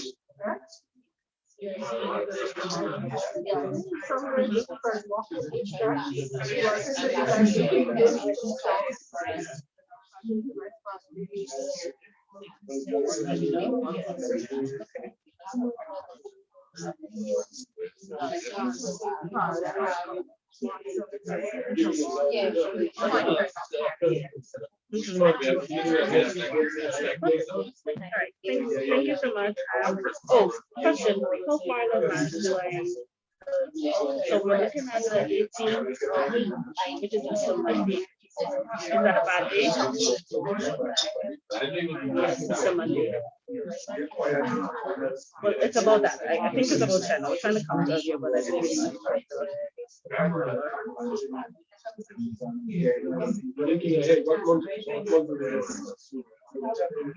Monday is a busy day. Okay, so well, yeah, I can talk to my family about it and just confirm. So I'll let them know that Monday is a busy day for you guys. Okay. So I'll make that note. Thank you so much.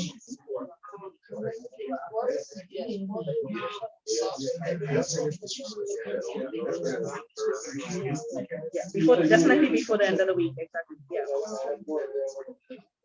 Yes, definitely. I'll call before the end of the week. Yes, not a problem. Thank you so much.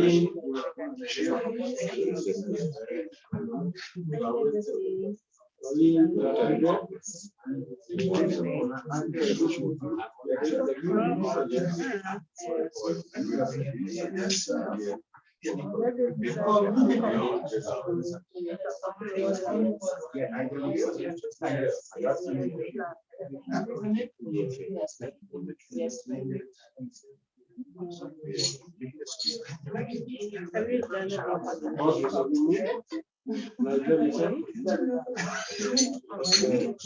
my interview is comedy. It's comedy.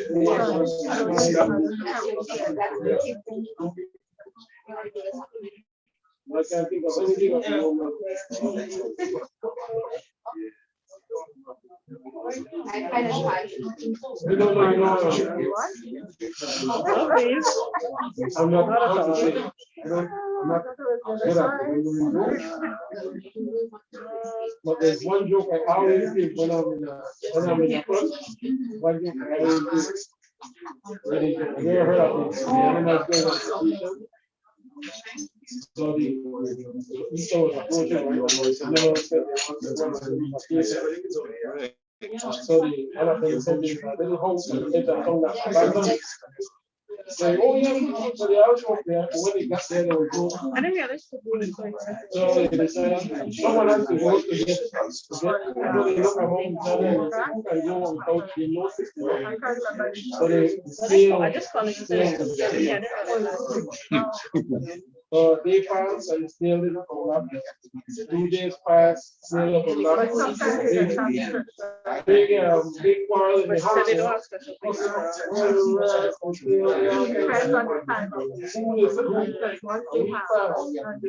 Then you hear knocking at the door, and they open the door to snail. So let me tell you something. You guys smoke with your nonsense, you're not going anywhere.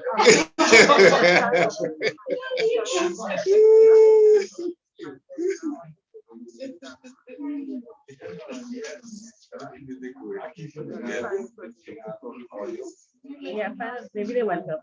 That's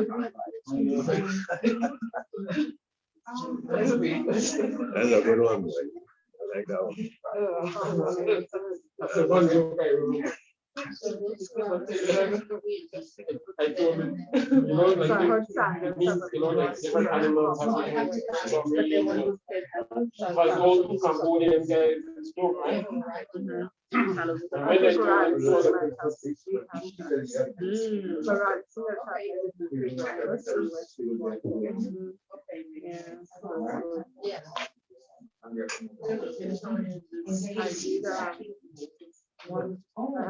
ladies and gentlemen, we'll be with you in a short minute. That was like 5 minutes ago, right? You can tell I'm from the Caribbean, I don't know time.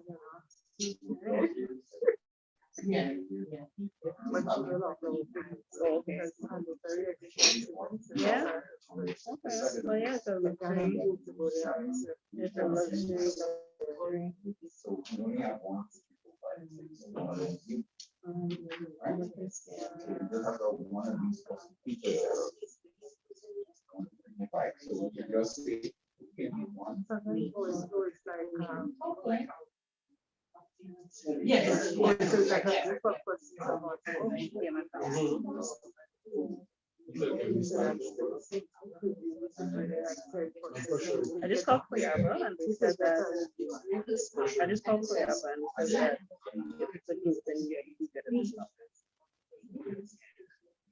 I'm trying to think of people that's like family friends.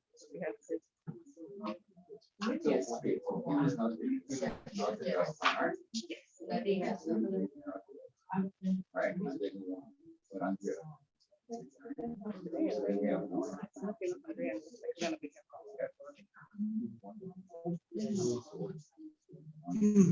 They have sausage rolls. Really? Just a color, I don't like to know. That's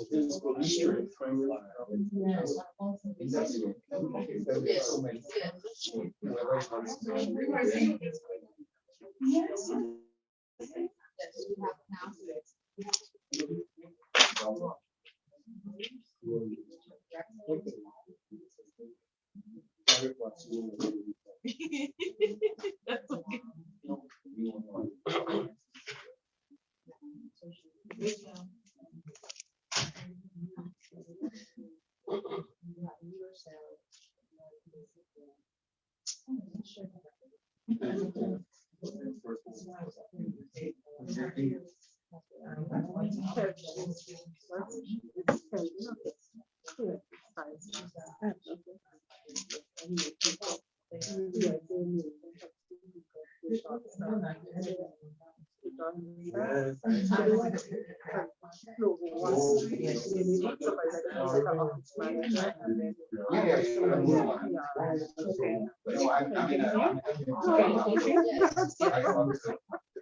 So I just like stop here to also no, I think Bali was doing a good job. He has a lot of history. Is Dexter now? I think he should have done some interview shot. Dr. Dexter.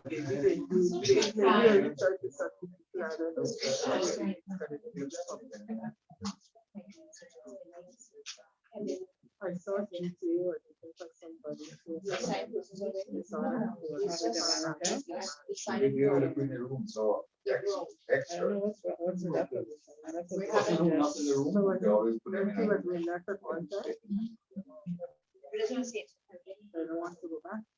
Not in marketing, I don't mind product.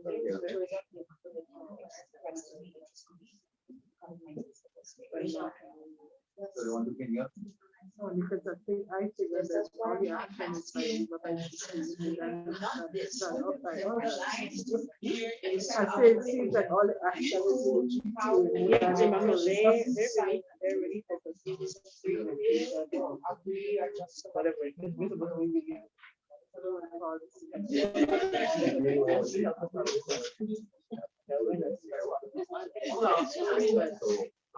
Their focus is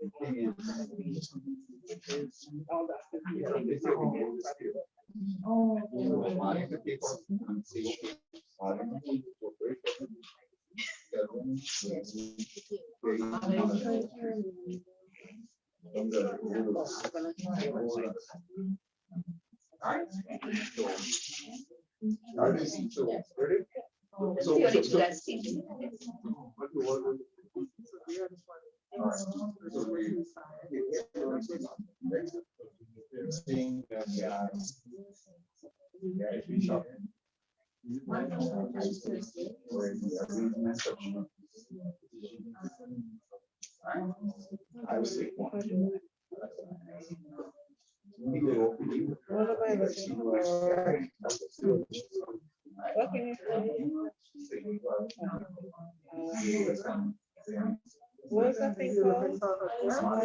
Yeah, they had remember when they had that the pure product of those.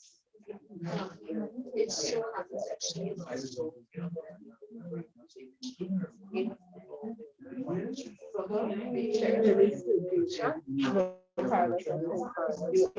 Just vacation. It's still, I don't know if it's still on, but they still have it up on the website. Check and see the properties so I can have an idea of where it will. Actually, I saw where I was and I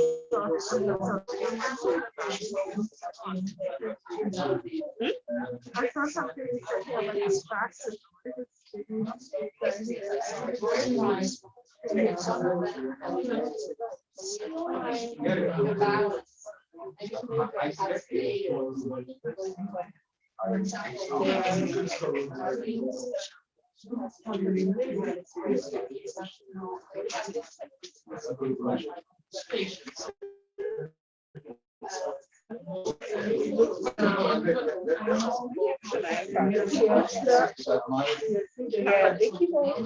They have something here for us. Complete press release.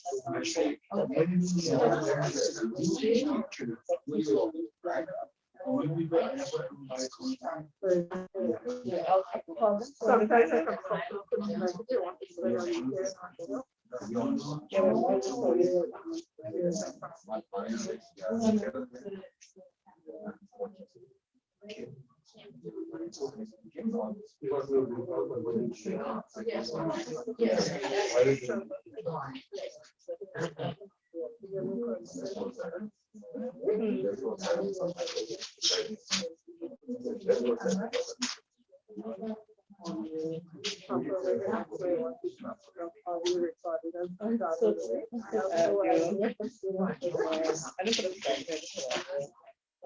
I'll leave it to the experts.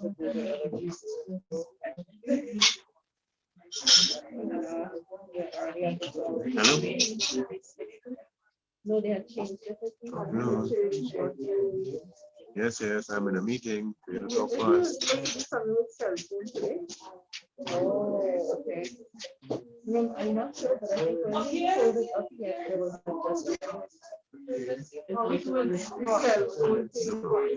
I didn't get a mail, but oh yes, man. Oh yeah. Digital growth, right? Yeah, so okay. The comment.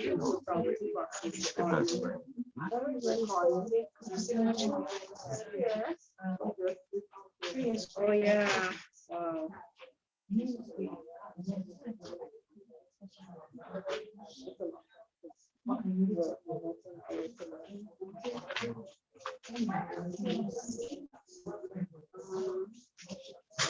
There you are.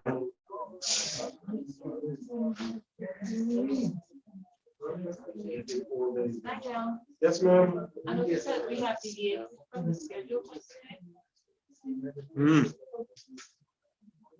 What's the plan for the afternoon? Are we still doing the cell phone training or something? Yep, that guy's gonna turn up in 15 Okay, minutes. let me, good afternoon, everybody. Welcome back. We had a nice 5-minute break. That's not New York minutes. Time flies, you know. Mm.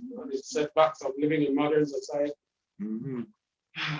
So we're supposed to have the group set up by now, but because of how the responses were received last night by email, our colleagues had to be mixing and matching in terms of creating the groups. No? We're almost there, almost there. So what I am proposing to do, I'll continue with the methods in field inventory until we get to 12:45. So we'll start the methods in field inventory.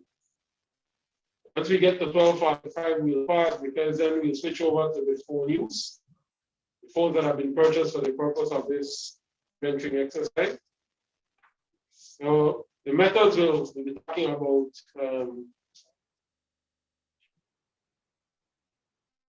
interviewing, or doing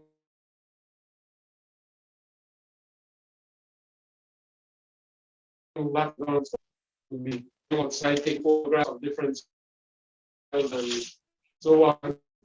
High-tech phone. Very jealous, by the way. So, and the phones are so advanced these days that they can do a lot of things. No? I can't wait to show off some of my photographs that I took last week. The high-tech phones come with 4 cameras. Yes, 4 circles. You see? Now you can say we have it. Mm. Yep, close enough. Mm. I see some tree, but I don't know. Look at that. I caught movement this morning. Look at that. Movement. I was trying to replicate a photo I saw from Monday yesterday. Oh yeah, yeah, beautiful. Look at that. Look at that. Mm-hmm. Yeah, I copyrighted this. It is me.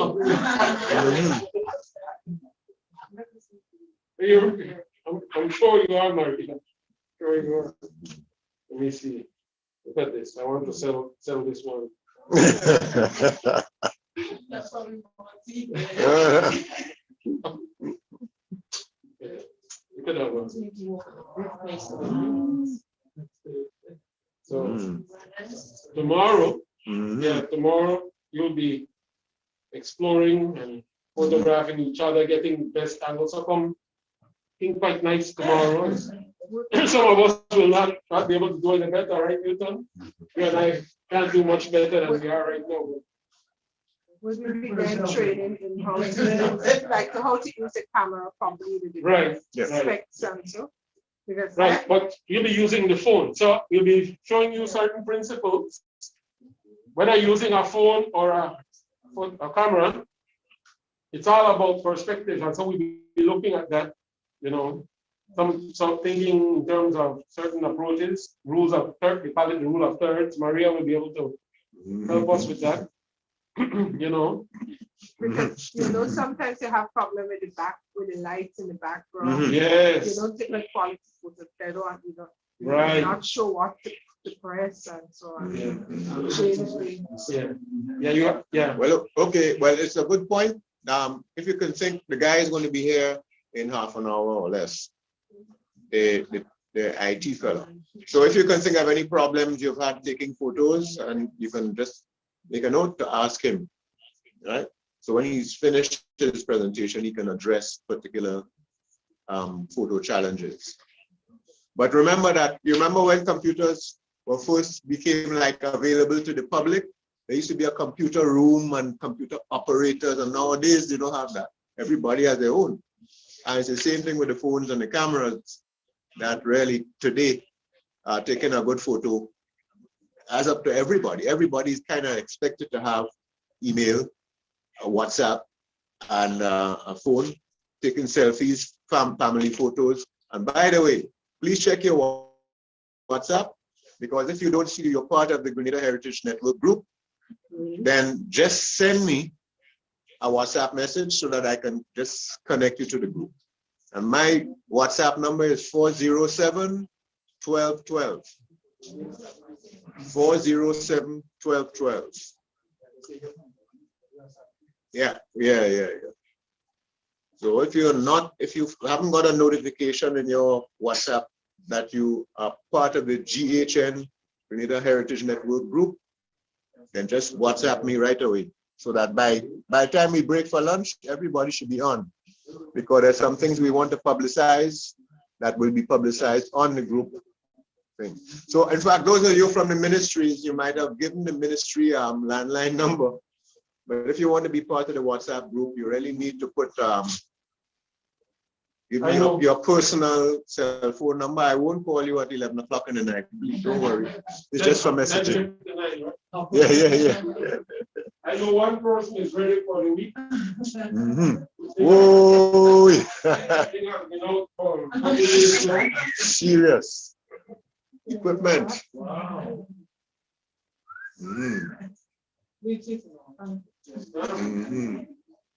So the last time Daryl helped with WhatsApp. Have a look at this. The WhatsApp is on the page. The last time he helped you with that? I'm still on something. That's interesting. It's all right. Maybe you need a younger person like JD to help you. What am I saying?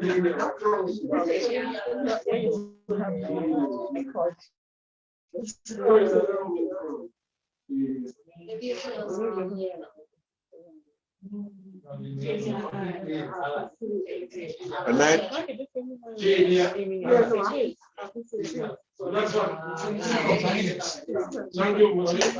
you. but, and Nigel, I have to tell you about the government ministries, because they're now going to be giving me their personal WhatsApp numbers because it's the only way to join the group, really. But it's funny when you're doing email as well, people use their personal email because they're sure they're getting it, instead of the official. Instead of the official number. No, I use my government. Yeah, the official one. It works, yeah, but sometimes quite often I'll tell you people give me their personal and say, look, it's okay because sometimes the server is down or it bounces back or whatever. They're like feel happy for you, brother. Yeah. Because I know if I were in your position, I'd feel mighty powerful. He asked me for, Julian's phone number, I can just pull it up. Yeah. I'm like the yellow pages. So go ahead. All right, so methods and techniques of inventory. We go until our colleagues are ready and our own technicians arrive. So in this presentation, we look at how to generate information about ICH elements, why information generation is necessary, ethical requirements of information generation, when and how it should be conducted, for whom and by whom information is recorded, and the available techniques of doing so.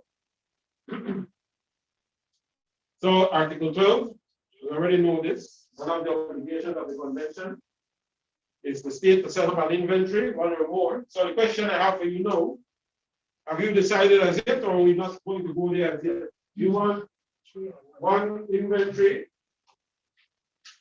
one national inventory comprised of elements from 3 territories, or do you want 3 inventories under the title National Inventory of Grenada? I don't know.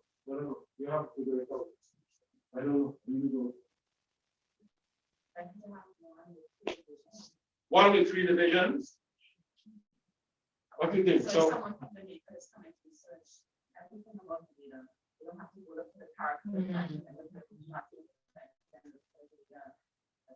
yeah, good solid rationale there.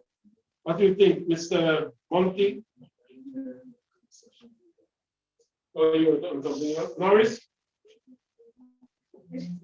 Yes. That element is not in danger of being lost. Should you document it? Yes, still. You want to?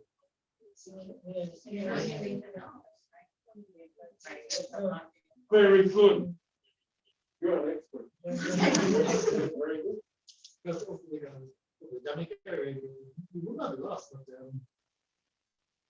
But they use it for another purpose.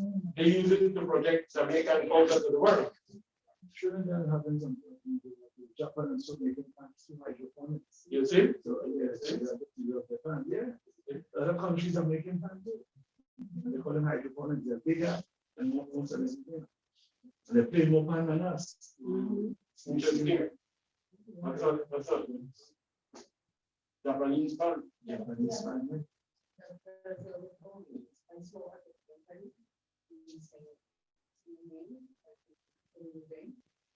And he went to Trinidad, and the message for Trinidad or the music at the time because the instrument is from Trinidad. Yeah, the original. And somebody said, it's from here, the original. But because mentally said, it's from Trinidad, that's something that is in my mind. You see, and you see how things, why things are important, documentation is important. Yeah. Because once things go down in international media, it becomes fact. Yes, yeah. You go wrong with that thing and you can't tell them otherwise. I'm sorry, I'm seeing it. Yeah. Wow. Global News Network. So, you have a proposal here by Rachel. Darrell, any thoughts on that, sir? Well, adding people who just think you're confusing me. Mr. Trust. Yeah. You have to listen to this. Yeah. Because you're the guy who's running the project. Yeah. And the option is to, once it falls under, let's say, social practices, right? If there's anything that is pertinent to Carrico, you say to start something in Carrico. Big drum dancing in Carrico, so we know it's not really on the mainline stuff. But it falls under the same category. Beautiful. But still, I see another category for everything that goes on the current. And you still have one big event that is kind of the IT experience. As opposed to having a big invention and sub invention. We keep in the same 5 domains, right? So if there is something, if there is a festival that's in Shakespeare Mass, that's terrible. Shakespeare Mass terrible. And that makes it more on time. Because if you're building a database, you can have images. So in the database, you can have our head inventory, some characters do not need. Every item, that's each of those databases have keywords and images. So you search craftsmanship will pull out each of everything that falls on that social media. So you can search and look and what the database is that you want to search a specific database. Could you repeat, excuse me, could you just repeat the previous point you made? Okay, so we have one big database that is Grenada database. Yeah. Under that, we have a database, some database of Caribbean, Yeah. We have categories then, so not databases, but categories that are labeled attached to each IC as enter. So if you have keyword, the keyword, yeah, the tag. Tag. Tag, yeah. Keyword. Harry Cooper, PM and. So once you search, enter your criteria, searching for everything. Right. Database. But if you want to specifically look through the database, you don't have to encumber the ending.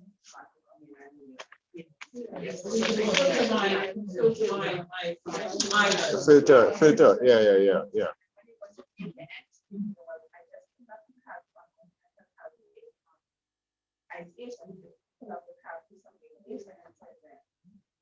Mm-hmm.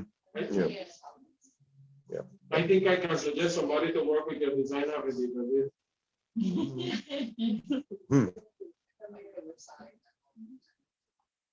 Mm-hmm. Rachel, give Rachel a round of applause. Yeah. Right, so you have somebody who can conceptualize it right away. Yeah. Right, and the team's workable. So good, good. So that also helps to create an alignment now with your inventory exercise. No?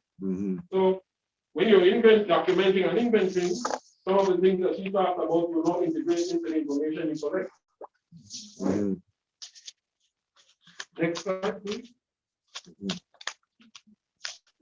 So why you do it? To inform and support a community's inventory, advice, inform and support. Keep an account of inventory and ICH related to activities and events. Norris asked the question just now, do you have to document the ones that are not endangered? The response was yes, because they might be in danger at some point.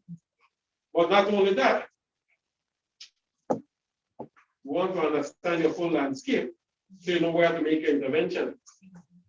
All right? Because you might think a thing is not endangered, but it might very well be. You know?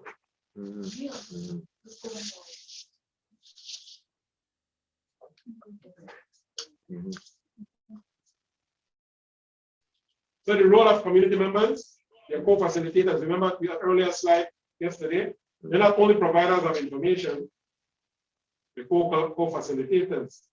They are able to access local ways of expressing knowledge, understanding cultural factors, enabling inclusivity and balancing multiple methods. So, yes, sir. Thinking, okay, Could you send me that? See how that file so I can share it? Good.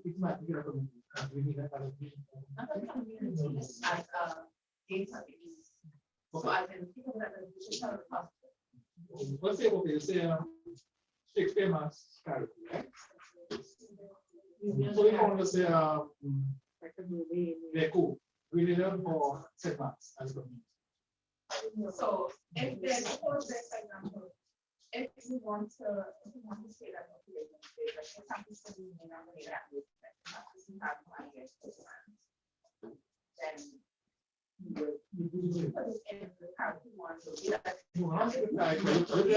as the main right?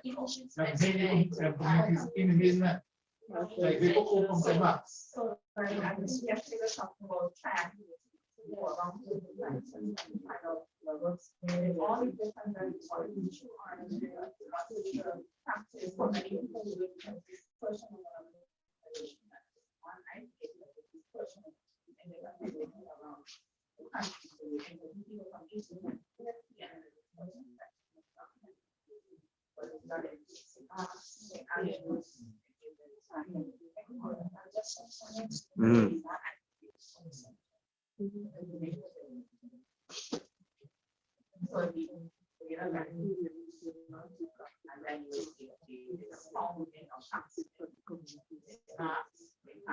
Yeah, yeah, yeah.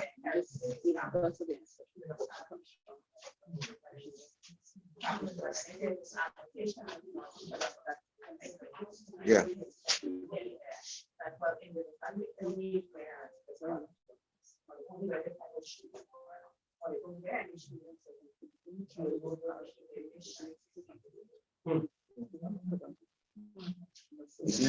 Very thorough. Yeah. You see that this is where the fine tuning, because we will start.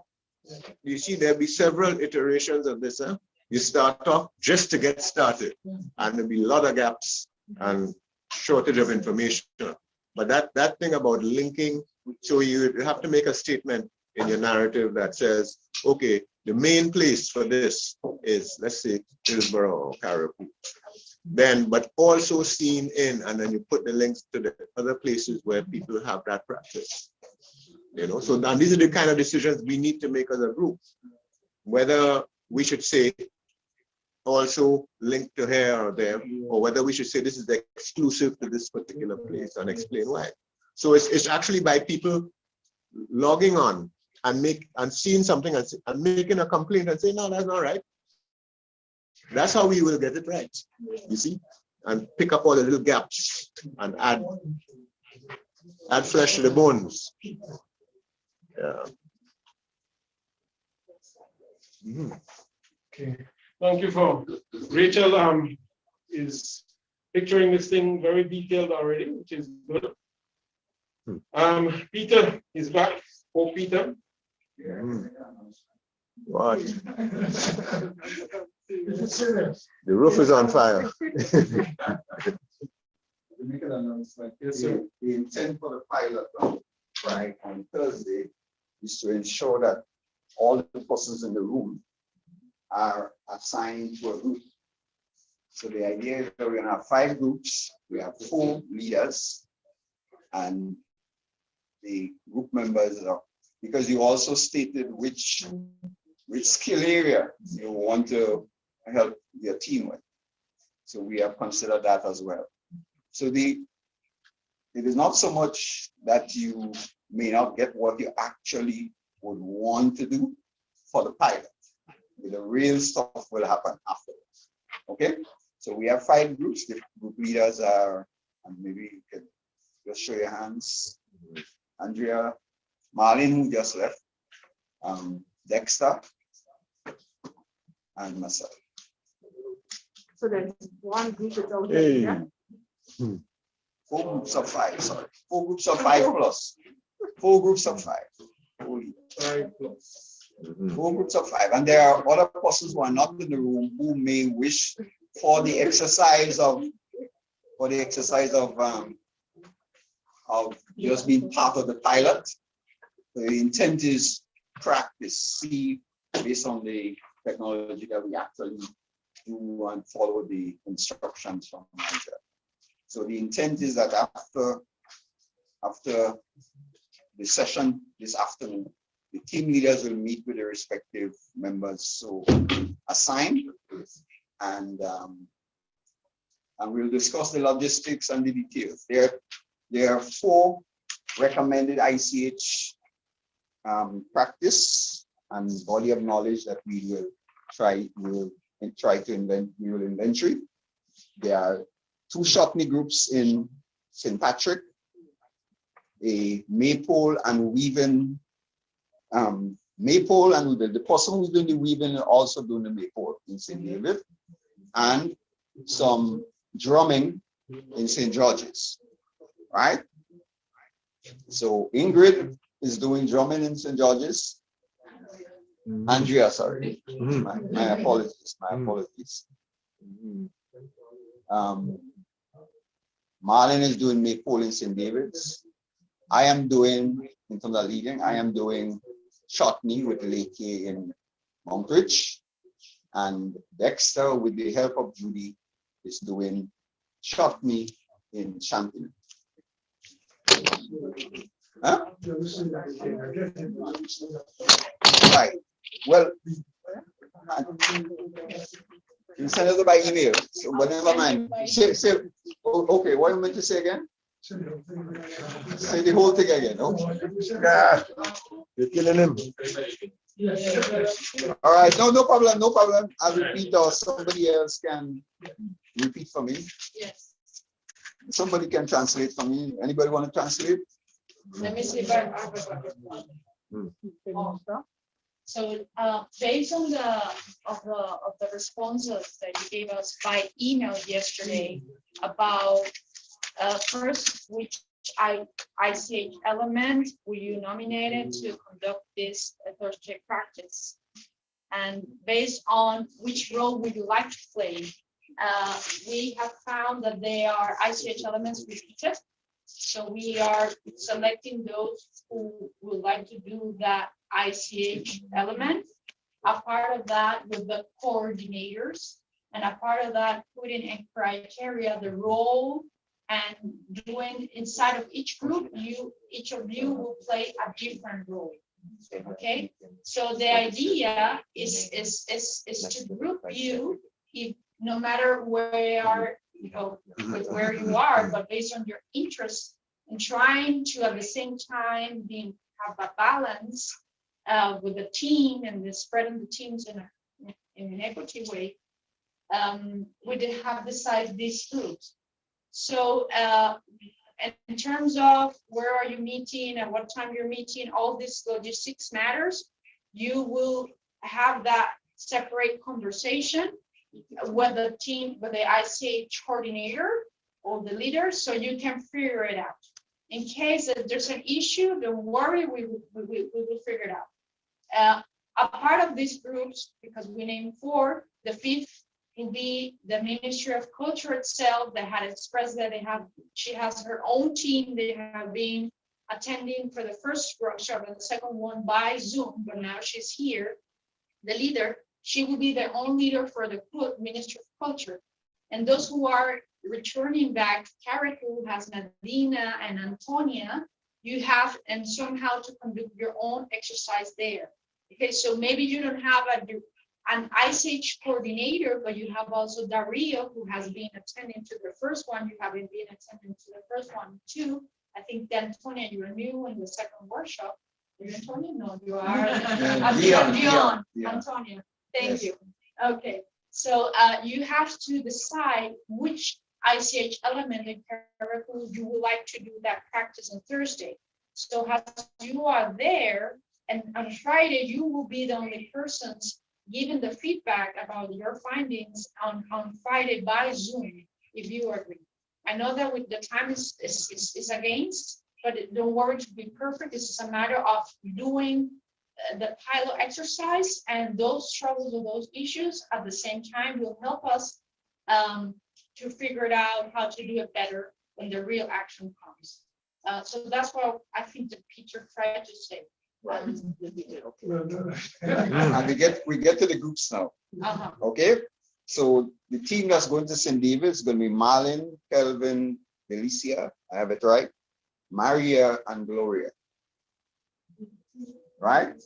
That's a team that's going to St. David's. Which ICH element, pardon? That's the ICH element with Maple, okay, and Weaving, right? The next group is led by Andrea. That is Andrea, Rachel, Dion, Newton. There is an addition who is not in the room, but this addition, and they will be doing drumming with Nigel the Gale in St. George. All right. Dexter will lead the team to St. Patrick. He will do one of the Shotney ICH. He will join by Judy, Ingrid, Norris, Kim. Okay. And the last group, St. Patrick again, Peter, JD, Amoni, who is not here but will be with us, John, aka John, Eugenia, Monty. I'll be the team for the full group. And we are doing Shotney as well with Lake in Montage. Yes. Can I switch? So, the issue of switching, hold on. The issue of switching, for us not to make it a dispute, should be resolved with your leader, and the leader will then negotiate with the others. So you express your interest to the leader. We're not going to be resolving these here, because we will not be resolving the transportation issues and the feeding and the lunch and all these other things. That will be resolved by the group leaders in your group, and we suggest the first time you should get together is after this evening's lunch or before lunch. Just get together, form your own little WhatsApp group, and start your planning and because no, we ain't taking you from St. Patrick. You're coming to the workshop, right? So no, you're coming to join with, right? And I'm suggesting, if there's an issue with that, speak to your leader to whom you assign, and she will then negotiate with the other coordinators, the coordinators for the shot, Dexter and myself. There are two. There are two. And different. Shantimel and Montridge. Right.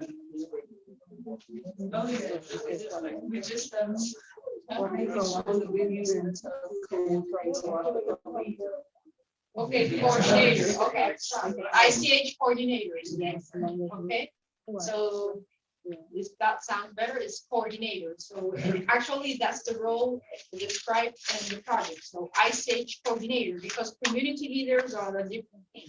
I mean, a different.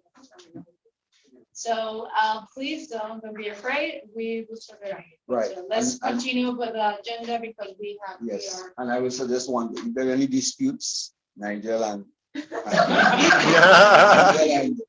Will resolve, escalate to them and they will resolve all. And resolve issues like they do in North Korea. Yeah. So hopefully no issues are. Zero COVID cases. All right, good. So in the group, you're thinking about scribe, interviewer, personal interview might also be jotting some notes. Someone whose exclusive job is to listen and write, so you can have additional source of content. Someone doing photography, someone doing video, right? And brings us then to the practical side of matters. We're joined by gentleman in the neon, and one is a husband, and the other one is a technician. I thought they were the dancers for the drum. Part of the drum. Jose Fuguet and Niels. So, Nielsen or Wilson? Wilson. Okay. So welcome them and thank them for their support. So they'll be introducing us to our main tool, the phone. Smartphone.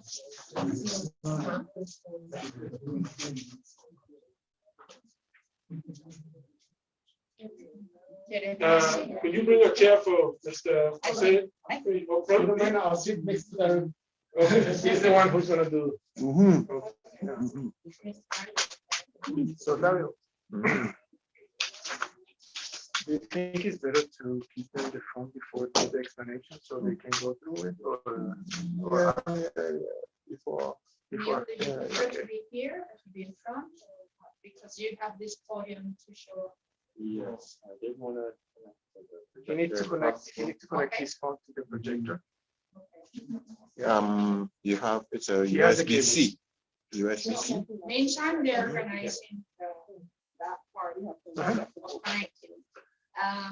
The way that it has been designed is that the project has contemplated, and we have a budget for them to buy smartphones. We know that you have your own, but we have to think about different persons attending who may not have a smartphone or that technology in terms of a high resolution and camera, and at the same time, even though that we don't have 25 phones, we have 17 by the moment, we want to do this pilot exercise as an experiment, because now that we are doing this exercise on Thursday, that might help us with when the real time comes.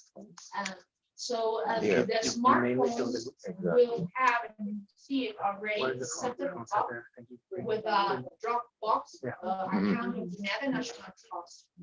So once you use it, you take your videos, you take your photos. We will explain you how it goes to process. So it will go to a particular file. So each phone has a number, each phone has a data, each phone has their own file where individually that person who is holding that phone will have all the content information there. What it comes after in terms of practical what will happen when the real thing will happen between July and September is that the ICS coordinators will have access to those files under their team in order to see the material. And then at the same time, we have a research and heritage expert who will review the content in order to see which are the best photos. We're not, I mean, we're not discarding anyone, the last three but digits. we are seeing the material. So at the end, we are overviewing all the whole process. Meantime, we are creating the inventory. So it's not only the form that we're using is also the material who will be accompanying or linked to that iStage form or the individual form. So that's what I'm going to introduce, right? Well, the first question really I have is there anybody here who does not have a smartphone? And because what we will end with is those people who have a smartphone and would rather use their own phone rather than one of these. So think about it, because I tried using two phones once and I found that, you know, you can leave one on a table somewhere, you know, two phones. In the early days of smartphones, people used to walk around with one here like the gangster cowboys, but practically it can be a challenge. So, and we have 25 people and we have 17 phones so far. So those who feel that, you know, they still want a phone, they might have to wait. When any more coming? Yeah, we have that. So there. Okay. Do you have any recommendations about like minimum quality of phone, maybe? Like especially for photography, videoing, and so on. Like with like I have an iPhone XR, right? Would it be suitable for me to use? Yeah, it's very suitable. It's very complicated to explain that. Because the specs that a camera or a device will show you on the box might not be what you get. You might take a phone might say 16 megapixels and you snap a photo and it looks really bad. So it varies based on the phone. But iPhone XR, that's fine. Okay. So the other thing is that we have bought 17 because that was when we stopped, but we already have more.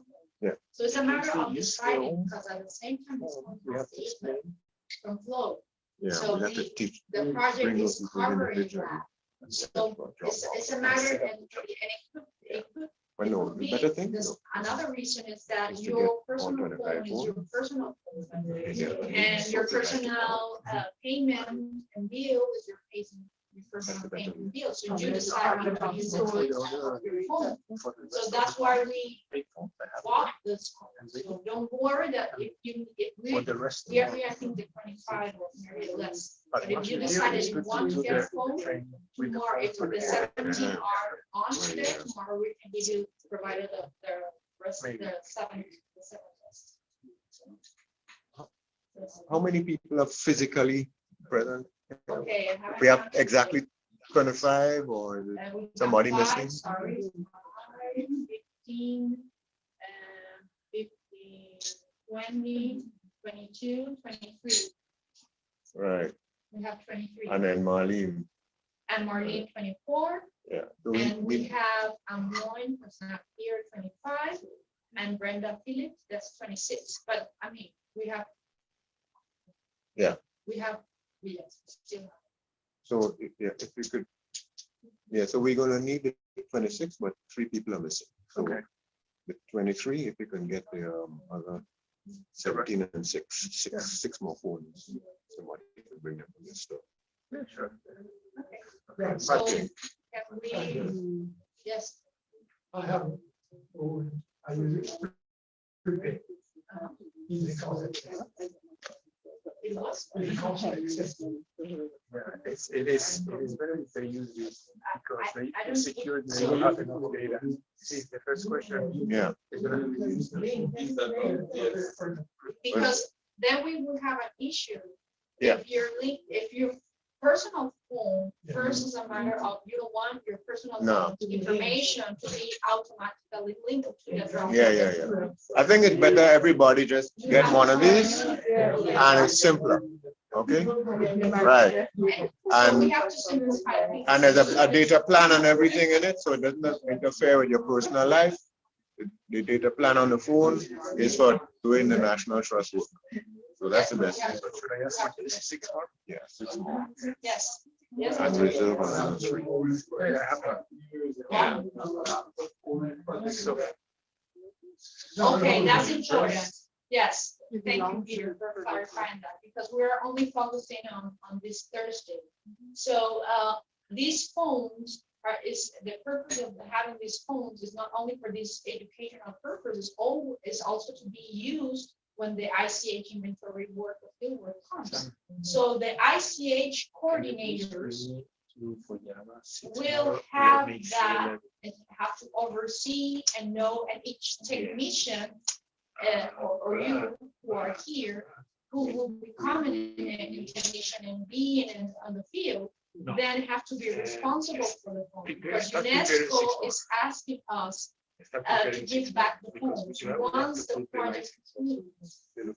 Okay, so the UNESCO office from Grenada is keeping and having the phones after the project finished. So we have to respect that. Of course, it's a matter of ethical use of the phones only for the project purposes that we know, because we can see not just somebody else is using the phone for other reasons. But I think that most of us who are here Just do it in alphabetical have order. maybe the skills how to use the smartphone.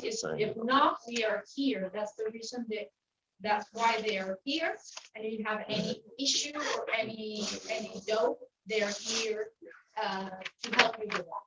And through the process, if you have any issue, you have to report it. So that again to us, the National Trust, and so we are here to solve those situations. So are we ready? Yeah. So, but before we start, it's good to everybody have this phone on hand, because he's going to explain how to do the things. It's good to everybody have the phone on hand. Yes. Okay, but we have to assign by serial number, by a name, to attach each phone to a person. Okay. So meantime, that would take 5 minutes. Yeah. Serial number and. So we're because I was going to do it by you have the IME number 512. Okay. It would be easier to do that. So JD Allard, did this come through? You can do it by alphabetical. Yeah, alphabetical order here. We should make a YouTube video unboxing of. Yeah. Okay. 0512. 0512. No. 951. 512 is not here. Remember that there are two persons from Paris who are living in Europe. Okay. Yeah. Right. Nadina and Antonio.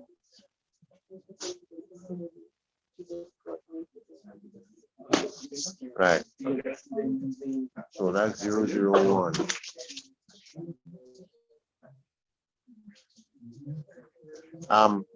Peter Antoine, where? So that would be 491. 491. Yes. He comes after. Okay. Yes. I get the training every day. Third one is Judy Antoine.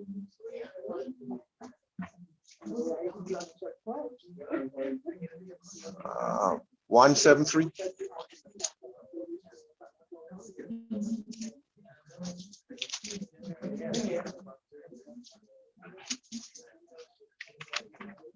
Gloria Bonaparte. I'm feeling like a spoon. 199.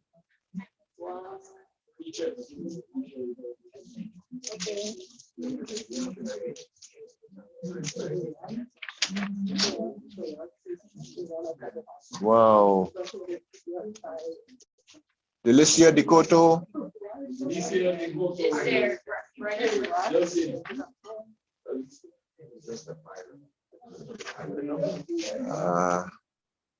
She's gonna have to get 005.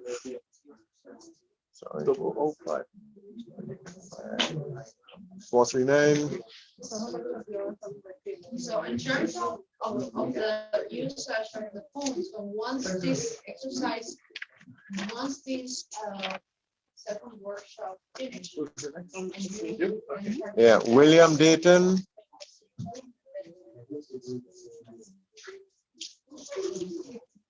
06. Okay. Yes, I Is want to mention 694. you, that the phone, the phone that we are assigning you, has to be returned this Friday, because it's for this Thursday. Rachel Finley, But then we will give it back to you when the 008. paperwork comes.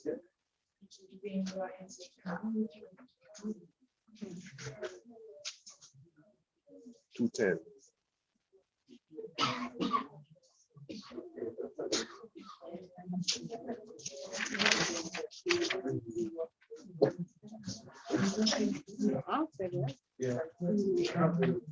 Norris Henry.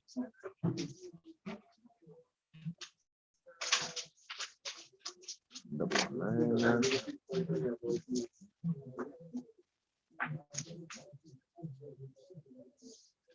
074.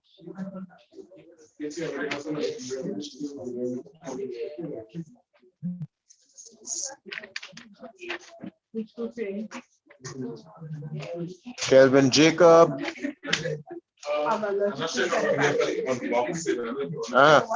Yeah. Well, I don't know, no? No. Are we not going to skip it?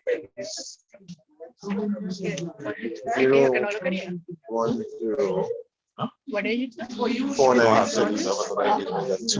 Okay. 496. 496. See, we're just going down. Who's present? Yes, but you might, when you go You wasn't to, going to run out of phones. you're gonna run on. So let me help you.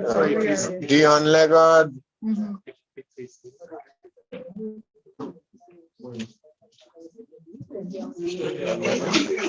011. So you leave it down, right? Yeah. Yeah, that's what happens. So everybody, but, well, all right then. But so not 496 then goes to Dion Legard.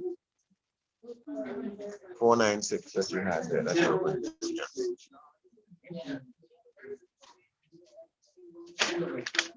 Lewis, Ingrid.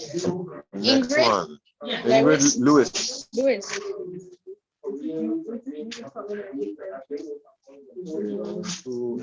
129.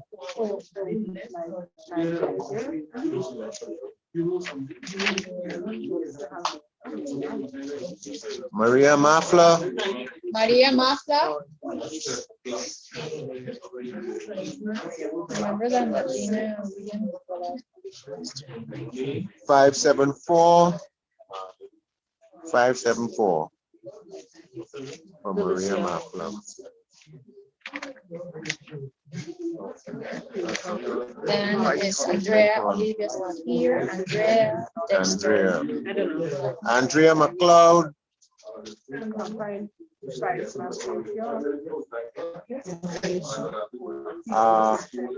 No, the next one available is 019, which is 18. What was that? 558. 558. 558 for who? Well, McLeod.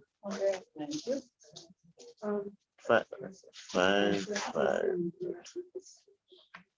Dexter Miller.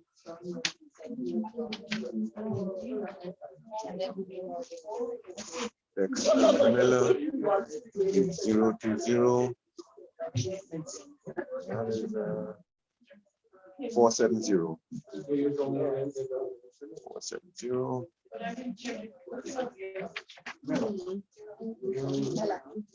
After Miller is Marlene Neptune, well, it's not here. Yes. And Eugenia. O'Neill. Eugenia. 021.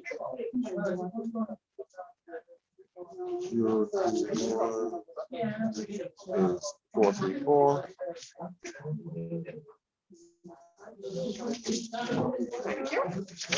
We have Antonia Peters. 022.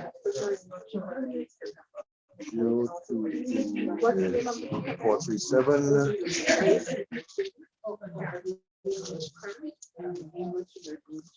finally. She's not here. She will come tomorrow. Ophelia's not here. Rockland is not here. So Nadina. Carla's not here. Abina's by soon. Nadina. This person, Abina here. She's soon. I'm putting here soon. Oh, I see. And Akarda's not here. Nadina Williams.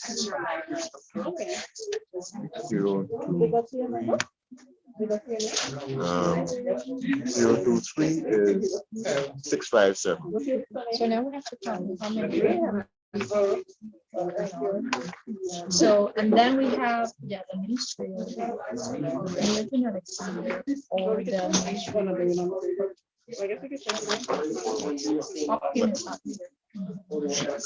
Alison Carver. Yes. No, but we gave out one already. No, it's not Nadine. Hopkins is by Zoom, Allison, Ashley. No, what I'm saying is all the phones are out. There's one more. No, there's one more. Wait, 1, 2, 3, 4, 5, 6, 7. Went from 8. 8 is here. 8 is missing. So 8. 008 is 210.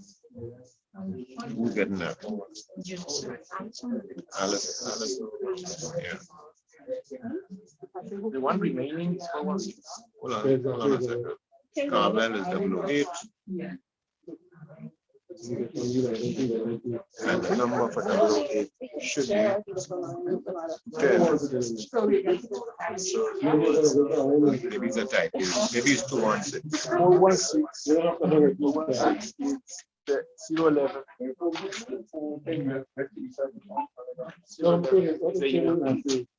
Yeah, again. You Oh, see this one here? Yeah, this one, it's 011. 416. Well, 011. What I have that beyond legal. Plus 1 plus 2. Well, you just have to get on its own. She got it. Make a switch.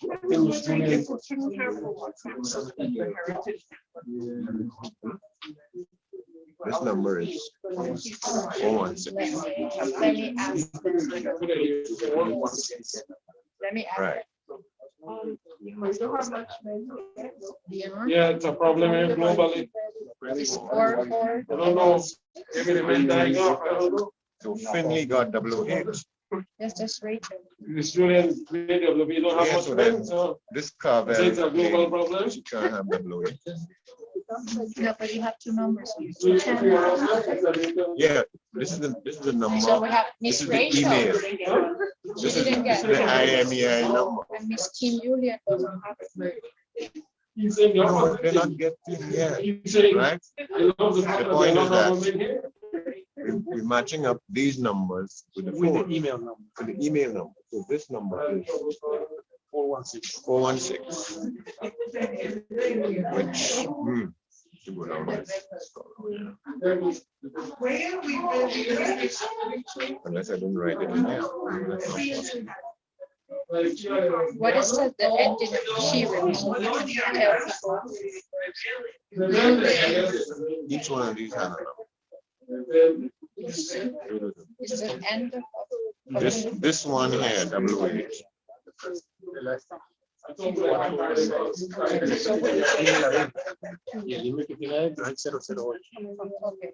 So which one we are missing?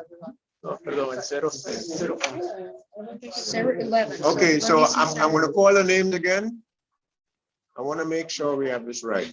So Allard, the last number, you see your box?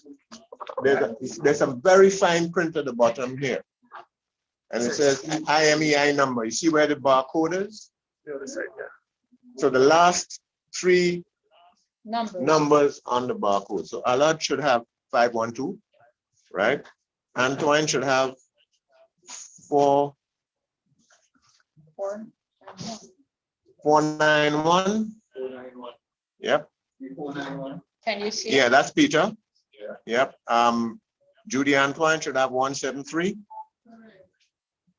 Bonaparte should have 199. Yeah, she's not confirming yet. Judy and which of the three last number? 173. Right. Okay. Gloria Bonaparte, 199. Okay. Yep. Good. Next one is Decoto, Delicia Decoto, 439. It says 41. Four- Oh, that one, sorry, 49, yes. 439, yeah. William Dayton, 694. 112. Mhm. There's no 7. So 8 is the next one. Rachel Finley should be 210. Right, got it. Rachel Finley 210. Yeah. Henry Norris. Norris Henry 074. Yes, 074, yes. Right. Kelvin Jacob didn't take one. That's what it is. Yes, and Kim Juliet doesn't have. No, she did not take that. So Kelvin Jacob, so the number 10 full. So that's the difference. So 11, Dion Legard should be 496. Yeah. All right. Ingrid Lewis 139. 139. 121. The one right on top. Oh, the very top. The very top. Yep. Maria Mafla 574.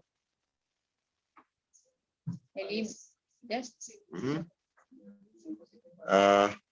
Andrea McLeod 558. Yes, she said yes. Dexter Miller 470. Yes. All right. Eugenia O'Neill 434. Antonia Peters 437. And Nadina Williams 657. Confirm? She said yes. Right, good. So there's one more phone, and that should be 010. 010. And that number should be 496. 416. Well, There's 416 here. yeah, but that is 11. Phone number 11. And Dexter Legard already. He said his was 496. Dexter, yours is 496 or 416? 470. Yours is 470. Okay. No, you're seeing the dot. You're not seeing the X. You know, You're not seeing the property. No, you're seeing the. Okay. All right. So Dion Legard. So what's the number on yours? 496? The one on the top. Yes. The one on top. Yeah, it's 496. and the other Legard, you see? Yes, sir. Yeah, but 11 here, supposed to be 416.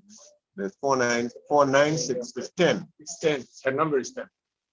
No, you have to write here 10. Yeah, so what's the name again? Dion. So right, so she's 10. Okay, So now we have 11. 11 is 416. And who's getting 11? Carver? Well, we have Julian, who's 3, Carver, and Newton. Julian is Carver is what organization? Minister of Culture. more are coming. It's just a matter of time. Tomorrow. So she, okay, so she Carver will get 411. Oh, this one guys. Yes. We have to ask the same. 411. And the number is 416 411.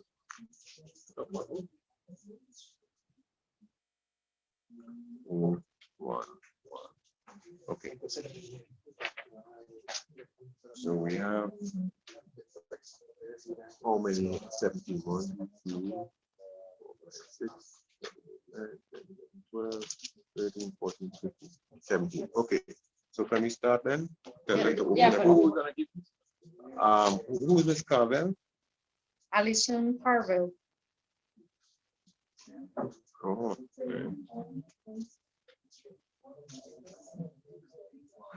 okay. Julian, you can join my group. No, she will get her phone tomorrow morning, or in fact before lunch. But it's just not tomorrow. Tomorrow morning. Yeah. Yeah.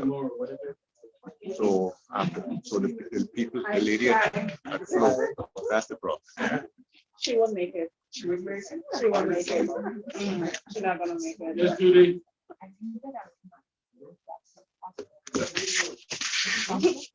You don't like both? Yes, because. You don't like to drive. You don't like boat. Where we going? When Grenada we going by boat? No, no, no. So, well, let's continue. I know that some of you here, Miss Julian, Mr. Alexander, and also Marlene Neptune, and two who are not here today, but they will come tomorrow. We are, those 4 phones are going to be set up. So hopefully we will try to finish for tomorrow. Okay? Because it's not a matter of having it, we have them, but the situation is by having the SIM card. Okay, so let's see if we can arrange that for tomorrow. If not, we appreciate your understanding because this is just a practical thing. So, so let's move forward with the explanation on how to use the phones for the inventory purpose. Okay.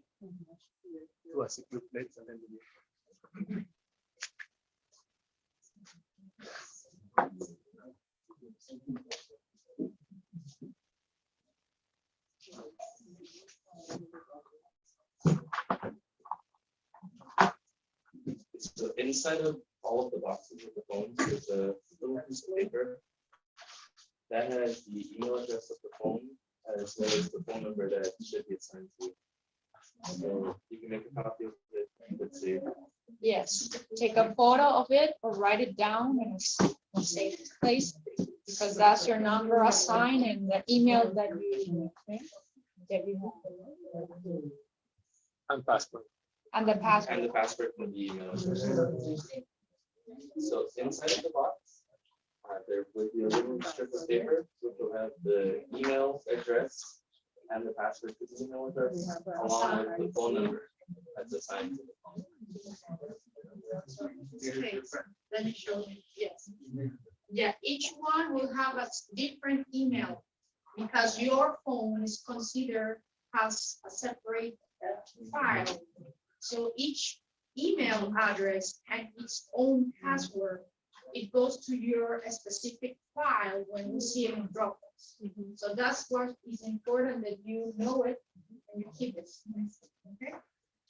So for example, tomorrow or hopefully you will have your own email address, your own phone number, your own password. Then that will be yours. You will be separate.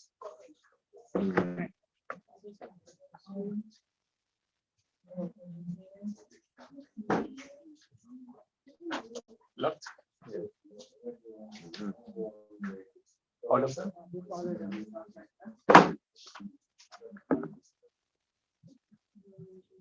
The software. And you have to send.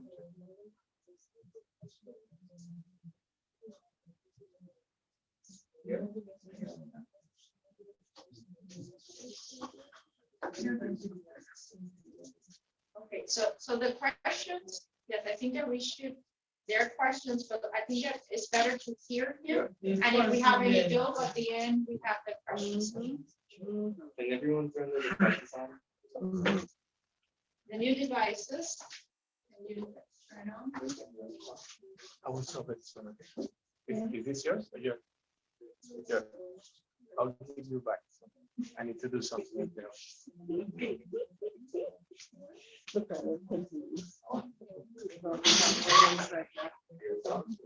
Is everybody's device on?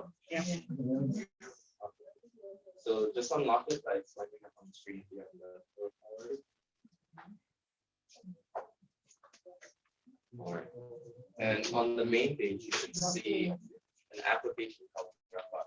Yes. Sorry. Hello, Sam. So your device. Sam, I need to. Okay, so on your main screen, that'll be your home screen. There should be an icon called Dropbox. So this is cloud storage application. Finish on 5. So anything that you have on the phone, any kind of media, photos, videos, video recordings.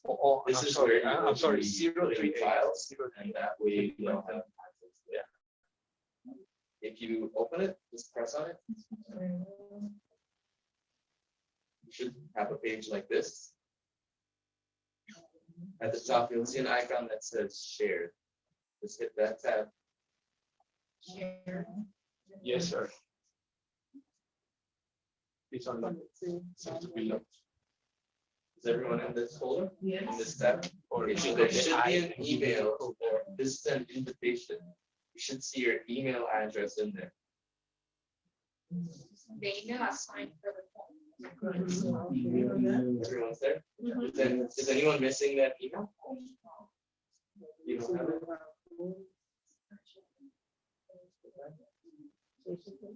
Yes. So press on it.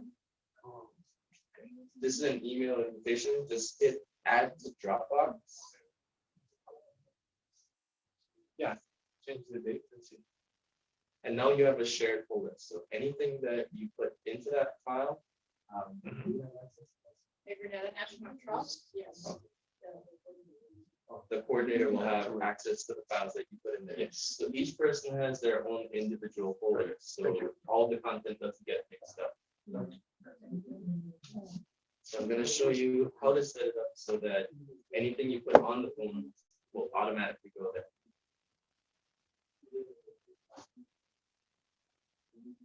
So at the right side, you'll see riddle of that email. At the top, right? Yeah, on the top right, the email. She's appointed. Here. Can you see the 3 buttons? Yes. So that person has to click on. Yeah. Person needs skin on. We have to go back. Skin on upload files. Where at? Go back. Yes.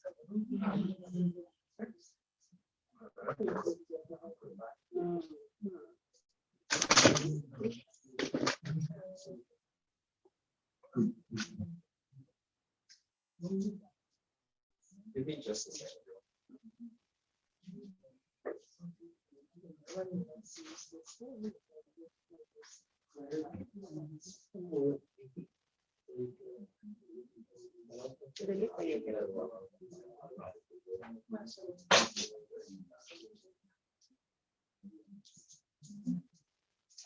Okay, so for now, I don't see an option to have it automatically uploaded.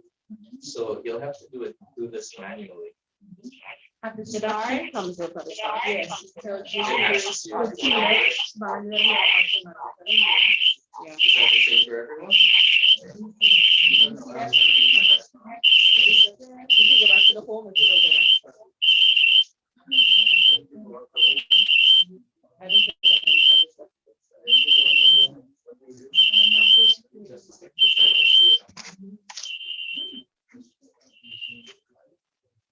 Very strange. You have to go back again. Yeah, yours didn't start with it for some reason, but at least everyone would have seen. Everyone has started with it. That's the first thing out. Star. So can you go out?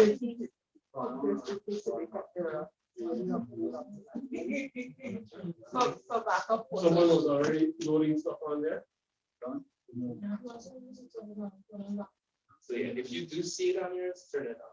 So automatically? I'm searching for It's it. better so I because can- then you will not have Automatic. to do it that function each time they move. Yeah. If you have any joke how to do that, how to set it up, automatically, let us know. The thing is that just any kind of photography, you might take 10 photos, but you might only want to upload 3. So instead of a whole bunch of like a truckload of stuff being dumped in there for the coordinators not to sort out, what do you want to keep, what do you have the control to upload things manually. But if you figure that's you can't manage that, it's too complicated, then let the camera do it for you automatically. So everything you point and shoot, even if you do it accidentally. So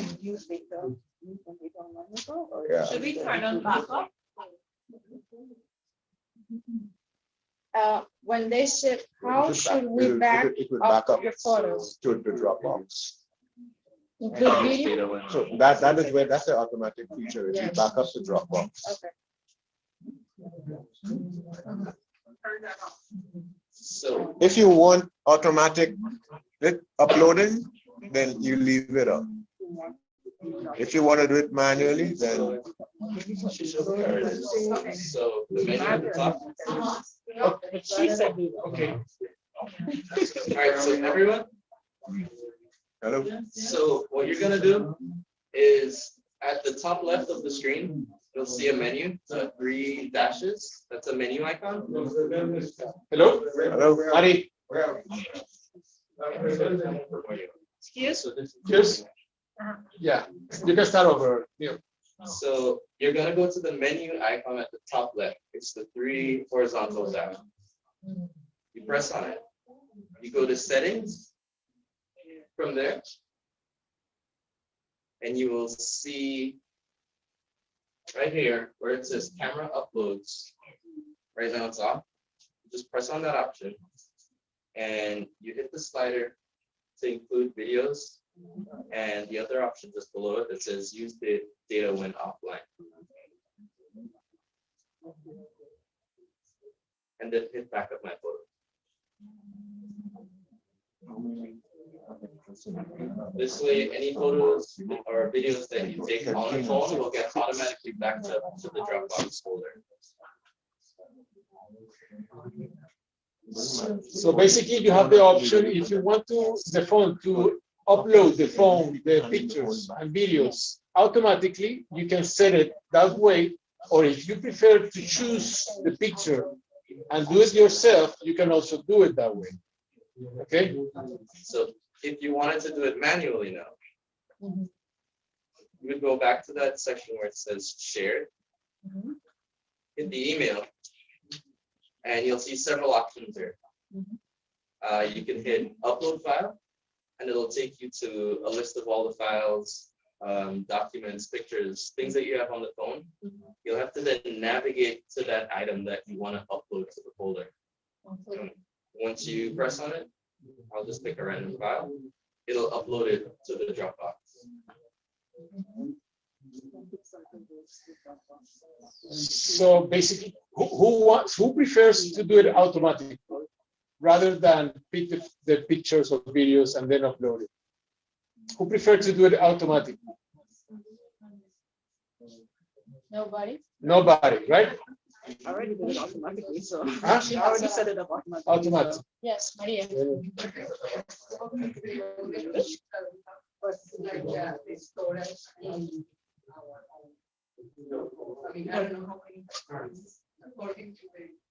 That is a good question. The phone has enough storage to be used for this job, okay? But the Dropbox account is limited to only 2 gigabytes. So which might not be enough. No, we increased it to 100. Excuse me. Your account is 100 giga, but their account is only 2 giga. Their account. Right. Okay, so the way to do it is once you upload the file on Dropbox, it's available for them, right?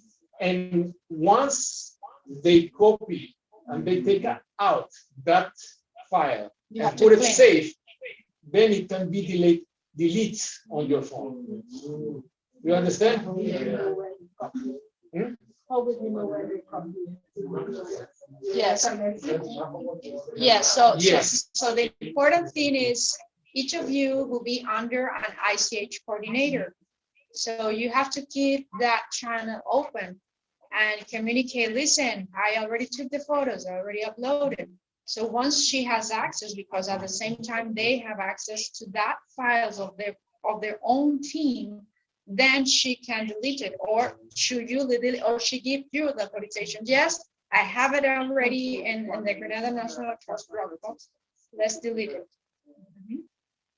So again, each phone has an individual Dropbox account.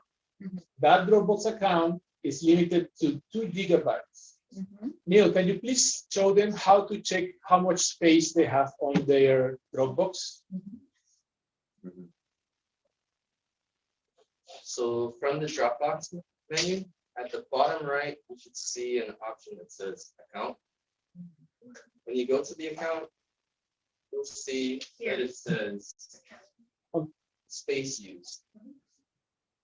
This is where it shows you how much space you've used, how much you have left available. So you'll see that you only have a limit of 2 gigabytes. Like I said, the coordinator will let you know when you can delete the files that you've uploaded, and that'll give you back some of the storage in your Dropbox. Again, if you want to check the space available you have on the Dropbox account, you open the app, you go to the bottom right settings, and you will see this screen where you can check the space available. If you haven't.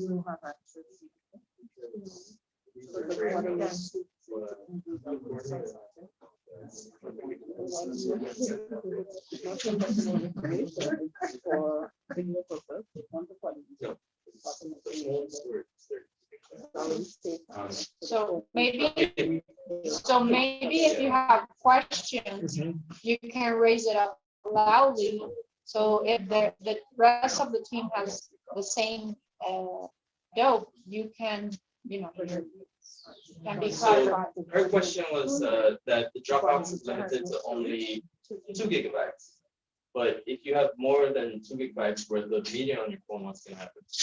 So the phones, all the phones, they have 32 gigabytes of storage. So let's say you've maxed out, you've reached that limit. Your phone is full, and you need to upload these files.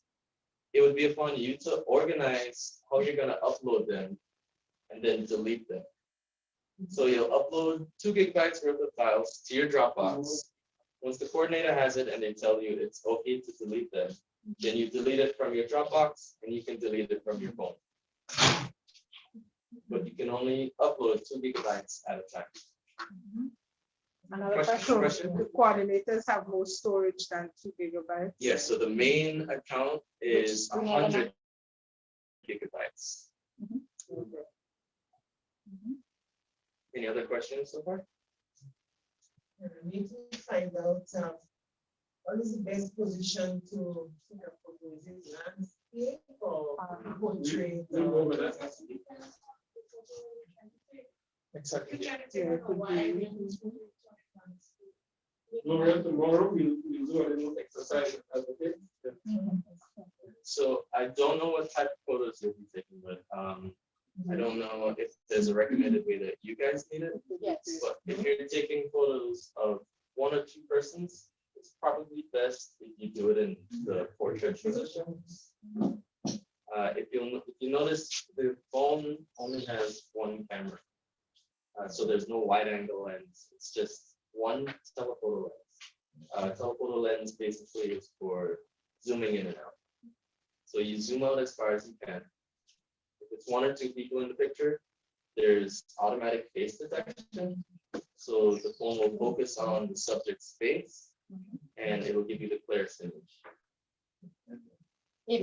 When it's a group, then you put it. If it's a group, then you put it in landscape and you stand as far back as you can to make sure that everybody is in the image. And Also, while taking the photo, you want to hold the phone as steady as possible while keeping your hands away from the lens. After you hit the shutter button to take the picture, don't start moving it because you'll end up with a blurry image. So hold it for 1 or 2 seconds after you snap the image. Then you can move it. Next question, there's something about night pictures. Put on what? Flash. Flash or use them automatically. I personally wouldn't recommend using flash. If you need to take photos in the nighttime, try to do it in an area that has enough light, or if you can produce light from somewhere else, if you have someone with you that they can use their phone's light, and then you take your photo. Because your phone is going to have a very hard time focusing on the image at the instant of the flash. So it's better if your subject is well lit. Sometimes you use a flash for some Person facing shadow. Yeah, You can try to keep the sun in in the back. Keep the sun to your back as much as you can.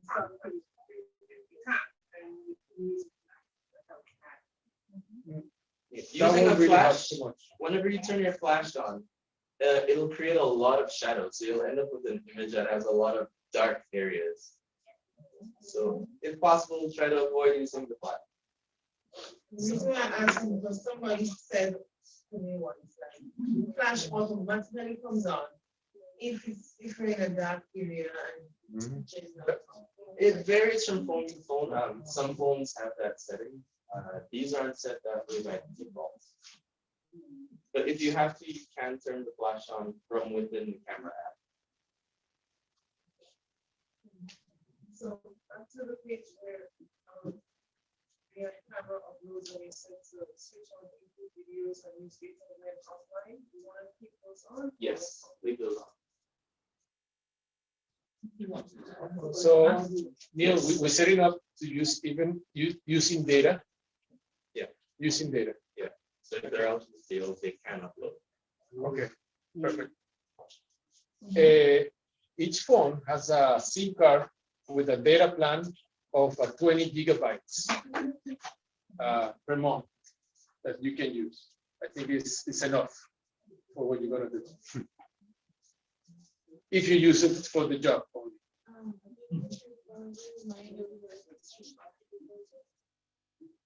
They need to switch the data off. The data service. What for?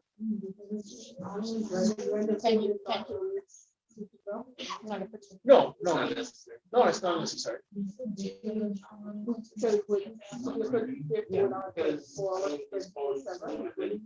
Yeah, I mean, the data is consumed depending on the use you give the phone. If you use it just to upload your pictures or videos, that should be enough. If you use it to watch Netflix or watch movies, then it won't be enough. So this is another case once when it's running. Do you have more questions? Liability, we drop it in a bucket of water and it stops functioning. What's the liability then? Stay away from. But it can happen. Yeah, well, we will not be able to replace the phone because the budget is limited for that. Right. So we. But I'm asking, are we then liable to replace them? We could have, they should probably give us screen protectors. We could, yes. All the phones have screen protectors equipped. Or it has a built-in screen. Is it installed or is it in the box? It's installed. One thing, if you ever lose your phone or somebody steal your phone, please communicate to Daryl or Adriana because those phones are they have a special software inside where we can know the location of the phone. Geolocation, and we can block the phone in order to it becomes unuseful. So that's in the event of lost or Or stolen. stolen. In the event of accident, what is the liability? That is, it's just bad luck. I mean, you know, it's responsible people here, right? So that's it. I said it's responsible, mature people here. So it's just bad luck. It's nothing you can do about it. Nothing we can. Yeah, that's the answer. Yeah, yeah. I intend to take as good care of the phone. Yes. As I do my own. Yes. but that's- No, Yeah. that's a good question. It's yeah. Thank you. Yeah. Any other questions? City has a screen protector. Yes. There's a plastic film over all of the screens that'll prevent it from getting spread. Oh, so if it falls from a height, it still break. Yes.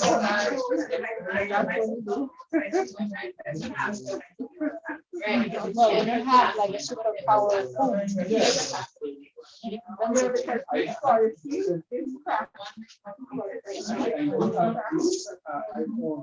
And I use the same thing. I only use that.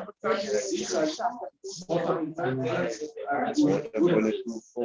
the time, Strong impact on the brain. Yes. But you know, somewhere that they use a and the big stories also. So we have the Facebook stories also, and we end for the day. Tomorrow we'll have an activity where they get to use it, landscapes and all that.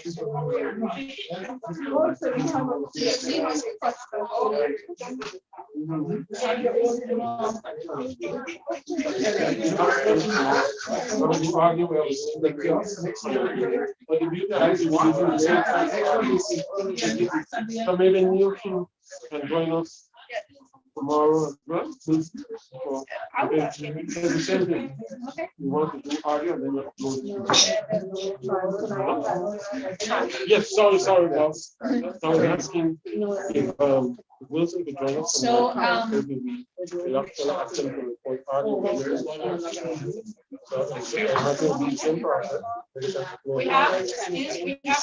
one more thing that might be.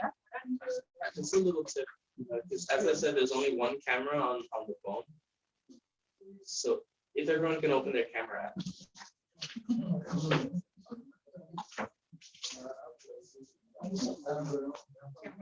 What's about audio? Everyone's in the camera app? Okay, so if you had to take a picture of a large area, there's no wide angle lens. But a workaround for this, if you scroll all the way down to the end, you'll see an option that says more. Do you see it? What you said, goes to the app? In the camera app. In the camera app, you'll see an option that says panorama. If you go. And more. If you go all the way to the right. You'll see panorama. If you open it, you'll notice that there's a slider now on the screen. What you're going to want to do is you press the shutter button, and it's going to start like a video. And you can just rotate like in one spot. And it'll take a wider image shot than your camera would normally allow you to. Yeah. I noticed there is a recorder feature for persons who do not want to do video recording. You could do a voice recorder. Yes, but it's kind of hidden though. I just happened to touch on something and that's why it's. So Could you bring that up, please, so we could see that part? the panoramic option. No, the audio, just audio. So my phone is a little bit different. But if you slide up from the bottom of your screen, you will pull up all the apps that are on your phone. So you hold on this on the screen. It's on the main window. Yeah, on the main screen there's there. Good. You want some money? So the voice recorder is inside the older label. Oh, good. God is good. Yeah, but people don't have to upload from that. Okay, another thing. Listen to grumbling as an old man. Yeah, you see. We'll figure it out. Yeah. We'll grab a teenager. Part of the fun.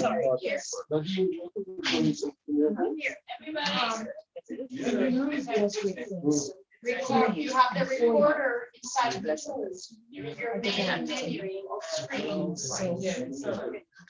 In that case, that you only want to do the audio recording. So, Wilson, sorry about that. Nadine is concerned, is talking about the audio recording, and I missed the conversation, but that's one of the aspects of the work. Yes. So, Nadine, could you explain what you did to everybody here, since the phone is new? It's in this, okay, so on the screen, you see the tools folder, the shuttle right there, you just click it, you see recorder, you're gonna click on it, it's gonna ask you to agree and allow. I think, it's the, that said that you can also just slide up. So Wilson, so once the recording is saved, you can do the same thing with uploading it, right? Okay, good. Other thing that they showed us. How to upload the file, the voice file? So that's what I'm going. I see that's another complication that people do video. Without that. This is the video. But basically, yeah, so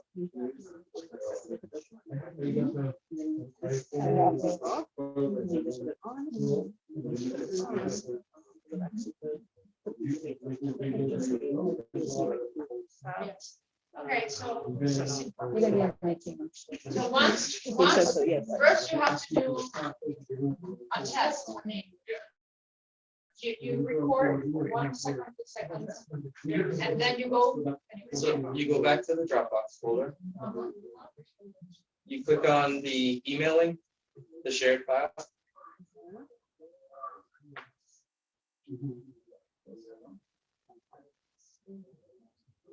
And then you And you can go upload. Yes. So let me see. I'm doing it at one of the phones. It has a different. So you go to Dropbox, and then inside of your file account, you have options when you upload it. Okay. So once you are there, you press upload files, and then you see images, audio, videos, so you click on audio. okay. So once you click on there, it will appear the audios that you have on your phone, and you have to choose which one you are uploading. So once you click, you agree to upload. Same with the videos, and in case that is manually set off, because it is automatic. It is a legal question. I think mine is set off. Yes. But Audios won't get automatically uploaded. no, not the audio, for the camera, right? And my thing is, what if something gets uploaded that I want to delete, and I go to the Dropbox and delete it? That's a good question. The coordinators will have that. Yeah. So if she wants to delete something. I don't know, because I thought that the reason that we share. It won't happen immediately. So if you accidentally took a picture of something or recorded something, it won't just immediately go to the Dropbox. So if you notice it as it happens, you can delete it from your phone. Once it's not on the phone, it won't be uploaded to Dropbox. If you catch it. Tools, okay, recorder. Naming the files, then that would be great. Naming the files, that would be great. How would the coordinator know the file? No, you have to keep the same which thing inside of When the you try to file. program, Yes. It'll give it a generic name. Yes. Numbers. Yes. You then rename that file. Yes, because if not, we will get lost. Yeah. Yes. So you have to name it, and I think that we have to set up like a standard. Yes. So in the title, I think that you can put, I'm just saying, we can brainstorm. And the name of the element or the location and where, so you have to define that. That's not your name in the comments. Right. So I believe that it will be the specific name of the ICH element that you're working on it and the location. I think that is very well. But that's something we can discuss. Yes, so for example, for Thursday, if you're visiting, I'm just, short meets, and you take several photos, so short meets St. Patrick's 1, short meets St. Patrick's 2, and 3 and 4. So, but I think that is a matter of the ICH coordinator setting up that standard and reminding you that, because we have to have this general standard, because if not, imagine ourselves checking those files to see where they came from, where are they from, or where they came from. We know that you are using that phone, but where is the data? The date will be there automatically. And so when I'm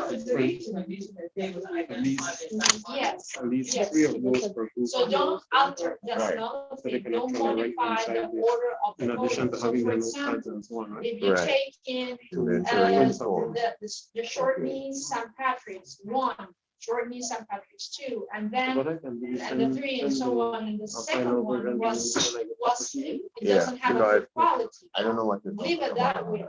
Leave it that way, because just in case that we need to understand which are missing, and then we report those missing because they have been erased. Or the ICH coordinator said number 3, 5, and 6 were erased because they're not, you know, within the expectation. So that's because then use it for Thursday. Weird, Yes. So we have to have that stand. So, well, I think that we are, yes, half an hour, but I think that we are We're done good. for today. We're good. So tomorrow we'll continue with the ICH tools and skills and practices that Mr. Encalada will explain us. Maybe Neil, in certain momentum, you will be here just to help him, but it's not the whole morning. We will arrange that.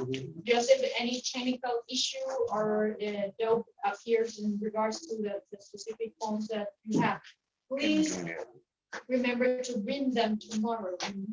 Look at it. And charge them. Are they charged? No, they're not all charged. They're not all charged, so please just not charge them and bring it back tomorrow with a cable, just in case. It's not fully charged. You guys are something else, you know. What? We did again. This workshop, and you all have out your phones, no respect at all. Well, we imagine that, know how times have changed, right? Using the phone. Let's thank, sorry, go ahead. Sorry, on the location of the phone, will that help with? Yes. remembering where to Perfect. photograph? Perfect. Not on the phone itself, but within the camera app, the settings should have an option that allows you to turn on geotagging. So if you take a picture in a specific location, it'll save that location in the photo. Beautiful. So that someone else can figure out where you took the photo. So if you want that, and you're not able to figure it out that today, so tomorrow we can help you with that. In terms of you automatically have that. It's not going to be 100% accurate, so keep that in mind. Yes. So, Mr. Encalada, based on your experience and knowledge going around, no, don't go. Not with the phones, so with the ICH trainers. So can you tell us if we are IT guys who are? I think you're ready. I mean, there are only some backend things to discuss, like the geotagging will help, but we'll talk about how you store it and what system you might want additional software. We can enter additional metadata. Yes. You know, but in terms of another projects, I'm asking, are there already, or have they already introduced the smartphones? No, this is the first. Well, wait. They might have done so in in the Middle East and so on. Not seeing kids, yeah. But otherwise, I think this is our first for the region on a whole, no? So it's a good pilot. So congratulations on that. I met these in front of me. This is Yes. all of them? Yeah. For those 4 missing homes. So you're gonna grab this slider in the middle, and you can slide up to restart or down to power up. Okay, done. All right, let's thank Mr. Jose and Mr. Wilson for their time and patience.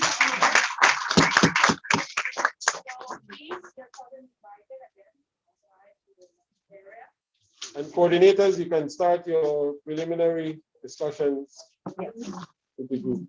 So we'll sit together to eat. Coordinator, we'll sit. And your groups, no? Yes. Wilson, thank you, brother. Well done.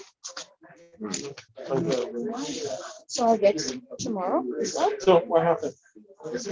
Okay.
I have Nadine and Sonia who are traveling tomorrow just back to Eric.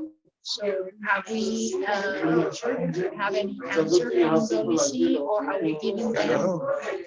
I don't know how that. I thought the choice was either fly or boat. No, yes. So flight is not possible by the moment. So they're coming back by WC because she told us that maybe flight is possible. But it's a matter of are we giving her the cash and you pay directly? Well, Osprey is 160, so maybe it's about the same.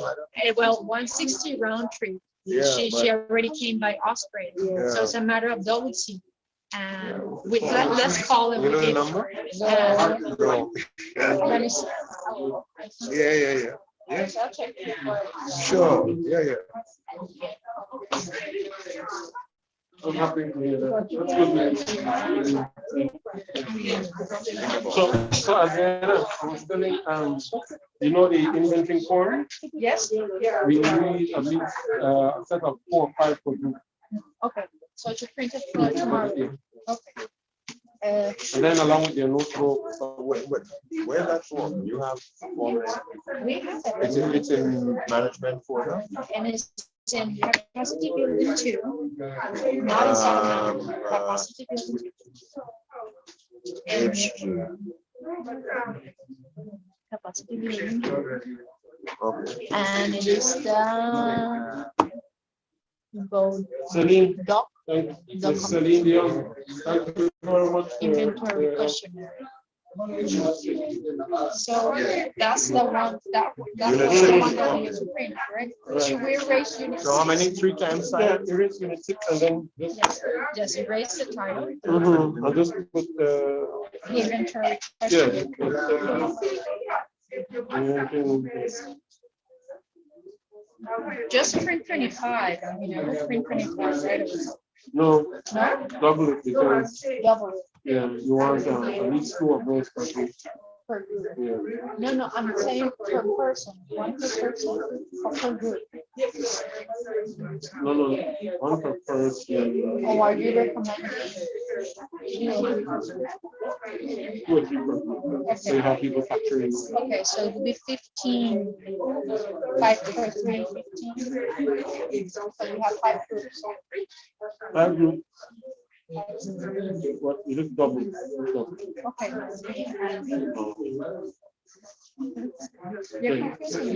Okay, me too.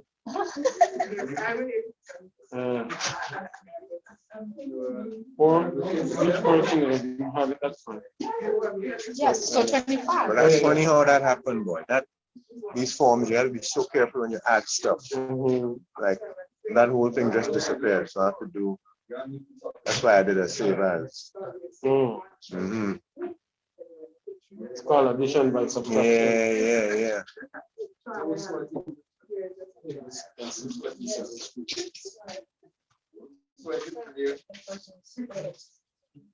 No, I was good. I have a problem. The only thing. What, the new phone spoiled already? The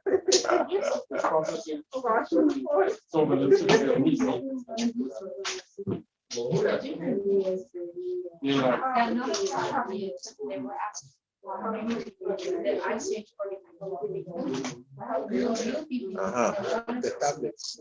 Right. I keep it or take it. Well, I have to ask Adriana how they're going to be used because they're for the teachers. Also for the teachers, yeah. So not yet. But so I would say, yeah, you better hold on. Right? Okay. See the size of them. I don't know. 1, 2, 3, 4, 5.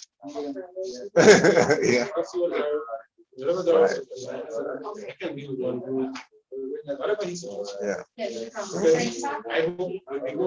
Sometimes it's just hard to anticipate how people react because you don't know how much they know, how confident they are. Just have to go with the flow. So you should call Mary.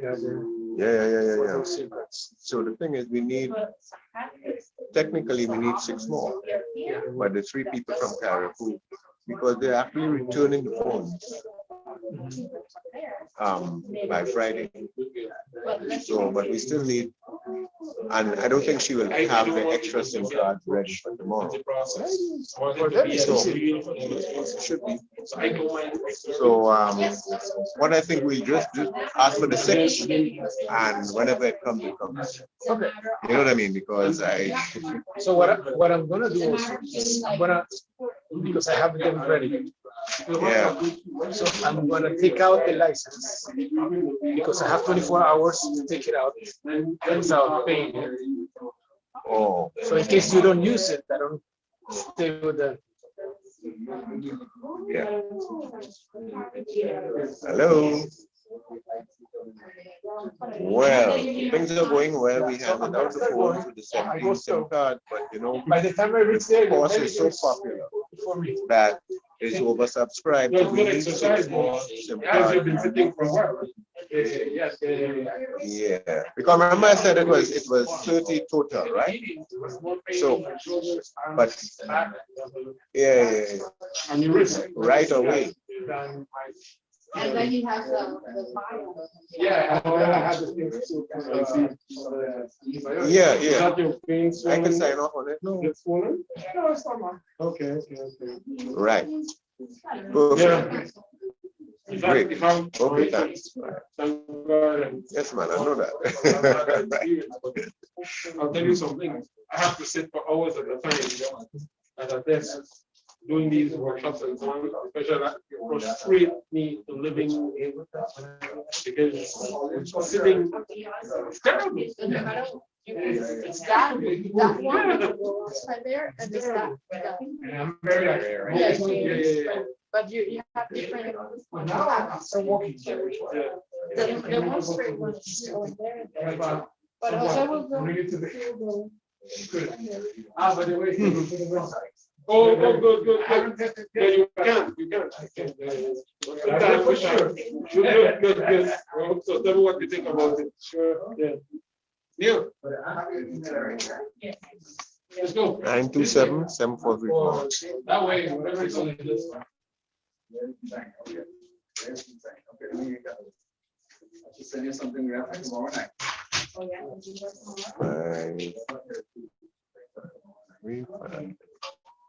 7235. What's the topic, Mr.? DNA, lecture on DNA, ancient DNA. Yeah? So Brenda, Miss Tim William, who else need phone? What will you do?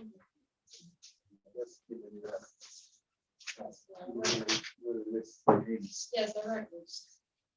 So there were like a couple of persons who expressed intention to shift. Yeah. So you will. Tell them the result of on their own. Get involved in that, we don't want to have a. No, but maybe you have ones in your group, so you have to figure it out. Of course, when they think they come to, they will do that, because he has to resolve that. Yes.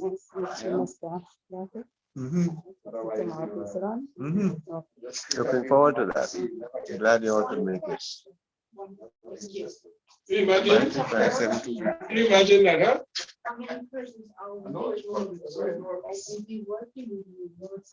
This group that gives you a sharp somewhere. Yeah, boy, what? I was surprised. You know. The tension in that drum is phenomenal.